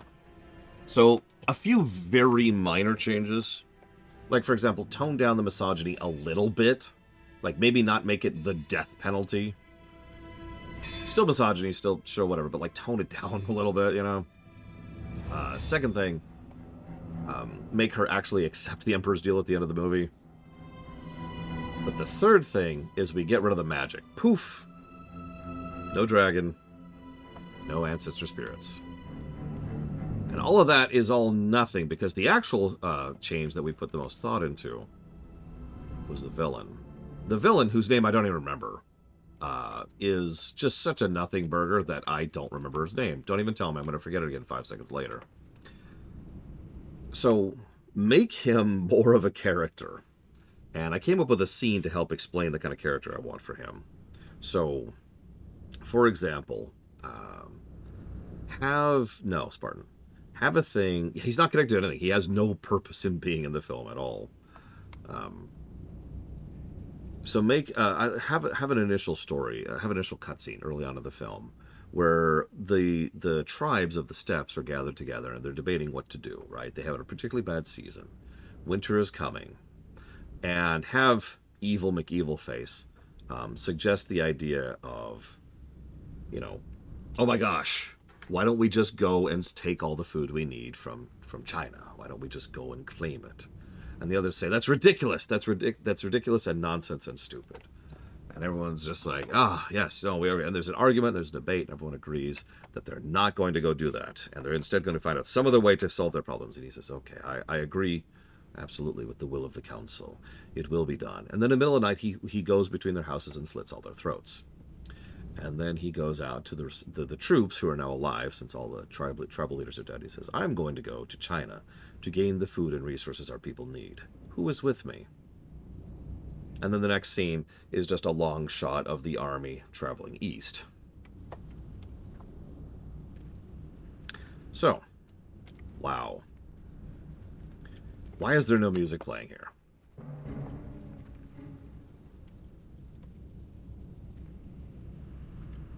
Where's the Naxxramas? Okay, whatever.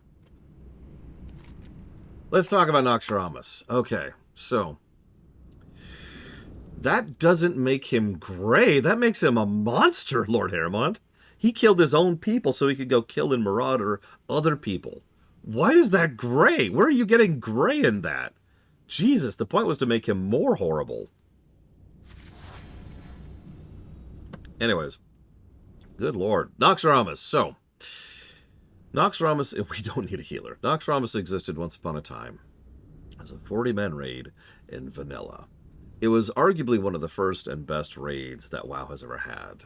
The first actually good raids. There's some debate about that. We could go back and forth on that. But either way, Naxxramas was a whole thing. It was also really, really, really, really, really hard. So, an extraordinarily small number of people were able to do this place. The old raid was designed in the manner that raids were back in the day. You do trash until you have enough loot to do the first few bosses, until you have enough loot to the second few bosses, until you have enough loot to do the final boss of a wing, right? It's almost exactly the same overall format as Molten Core. So you're supposed to do trash, and then as you go through the wings, you do like first, second, and so forth and so on, until you got to the outer ring. Now, obviously, all of this stuff was substantially harder back in the day when we didn't have the same kind of add-ons or understanding of the system or any of that crap. And of course, it was a huge gear check, and it also required certain classes. If you didn't have priests, you couldn't do this. If you didn't have warriors, you couldn't do this, etc., etc. I actually did do part of Naxxramas back in vanilla, not the whole thing, because we couldn't. And when we tried to go back in BC, we couldn't either. So, I never actually experienced all the way through Naxxramas 40, all the way up to the Kel'Thuzad fight. However, we did raid this place pretty regularly in 10-man and 25-man. Indeed, I actually have the title for that off. I have the title for that on right now for doing this raid without anybody dying. So, the structure of Naxxramas, you can kind of tell just by staring at it. There's your 4 wings. You start at the middle, and you can pick a wing and go. Once you get to the outside, you can actually peruse the outside to go to the next wing and kind of skip certain parts of it, but there's some asterisks to that. Generally speaking, you want to do each wing and then go through them in order. Which wing you do first is up entirely to you. It's very, very much on which kind of bosses you think you can handle first. Most people would consider the Arachnid Corridor the easiest, and most people would consider the Military Corridor the hardest. that's debatable, and it kind of depends on your setup, your classes, and your gear. Cool. So we're going to do Arachnid first, because this was our usual starting point. First we have the trash. Lots and lots of little trash, a few actual elites, several people who CC and web, and wrap and poison. Lots and lots of poison. Naxxramas, the original, was built back in the days of resistance gear being a thing. Now, I should probably mention that current Naxxramas does not have resistance gear being a thing. Do you see that yank they do? Stuff like that. So, yeah, Four Horsemen. I mentioned I haven't finished this dungeon back in 40, man. We never finished the Four Horsemen. So, this is Ahn'Kahet. He's a crypt lord. Which one shall I eat first? So difficult to choose. They all smell so delicious. He's a fun one. Do we actually have stuff for him? Oh, we do not. Of course we don't. So Ahn'Kahet back in the day was considered a pay attention check because he would do a visual indicator that he's about to do an attack, which you had to adjust for. Nothing else would indicate it. This was actually considered significant because back in the day, most of the add-ons, which would do things that would say, hey, they're about to do an attack, would rely on shoutouts. In other words, like he just said in Yell, hey, this is a dialogue. So the add-on would watch for those yells because those yells were tells. This guy had no tells. He would just do the attack. And so that was a big deal. What's my opinion using resistance gear as gatekeeping? It's bad, and I've given negatives for it. I'm glad they don't do it anymore. So Ahn'Kahet, nowadays, a little bit more modern stuff, he still has his Locust Swarm. So Locust Swarm is a nice big AoE cone that does a dot that also silences. He also summons he summons his guards. Guards have to be off-tanked because they're cool. He also throws you into the air. That's exactly as unpleasant as it sounds. And you will take 50% damage when you land. In other words, it's high enough to not kill you, but to do half your max health in damage. So if you're below max health when he throws in the air, you are dead. Oh, by the way, yeah, that's the thing. We'll cover that later. So when you die, when any corpse dies, which can be the guards he summons or the players as they die to the thing, he summons corpse scarabs from that. He just does it pretty much instantly. So like there's a corpse, he turns that corpse into corpse scarabs. They spawn with random threat and attack random targets. They almost immediately tend to lend itself towards the whole thing cascading into a wipe. So just like in over on the Archimond fight, anybody dying is severely punished and is hard to recover from.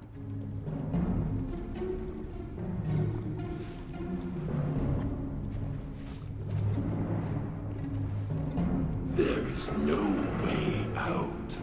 I just want to see if he's actually even capable of throwing me here. As it should be, Yura. Oh, okay. Oh, there we go. There's the impale.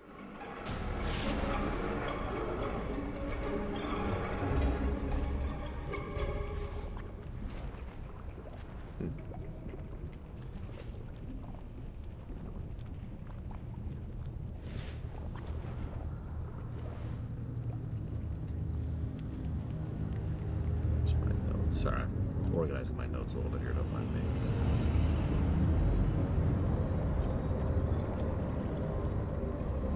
Almost, the bosses were almost completely changed for this version of the game, but everything else is almost identical to the original version of Naxxramas.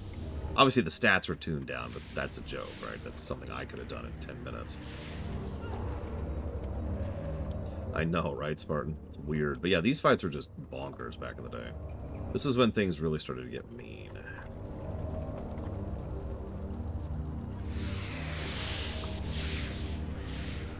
So our second boss is going to be Ferlina. The Grand Widow Ferlina is a warlock. She's wearing warlock gear anyways. Old lives. Your mortal desires mean nothing. You are acolytes of the Master now, and you will serve the cause without question. The greatest glory is to die in the Master's service. No, at this point, I think Classic has fulfilled the desire for there to be Classic Naxxramas.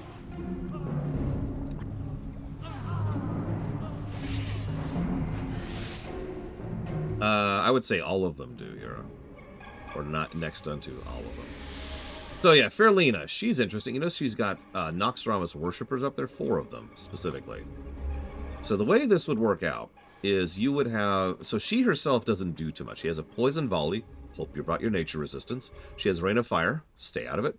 And every now and again, she would Frenzy. And Frenzy makes her hit very hard. Notice you could not actually remove Frenzy, so you just had to tank it. It was just a healer tank check. Make sure you can actually go ahead and endure those particular shots. That's it. That's all. Now, that's pretty simple. That's true, Lord Irma. That's pretty simple. But the worshippers there, they're the real problem. So what you don't really kill them because you can't really kill them. Instead, you pull them off to the side and just kind of hold them there. Periodically, they get sacrificed to Fairlina. That then allows you to do all kinds of stuff, right? But the thing is, you can mind control those. That's why you don't kill them. Because when you mind control them, they have an ability that dispels her frenzy. And also makes it so she can't do poison volley periodically. So, there's a couple of ways of dealing with this, but the generally accepted thing is you mind control a worshipper, move it over her, dispel the frenzy, and then that also makes it so that she can't do her AoE damage from it. So it's, instead of being a phase in which you're getting the snot beat out of you, instead it becomes a breather phase. If you brought a priest. You brought a priest, right? Oh, you didn't bring a priest. Oh, okay. So, don't worry, there's actually a new mechanic in this version of the game, and specifically in the 10-man version. So in the 10-man version, there's this whole new mechanic where if you kill one of the worshippers right next to her, that does the same effect. So this goes from being irritating to actually being kind of cool. Because the way it works out is you've got trash, which you can take care of and kill, and you don't want to. You want the off-tank to be holding them and just living with that, and then periodically drag one of them over, so the DPS will focus on one specific target and nothing else. Remember, we talked about how WoW encourages you to not casually AoE, which is funny to say from a modern perspective, but it's true. So you kill just the one target, that dispels her, then you pull the adds back over to the thing, and the DPS continues to focus on her. Thing is, you only had 4 of these. So if your DPS was not enough to take her down before she does her 5th enrage, you wipe. That's the Fairlina fight. Yeah, Nax really likes mandating priests. Go figure.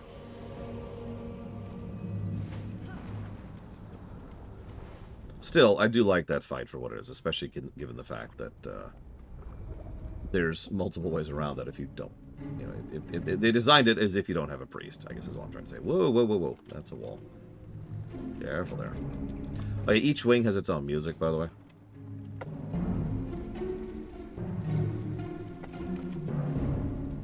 Yeah, the problem is, this is one of those really weird things, and there's no real good thing about this. Naxxramas was the most make sure you bring the right class raid in the game. Because some bosses were straight up impossible if you didn't bring the right class. And there's problems with that. There's all the problems with that. I get the idea of wanting classes to feel specific and individual, and I do agree that it's a cool idea. But in reality and in practice, there's a reason WoW has moved away from that so substantially. Anyway, so these are heavies surrounded by debuffers and daughters. All of this trash here is just tons and tons of poison damage. Like, they are just constantly bleeding you down. So I sure hope you brought that nature resistance.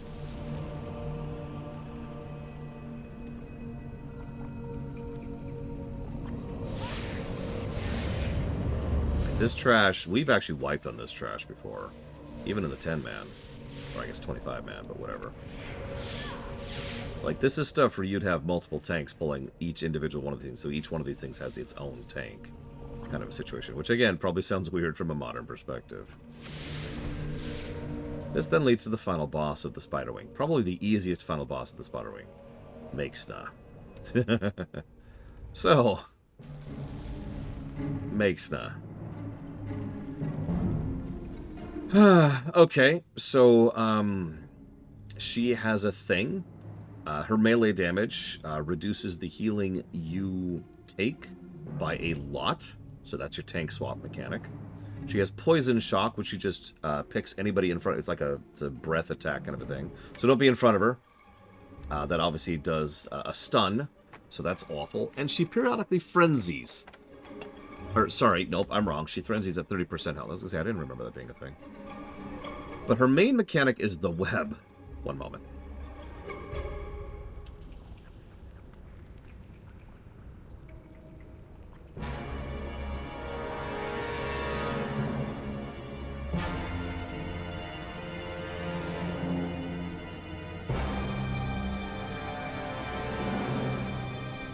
Yeah, make sure your tank is healed, shielded, and hotted. Otherwise, he's probably going to die when that stun hits. Because remember, stunned characters cannot dodge or block or parry. We probably have a warrior here. Anyways, web wrap. So I'm going to body pull this particular one. The idea here is she likes to do this spray. Oh yeah, by the way, nice column we're in here. She likes to do this thing where she's like, hey, what's up? And she is going to fling certain people in the group off to the edges of the wall. And I forget what exactly happens if you don't get them out of there. I think they just suffocate or something like that. But anyways, maybe they just sit there and they're out of the raid. Either way, there's a cocoon. Did anyone get hit by that? No. Of course, nobody getting hit by it. It might not actually hit us. We're too high level. But she'll do this thing where she will fling you to the wall, and then the DPS, usually the ranged DPS, have to immediately get on top of that in order to get rid of all the crap. You can actually damage it. You can damage the webbing, and that'll free the people inside it. Here's spray. Did it hit anybody? Oh, it looks like it hit Mr. Red. But it hit me, too. That's strange. It looks like it doesn't actually do anything to us. We're too high level. Anyways, what it does is it flings you to the wall. And you got to try and free them as quickly as humanly possible, because otherwise, yeah, they're either going to die or suffocate or something. And here's the Kel'Thuzad's new voice actor. We're walking. So over here, because there's a shortcut. Makes does a fairly simple gear check kind of a fight. There's not too much else to add to it, to be completely honest with you. It's very, very, very heavy damage to the tank periodically, and the DPS need to be on breaking people out. There's a reason Makesno was considered the easiest of these ones. So, now we have the Construct Quarter. Now, what's interesting is you'd think this would be the hardest trash in here, but no, the Military Quarter still exists. The Construct Quarter, there's... pretty much every single pull in here involves a heavy, oftentimes two.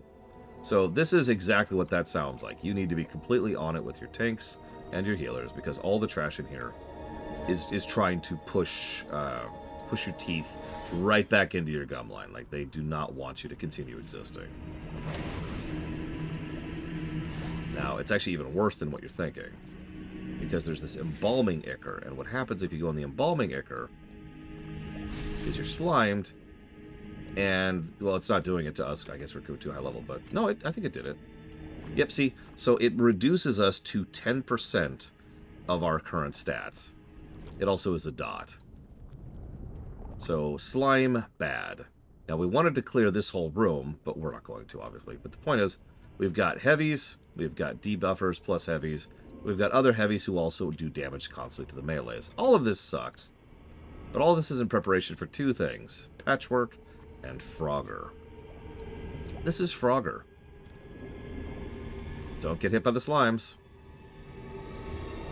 The reason they stopped doing this actually makes a lot of sense to me, but it's a damn shame, because I actually like these kind of environmental things. The problem is, server lag determined your quality here more than your player quality, you know? I have actually seen players get hit by a slime that they were nowhere near. So, I kind of get why they walked away from that a little bit. Those things would totally kill you, by the way. So yeah, there's Patchwork. So if I'm not mistaken, ignore the scare cord, Jesus! Patchwork is the origination of the Patchwork boss. He really only has 2 mechanics. Well, 3, technically. He's got Berserk, which is whatever. He's Slime Bolt, he Frenzies, and he does Hateful Strike. Hateful does damage to whoever is the highest health person in range of him who is not the tank. Kel'Thuzad made Patchwork his avatar of war. And yeah, he's so simple. He was basically just, hey, do you have gear? Because this is your gear check. But as a consequence of that coincidence, he turned into the original target dummy. In fact, not a lot of people know this. Patchwork actually predates target dummies as a concept. Now, I don't know this for total certainty, but I've always assumed they actually added target dummies to make up for Patchwork. Because if anybody wanted to sim a new build, or new gear, or whatever, this is where they would go. They would go beat up Patchwork for a while. Now, I don't have much to say about him. I don't think he's a bad boss, but he is so simple that there's nothing really to talk about there. You got gear, right? Okay, good. Cool. Now this guy, Grobulus. Oh my god. So, okay. So Grobulus, he's going to drop these things on the ground, which is these giant poison clouds that slowly expand. They do a crap ton of damage, and they last for over a minute, right? 75 seconds, actually. So that's your area denial. In other words, what we would usually do is we'd start him like... hang on. We'd start him like over here, and then we'd tank around the outer edge of the thing, because bit by bit, those poison clouds would just be covering huge chunks of the area. There's a reason why there's this giant room we're facing him, and for once there's actually a purpose behind it. It's because Grobulus will just... like, these clouds get really, really big by the end. So you really do need to be very careful about your positioning. There's other ways to do that. That's just how we did it, which is with the counterclockwise circle. He also has Slime Spray. That's a cone attack. Also spawns ads. So everyone he hits with the cone also spawns an ad. So you really just want that to hit the tank. Finally, Mutating Injection. So some random person in the raid will be like, boop, here you go. And he does this. This is soft enrage. The lower his health is, the more rapidly he does this, which is a common mechanic even nowadays. So after 10 seconds, or if it's dispelled, it'll do damage to everyone around them, and then create a poison cloud wherever they are. That's the giant expanding area. So that's your mechanics. The giant expanding area, and he will periodically make a player to a giant expanding area. So... and yeah, Lord Haramon says, we usually for this fight had a very specific designated dispeller. And the designated dispeller would be watching for the people who drop it, or the people who dropping it would do a shout out. Like sometimes we had a macro, so you just smash the macro. I'm ready for dispel. And then boop, and they do dispel. And we had designated spots, usually along the outer edge here, alongside the path you were creating, and that's where you drop the clouds. If that dispel goes off at the wrong time, or if you push it in the wrong place, you'll run out of space. Because these clouds only last 75 seconds, but they're spawning fast enough that you will barely have enough space to go through, unless you're very efficient about your placement, in order to actually push through the fight. That's Grobulus, some really cool inventive area denial, which also relies on player interaction to determine the placement of the area denial. So it's all about positioning in a fight that has a big, open, empty arena. Credit. Like, most giant empty arenas are just giant empty arenas, and there's nothing to that. So I will give them credit on that one. Plus to Grobulus.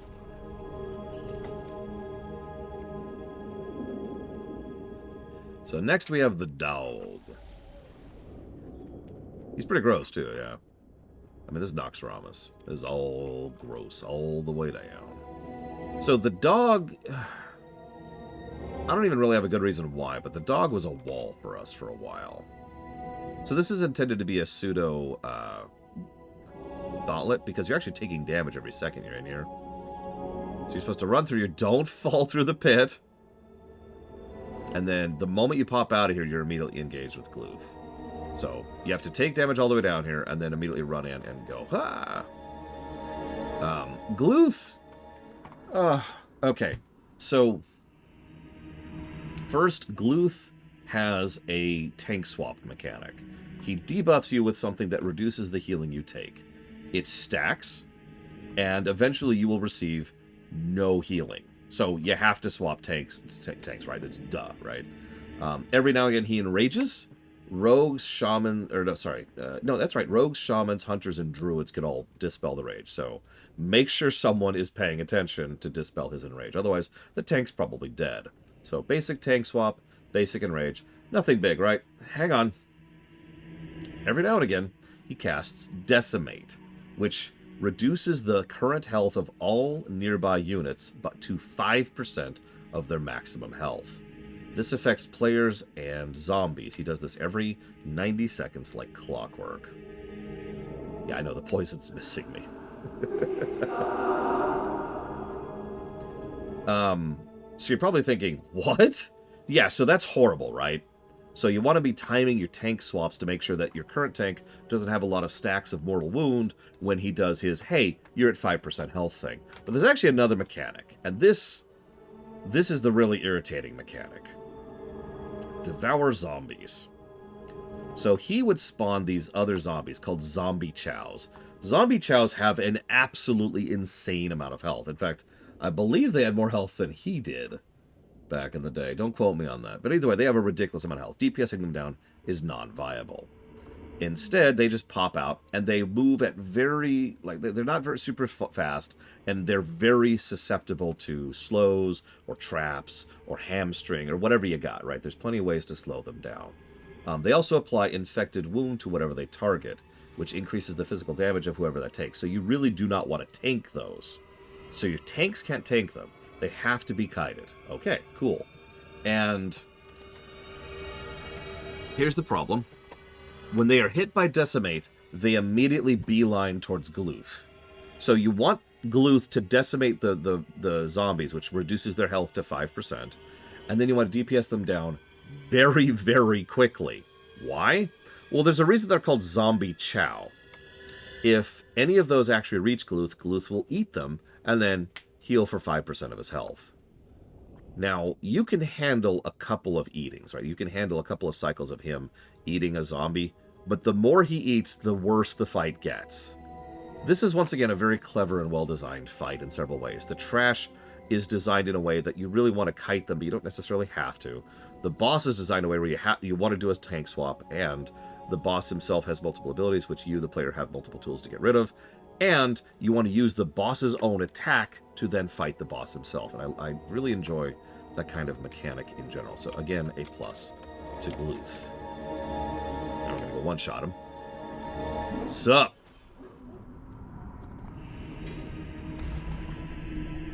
So now we have the fight.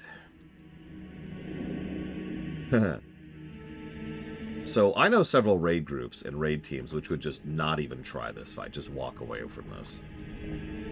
We actually had this one pretty much on lockdown. I know I keep talking about how, oh my god, my raid teams suck. But no, we actually had Thaddeus pretty solid. And I think that a lot of that's because Thaddeus is almost universally a coordination check. I must obey. So first, we had to deal with Stalag and Fuigen. This is my job. I was tanking at this point in time. I would usually start over there on the left. So Stalag and Fuigen are the first phase of the fight, okay, those two. This is actually fun. They don't do much, really. They're just like, rawr. But they're designed in a way that if they're not on that platform, then they go off that platform. And if they go off that platform, then they kill you. So, also if they're next to each other, they kill you. So, you wanted to make it so that your raid team is split up. Half on the left and half on the right. One tank on the left, one tank on the right. Here's the thing. They had an ability called, well, I think it was called Magic Pull, but what it was Fling, right? And so, periodically, they would take their currently aggro target and fling it to the other platform. Now, here's the problem. Their aggro doesn't reset when you do that. So, when you land, you have to immediately taunt the guy you just landed on as the tank, and then pull it to you quickly and make sure to reposition, because he's already started running down the hallway to go after the other guy. If you fail at that taunt, you're dead. Also, this was back when taunt could miss, so having that hit chance improved was something several tanks, myself included, did just for this fight. because you need that taunt to land. You cannot afford even a 5% chance of that failing. And that's actually kind of it. Fling, pull them down, and once they go down, you have to immediately jump over to the actual platform over there. If you don't, then bad stuff will happen, and then you have to deal with Thaddeus himself. Now, Thaddeus himself, he's actually kind of funny, because he's very, very simple, all things considered. He does Chain Lightning. Okay, no problem. And he throws out a Ball of Lightning if you are not aggroed to him, and he's got an Enrage. That's kind of it. Oh, wait. I have failed to jump once, Huthor. I'll go and admit it. I felt really embarrassed for it, and we wiped because I screwed it, because I was the tank. But I'll own up to that. No, the real thing he does is Polarity. This is why... So, Thaddeus hits pretty hard. And he's, there's a heal check, and he's doing random lightning. But no. The real mechanic, the only real mechanic of this fight is Polarity. So, like, for example, let's say that... let me use a made-up example. Let's see how good our group does at this, okay? So, Bragwin and Kira White Noise are positive, and me and Mr. Red are negative.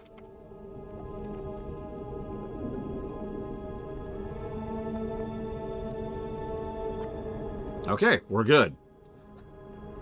And that's the mechanic right there, because that's it. All you have to do is kind of pay attention to where the negatives and where the positives are. Usually we'd set down like a specific thing. In fact, it was always positives. Positives were on the right and negatives were on the left, and that was our approach.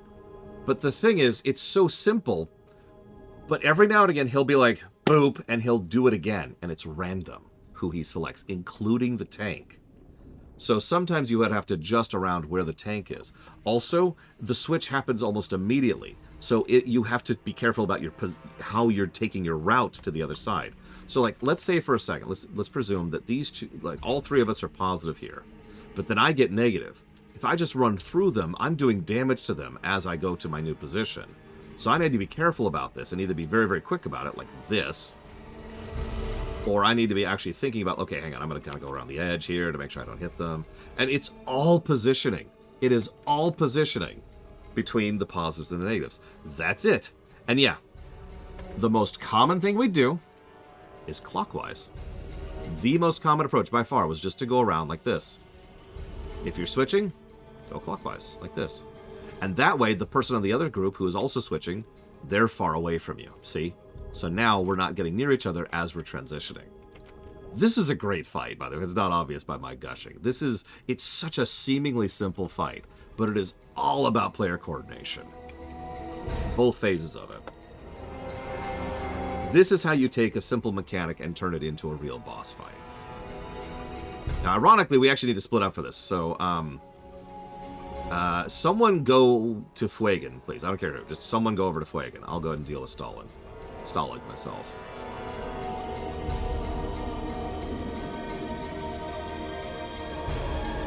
Also, just to get this out there, that's an experimental abomination, Thaddeus.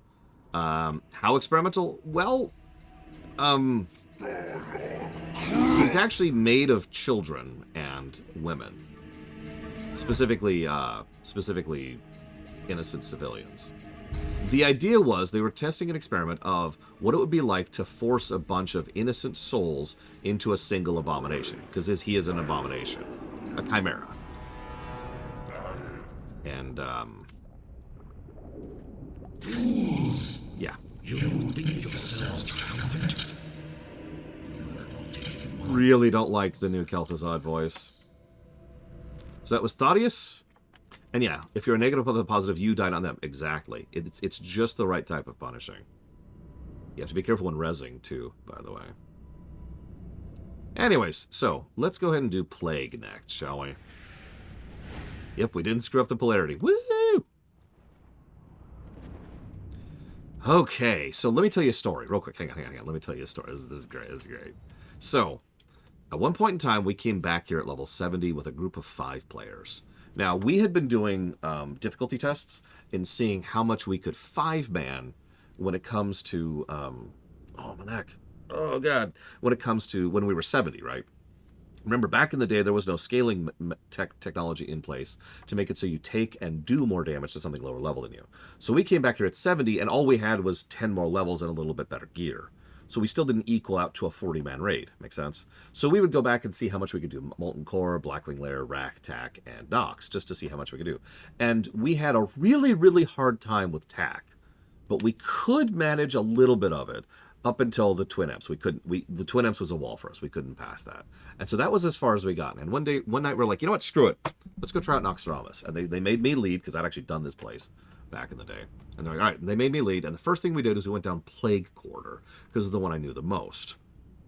And I figured we would have this because Plague Quarter is a lot of coordination mechanics. So we go in here and we pulled this initial pack of those 2 ghouls and those 2 slimes.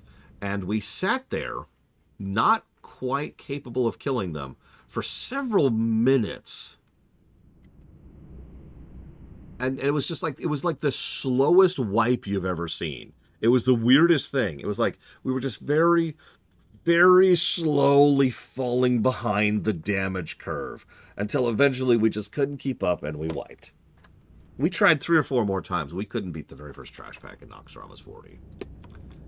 Whoops. We gave up on that idea. We never really came back. Fine. And yeah, I tend to dislike binary fail state raids. Not just because I don't like other players screwing over my experience, but also because, as you say, it's a binary fail state, which I tend to not like in general. So, gargoyles. These gargoyles suck. They don't look like heavies. They are. These gargoyles are mean. But then we have... My task is done. Now, Noth here... This jackass. Okay, so... He curses 10 random players, okay? You have 10 seconds to get rid of this. If you don't, bad stuff happens. That's it. That's the fight. I am barely exaggerating. He also has Blink, which is an aggro wipe. Oh no, just reacquire and retaunt. He has Cripple, and it's also dispellable, so who cares? He summons ads, so you have your off-tank deal with those. That's it. That really is it. Like, if you take too long, he'll go up to that balcony up there, and he'll be like, I'm gonna go pull more trash, and then you deal with trash. And that's it. That really is it. That's the whole fight. So, I will serve the master in death. Now, there was some drama about Noth, believe it or not. Check this out. So back in the day, there was this add-on. I actually don't remember what it was called. I don't know if it was decursive or not. But it was an add-on that helped people to dispel dots, right? Kind of like decursive does now. Skyrim, Jedi Fallen Order, and Blops. You got it. Thank you, as always, Diabetes, for your support.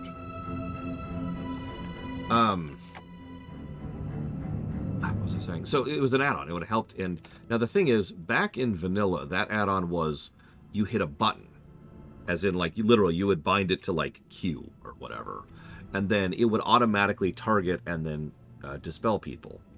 Now Blizzard decided to shut that down. With the advantage of hindsight, I agree with that because that's too much, right? Like that is effectively removing that as a mechanic from the game. But at the time, a lot of people, myself included, were really pissed about that change because Blizzard were the ones who were constantly putting up bosses, which were dispel bosses, like this guy. His only mechanic is, can you keep up on dispelling? There was a bit of a back and forth, and I never actually found out the full story, but the long and the short of it is they came up with the compromise of allowing add-ons to allow you to click a specific thing, and that's where modern decursive comes into existence. Still, for a brief period of time, there's some bosses like this were suddenly much harder than they should be because you couldn't see who had the dispel, and you had 10 seconds to dispel 40 people. Well, 10 people, but still. Anyways, so here we have the hallway from hell. I don't want to think about what this place smells like. We've got a heavy, we've got borers who do debuffs, and we've got lots and lots of trash who, as you can see, jump. Yeah, this is a pseudo gauntlet, not a true gauntlet. A lot of this stuff will respawn. In fact, a lot of stuff is already respawning behind us. I didn't actually think it would respawn that fast.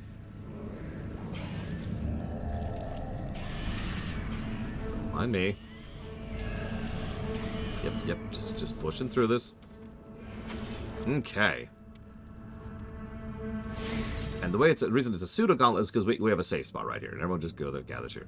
So this is Hagen the Unclean. I actually really liked this fight, but that's because I could do it. This is one of those fights that in my experience is very much love or hate. You either like it and you're cool, or you hate it because you're having issues with it. No judgment, by the way. There were some lag issues with this fight too. So Hagen the Unclean, I don't even remember the other stuff he does. Hang on, let me actually look up what else he does other than the safety dance. Yeah, so my job here, this is not even a joke. My job in this fight was to have a mark over my head. And everyone else's jobs was to follow me. I used to have exact spot. I don't have it anymore. I used to have exact spots in the ground memorized in order to do this as swiftly and efficiently as possible. Anyway, so let's see. He does... Okay, so, right. I forgot about this. So he has an aura around him, which will increase cast time. So you need to have him separate from your casters. He has a disease, which does damage and reduces your max hit points. And that's it. That really is apparently it. So yeah, range has to stay out here. Melee keeps him up there. And then he does the safety dance. So do me a favor. Nobody do any damage. I want to show off the safety dance. So let's body pull him here. Come on. You are mine now. Okay. I'm not sure how long it's going to be. It looks like a minute and a half. So we just got to sit here for 90 seconds. So yeah, you see all that area out there? If that looks familiar, it's because you remember the Ahn'Kahet fight. And in the Ahn'Kahet fight, yeah, that kind of crap would happen right there. See that?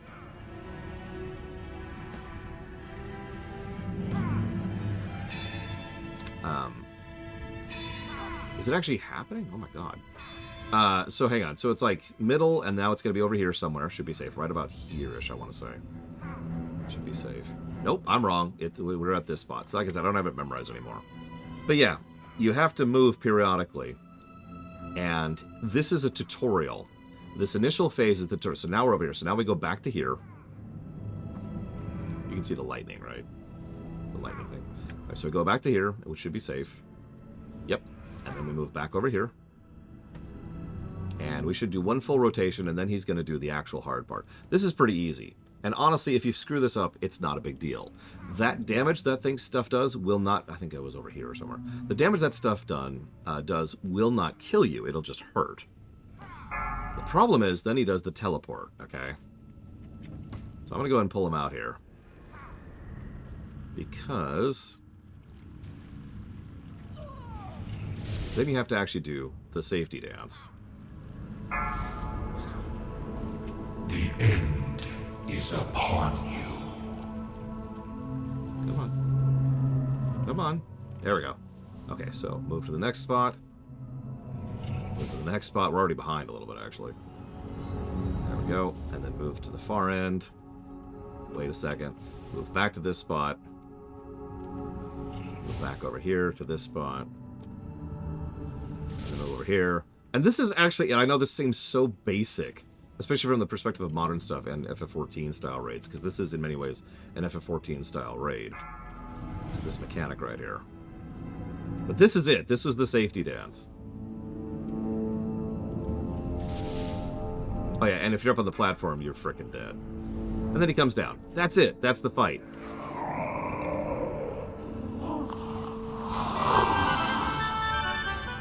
So you see what I mean, right? Whether you liked it or hated it depended entirely on your capacity to keep up with the dance. So, this trash sucks. They do Mind Flay, which slows you down, and there's tons of baggage with spawn. It's all so gross. We usually would hug the left wall here. Ugh. And then we have Loatheb, also known as Healbot. Those of you don't know the reference. So that's another mini gauntlet, but then we have a breather before we fight Loatheb. Loatheb, he's probably one of the most changed from 40 man to 25 man. What are we in combat with? I mean, I know what we're in combat with, but what did we pull? Because we need to not be in combat. Here we go. Hang on, hang on. Clean up the crap. Go away, go away. There we go. We good? We good? We're not good. What are we in combat with? Who pulled? That guy. We're in combat with that guy. Die. We good? Nope, I see him. We are in combat with that guy. Jesus Christ.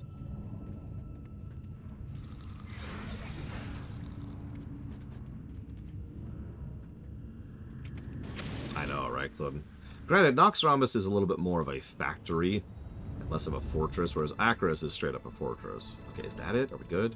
Nope, we still have tons of maggots coming. Oh my god.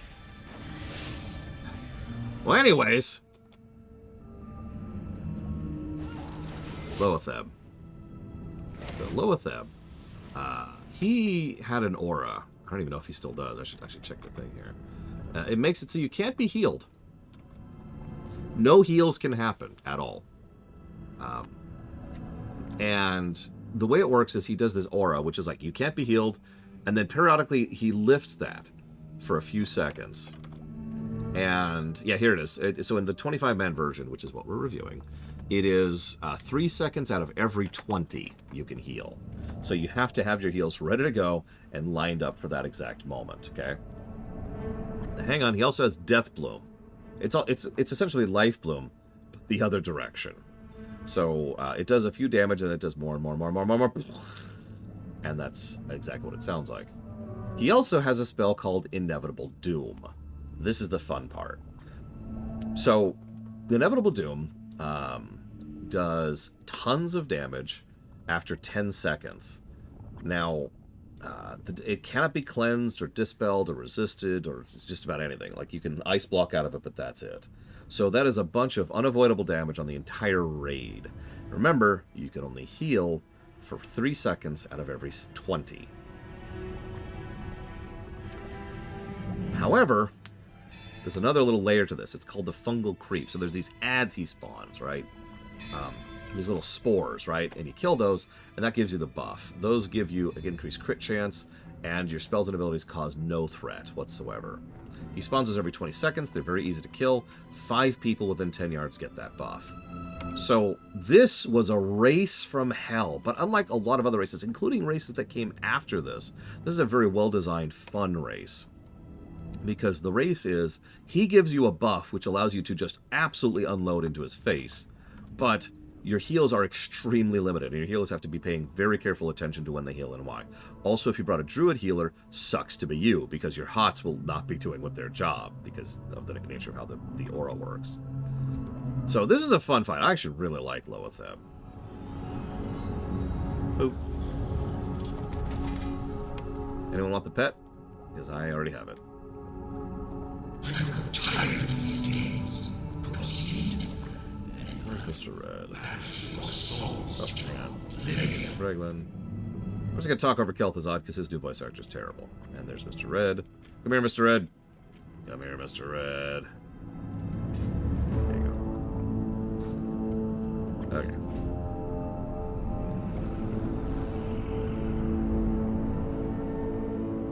You know, that's a good point.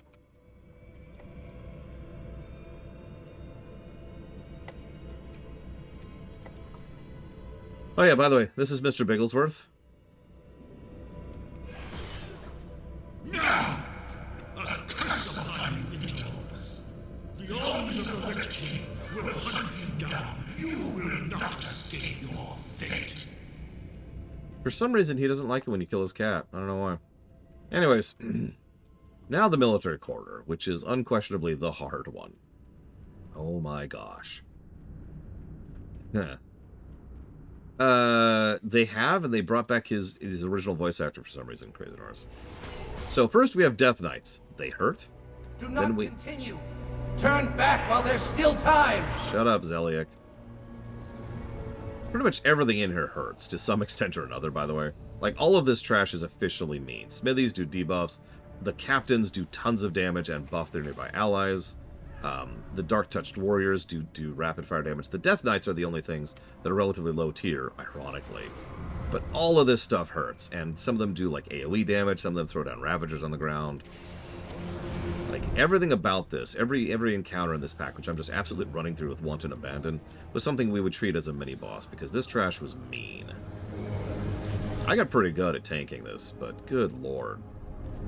See you around, Crazy Norse. Then there's the Chargers, the Cavaliers, however you say that. They charge. I know, shocking. And all this leads to Instructor Resuvius. Alright, so let's talk about this jackass. Now the good news is that, well, okay. So he himself, yeah. So he has Disrupting Shout. It's an unavoidable AoE damage, so that's just something that everyone has to deal with. He also has Jagged Knife. Jagged Knife was considered one of the biggest mechanics of this fight for in a lot of directions, because he just picks a random target, he does an absolutely insane amount of damage, and then a huge bleed effect. You can avoid it by staying out of line of sight of him, but you're paying attention, there's not a lot of places to line of sight around here. Yeah, we've talked about hitting you like a truck, hitting you like a truck, hitting you with a truck, hitting you like a tank, and hitting you like a tank, hitting you with a tank. Then there's Resuvius. Resuvius's normal damage was so hard it would one-shot a fully plated armored tank. He just hit that hard. It was unavoidable. You could not live through it. So how do you do it? Well, you see those those Death Knight understudies? So they have an ability that reduces all damage that they take by 75%. And they're susceptible to mind control. So, the fight is, you mind control the understudy, and you use them to tank him. If you're paying attention, you've only got 2 of them, and so there's kind of a built-in mechanic right there, right? You have to make sure you maintain mind control, because mind control runs out over time. You have to make sure you're healing the understudies. You have to make sure that they're holding damage, holding aggro on him. Now, the good news is they actually have a taunt, straight up. And you have to kind of bounce it back and forth between you. But the thing is, you needed a priest to do this. This is also true in the 25-man version. In the 10-man version, they added these obedience crystals. These operate the same way as the mind control, so it's a mechanic to allow any player to do this rather than relying on a priest. These were added in Wrath, and it's only for the 10-man version. In the 25-man version, which we're supposed to be in, but whatever. In the 25-man version, these obedience crystals are not here. You still need the priest. And that's the problem. This is you brought a priest, right? Because if you didn't, then you cannot do this boss, and this becomes a wall. Also, mind control is a really finicky thing. We actually talked about that all the way back in Blackwing Lair. So mind control is not guaranteed, and it has tendency to fall, and there's lag issues, and if it drops, like if you get interrupted, then you're screwed, and don't forget he's going to be hitting you. He can hit you randomly with that Jagged Dagger I just mentioned, which will screw you over. So this fight is an interesting idea terribly implemented, and I honestly argue it's our first boss negative here, because the jank and the execution of this fight is way, way too binary. It really is a fight where you are fine or you are dead, and there's nothing in between. If you're a tank, your job is dealing with the ads, the understudies, holding them off so that the people can then mind control them. By the way, mind control generates a near infinite amount of threat. So what would happen is, let's say I'm mind controlling this guy. Mind control, mind control, mind control, mind control. And then it breaks! Oh crap, oh crap, oh crap! Now you can recover that. You just have to reapply it. But what your tank's job is to recognize that broke, immediately target that thing, and immediately taunt him off of you. Because taunt, back in vanilla especially, was a fixate. It's like, look at me, look at me, look at me. Giving the priest enough time to reapply the mind control. Yeah, I think you're right, Primarch, because I actually even checked when we walked in here, and I specifically set it to Legacy Raid Size 25. It's right there. So, why do we no longer have access to 25-man raid, even though I have set it to 25-man? I noticed that in Ulduar the other day, too, because I was doing something unrelated in there.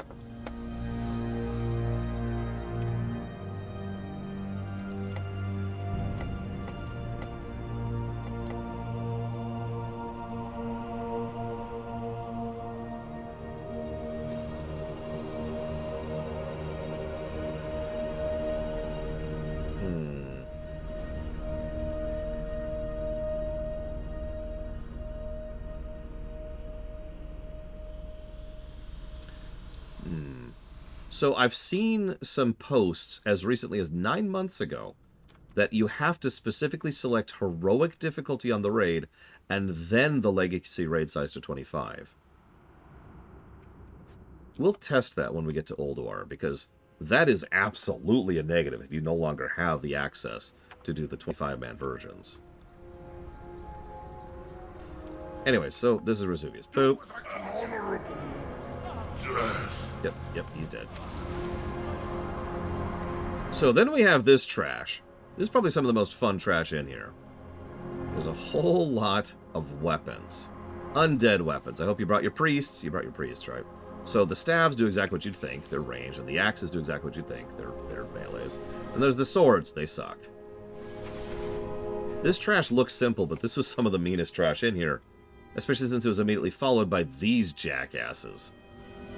I forget which one of these does it, but one of these jackasses just does an absolutely insane amount of damage if they're not controlled. And of course, there's more chevaliers up ahead, or cavaliers if you prefer. We rounded up with one last round of death. And then we have this fight. This is Gothic the Harvester.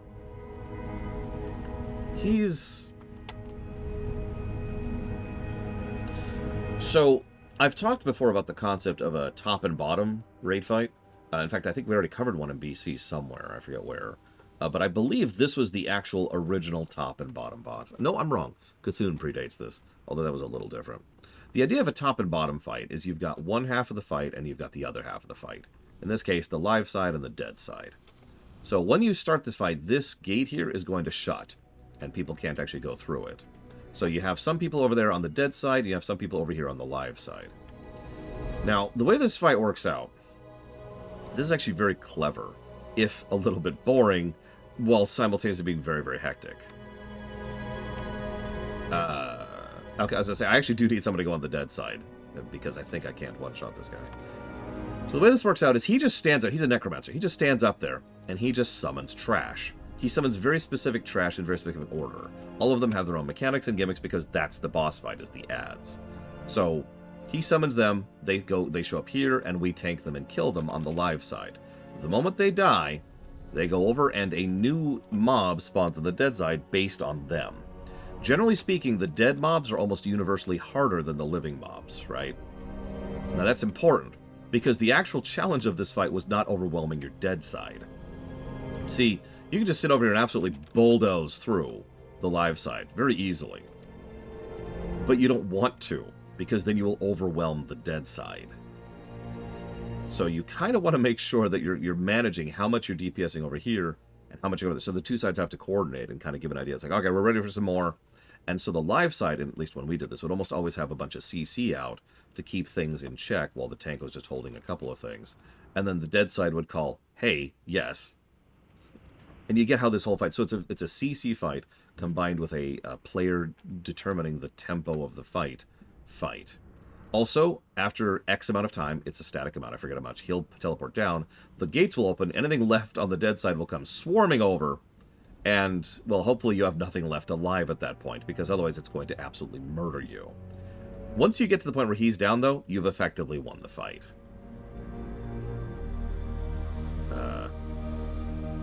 Hello? Hang on. There we go. Demise. Brazenly you have disregarded powers beyond your understanding. You have fought hard to invade the realm of the Harvester. Now, there is only one way out. To walk the lonely path of the damned. This is one of those fights that's hard to review. Because on the one hand, it's a clever, interesting, fun fight. On the other hand, it's extremely boring. We cannot do anything. We're just going to stand here for 4 minutes. And that is the fight, is we're just going ahead and standing here for 4 minutes. No, I'm going to take a lunch break. I'm just going to finish Naxxramas first. We're almost done. We're actually very close. We have 4 bosses left. And yeah, also, I should mention that everything I just talked about was mostly from the 40-man experience. When we got to this in Wrath, they nerfed these trash so hard that for the most part, it was fine just nuking down the live side and then nuking down the dead side. You just put a little bit more DPS on the other side, and then you're good, right? This fight was, however, extremely stressful coordination fight in vanilla. We did topple this. Remember, this is pretty much as far as we'd gotten, because we ran into our wall with the next boss. The next boss is much different. I'll go ahead and start talking about it now, because we've literally got 4 minutes. So let's talk about the Four Horsemen. So first of all, let's talk about the Four Horsemen as they are now. They have these auras, which do a specific type of damage, and it stacks. Each new stack increases the amount of damage substantially from the previous stack. Okay, pretty easy to understand. We'll get there, Shadow Machine. The dwarf casts a meteor strike, which is a stack ability. You have to split the damage. And Rivendare, he casts Unholy Shadow, which does damage over time, shadow damage. Lady Blameau, she goes in and has a Shadow Bolt and a Void Zone. Don't be in the Void Zone. And Sir Zeliek has Holy Bolt and Holy Wrath, which is a lightning chain, which will jump infinitely. So, all 4 of them have relatively basic attacks. Thane is Stack Up. Rivendare is Dispel, or Heal Through. Lady Blameau is Watch Your Feet, and Sir Zeliek is Spread Out. That's it. That's the fight.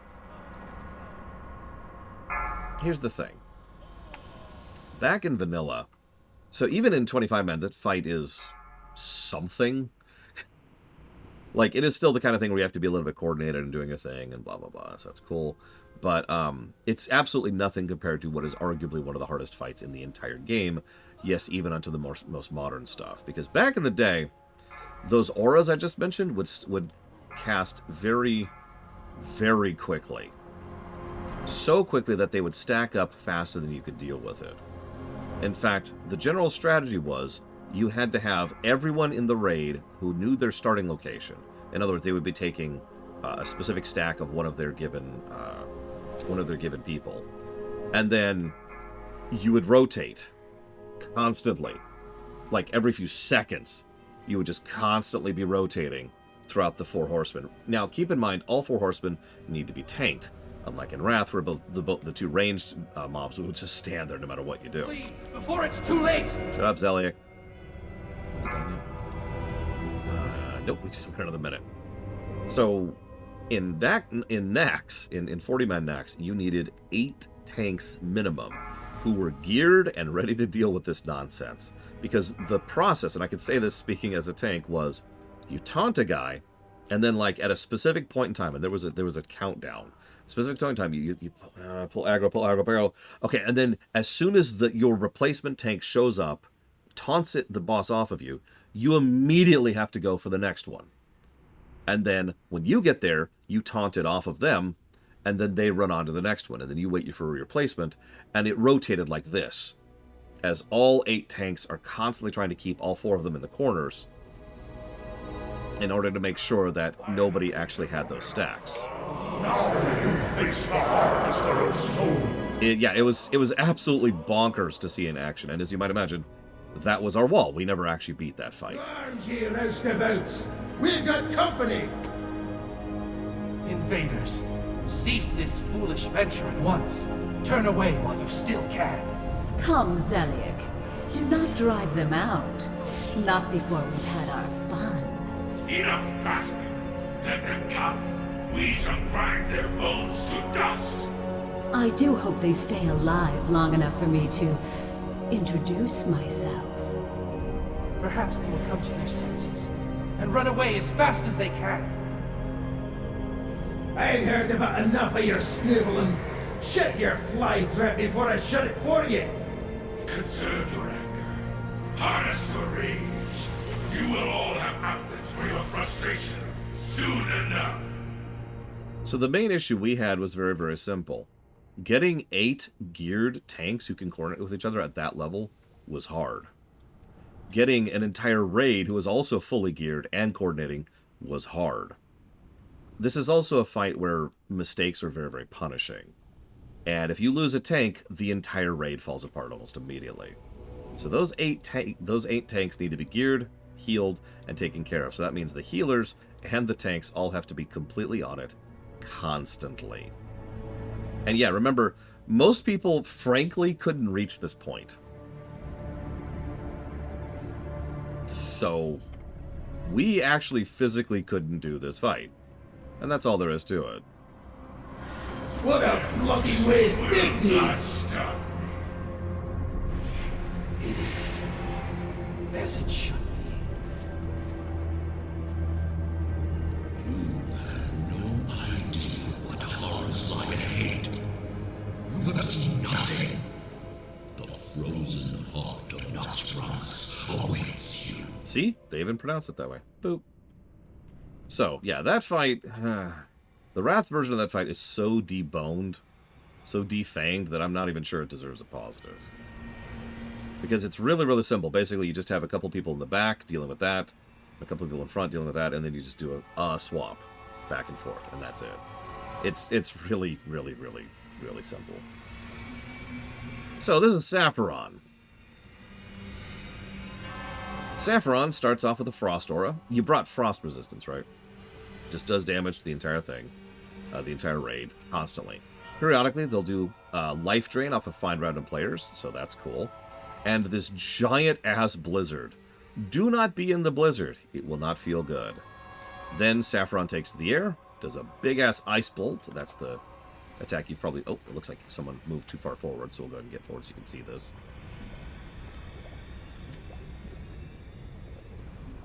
No, because you would want resistance for the Kel'Thuzad. And BC still had resistance gear.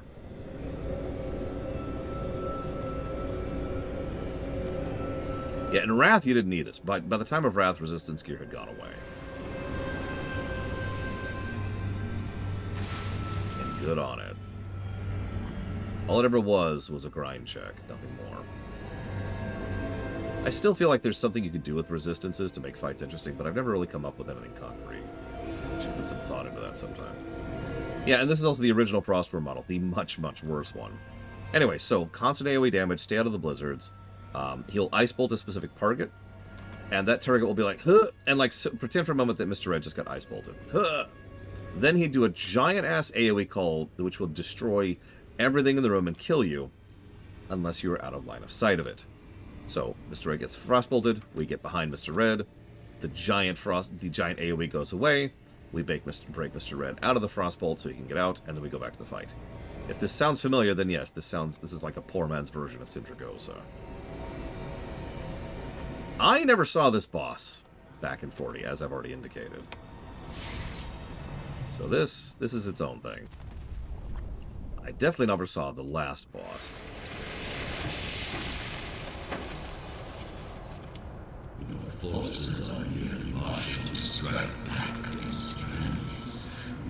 So, we will eradicate the Alliance and Horde.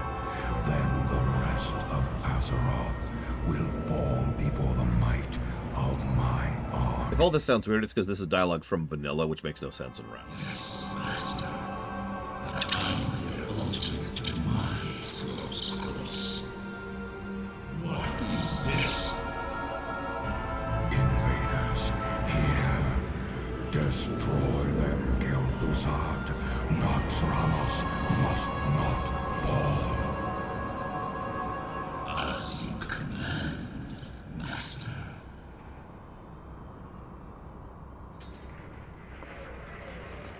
So, whoops, wrong button. So this is Kel'Thuzad. I'm told he was the hardest boss in here. I have to take people's word on that. So there's portals all across the room. He's invincible. Untargetable, actually. And so we just stand here and get bored for, looks like about 3.5 minutes. So what happens is those little guys run forward. If they meet the middle, they explode and do damage to the whole raid. The Banshees show up.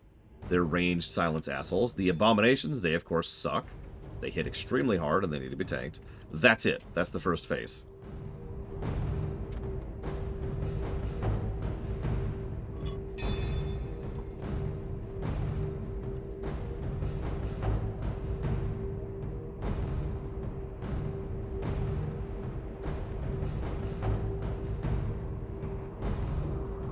Yeah, there's that AoE I just referenced.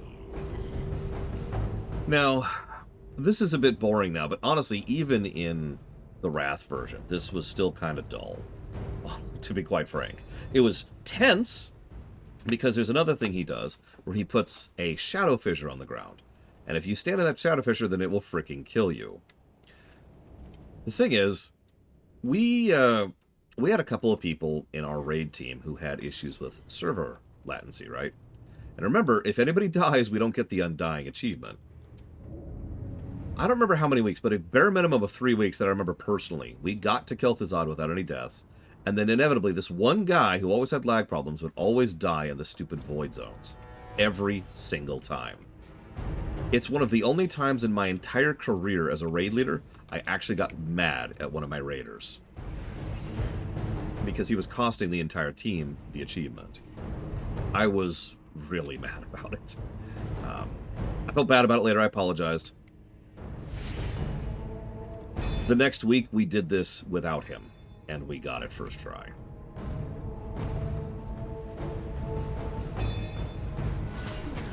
Anyways, and just while I'm airing out my own dirty laundry here, the other time I got really mad at my players was during, of all things, Terrestrian Illhoof.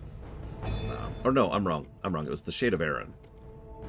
Because I was playing with some brain geniuses, I guess, who couldn't understand don't move during the goddamn fire. I referenced that, right? Don't move during the frickin' fire. And so, I lost my temper, just straight up. And I actually started yelling in Vent.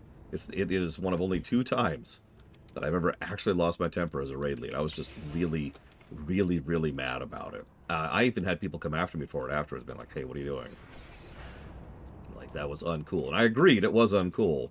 But god damn it, don't move! Alright, so, I should talk about the rest of this guy's stuff. So, he's going to do Frostbolt. That does a whole lot of damage to a single target. He also can be interrupted, but the interrupt doesn't give him a cooldown. So, in other words, you need 3 or 4 people on him, all doing an interrupt cycle. This is one of the first interrupt cycles we saw in this game. Something we'll see again when we get to Ulduar. So, first interrupt, second interrupt, third interrupt, fourth interrupt. First interrupt, second interrupt, third interrupt, fourth interrupt, right? Like that was the cycle.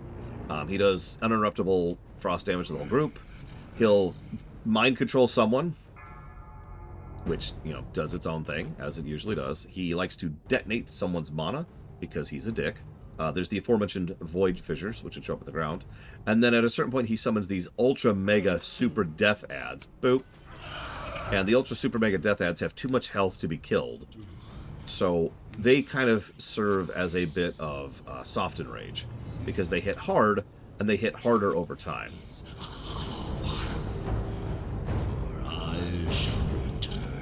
That's kind of it.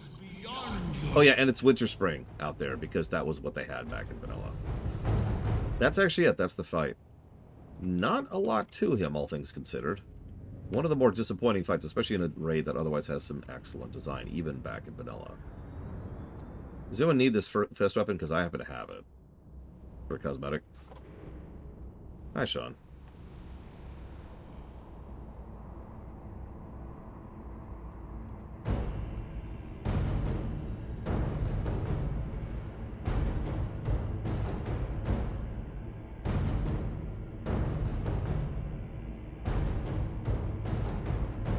Where's the Braven? There she is. Here you go, Braven. Have Kel'Thuzad's reach. Yeah, the only reason this took so long is because we had to do 2 dungeons and a fairly lengthy raid. This is one of the largest raids in the entire game. Unfortunately, there is no shortcut. So, I mean, there's shortcuts as you're going through it, but, like, there's no getting out, so there's just horror thing when you're done. So I'm going to go ahead and go take a lunch break. And then I'm going to come back and we're going to start Borean 2. I hope to get through Borean 2 today, because remember, we're only doing about half the zone, and we're already done with all the gnomish crap. We're also not doing the Blue Dragon area yet, for reasons that I hope will make more sense when we get there. So don't worry about that. Either way, I'll see y'all in a bit.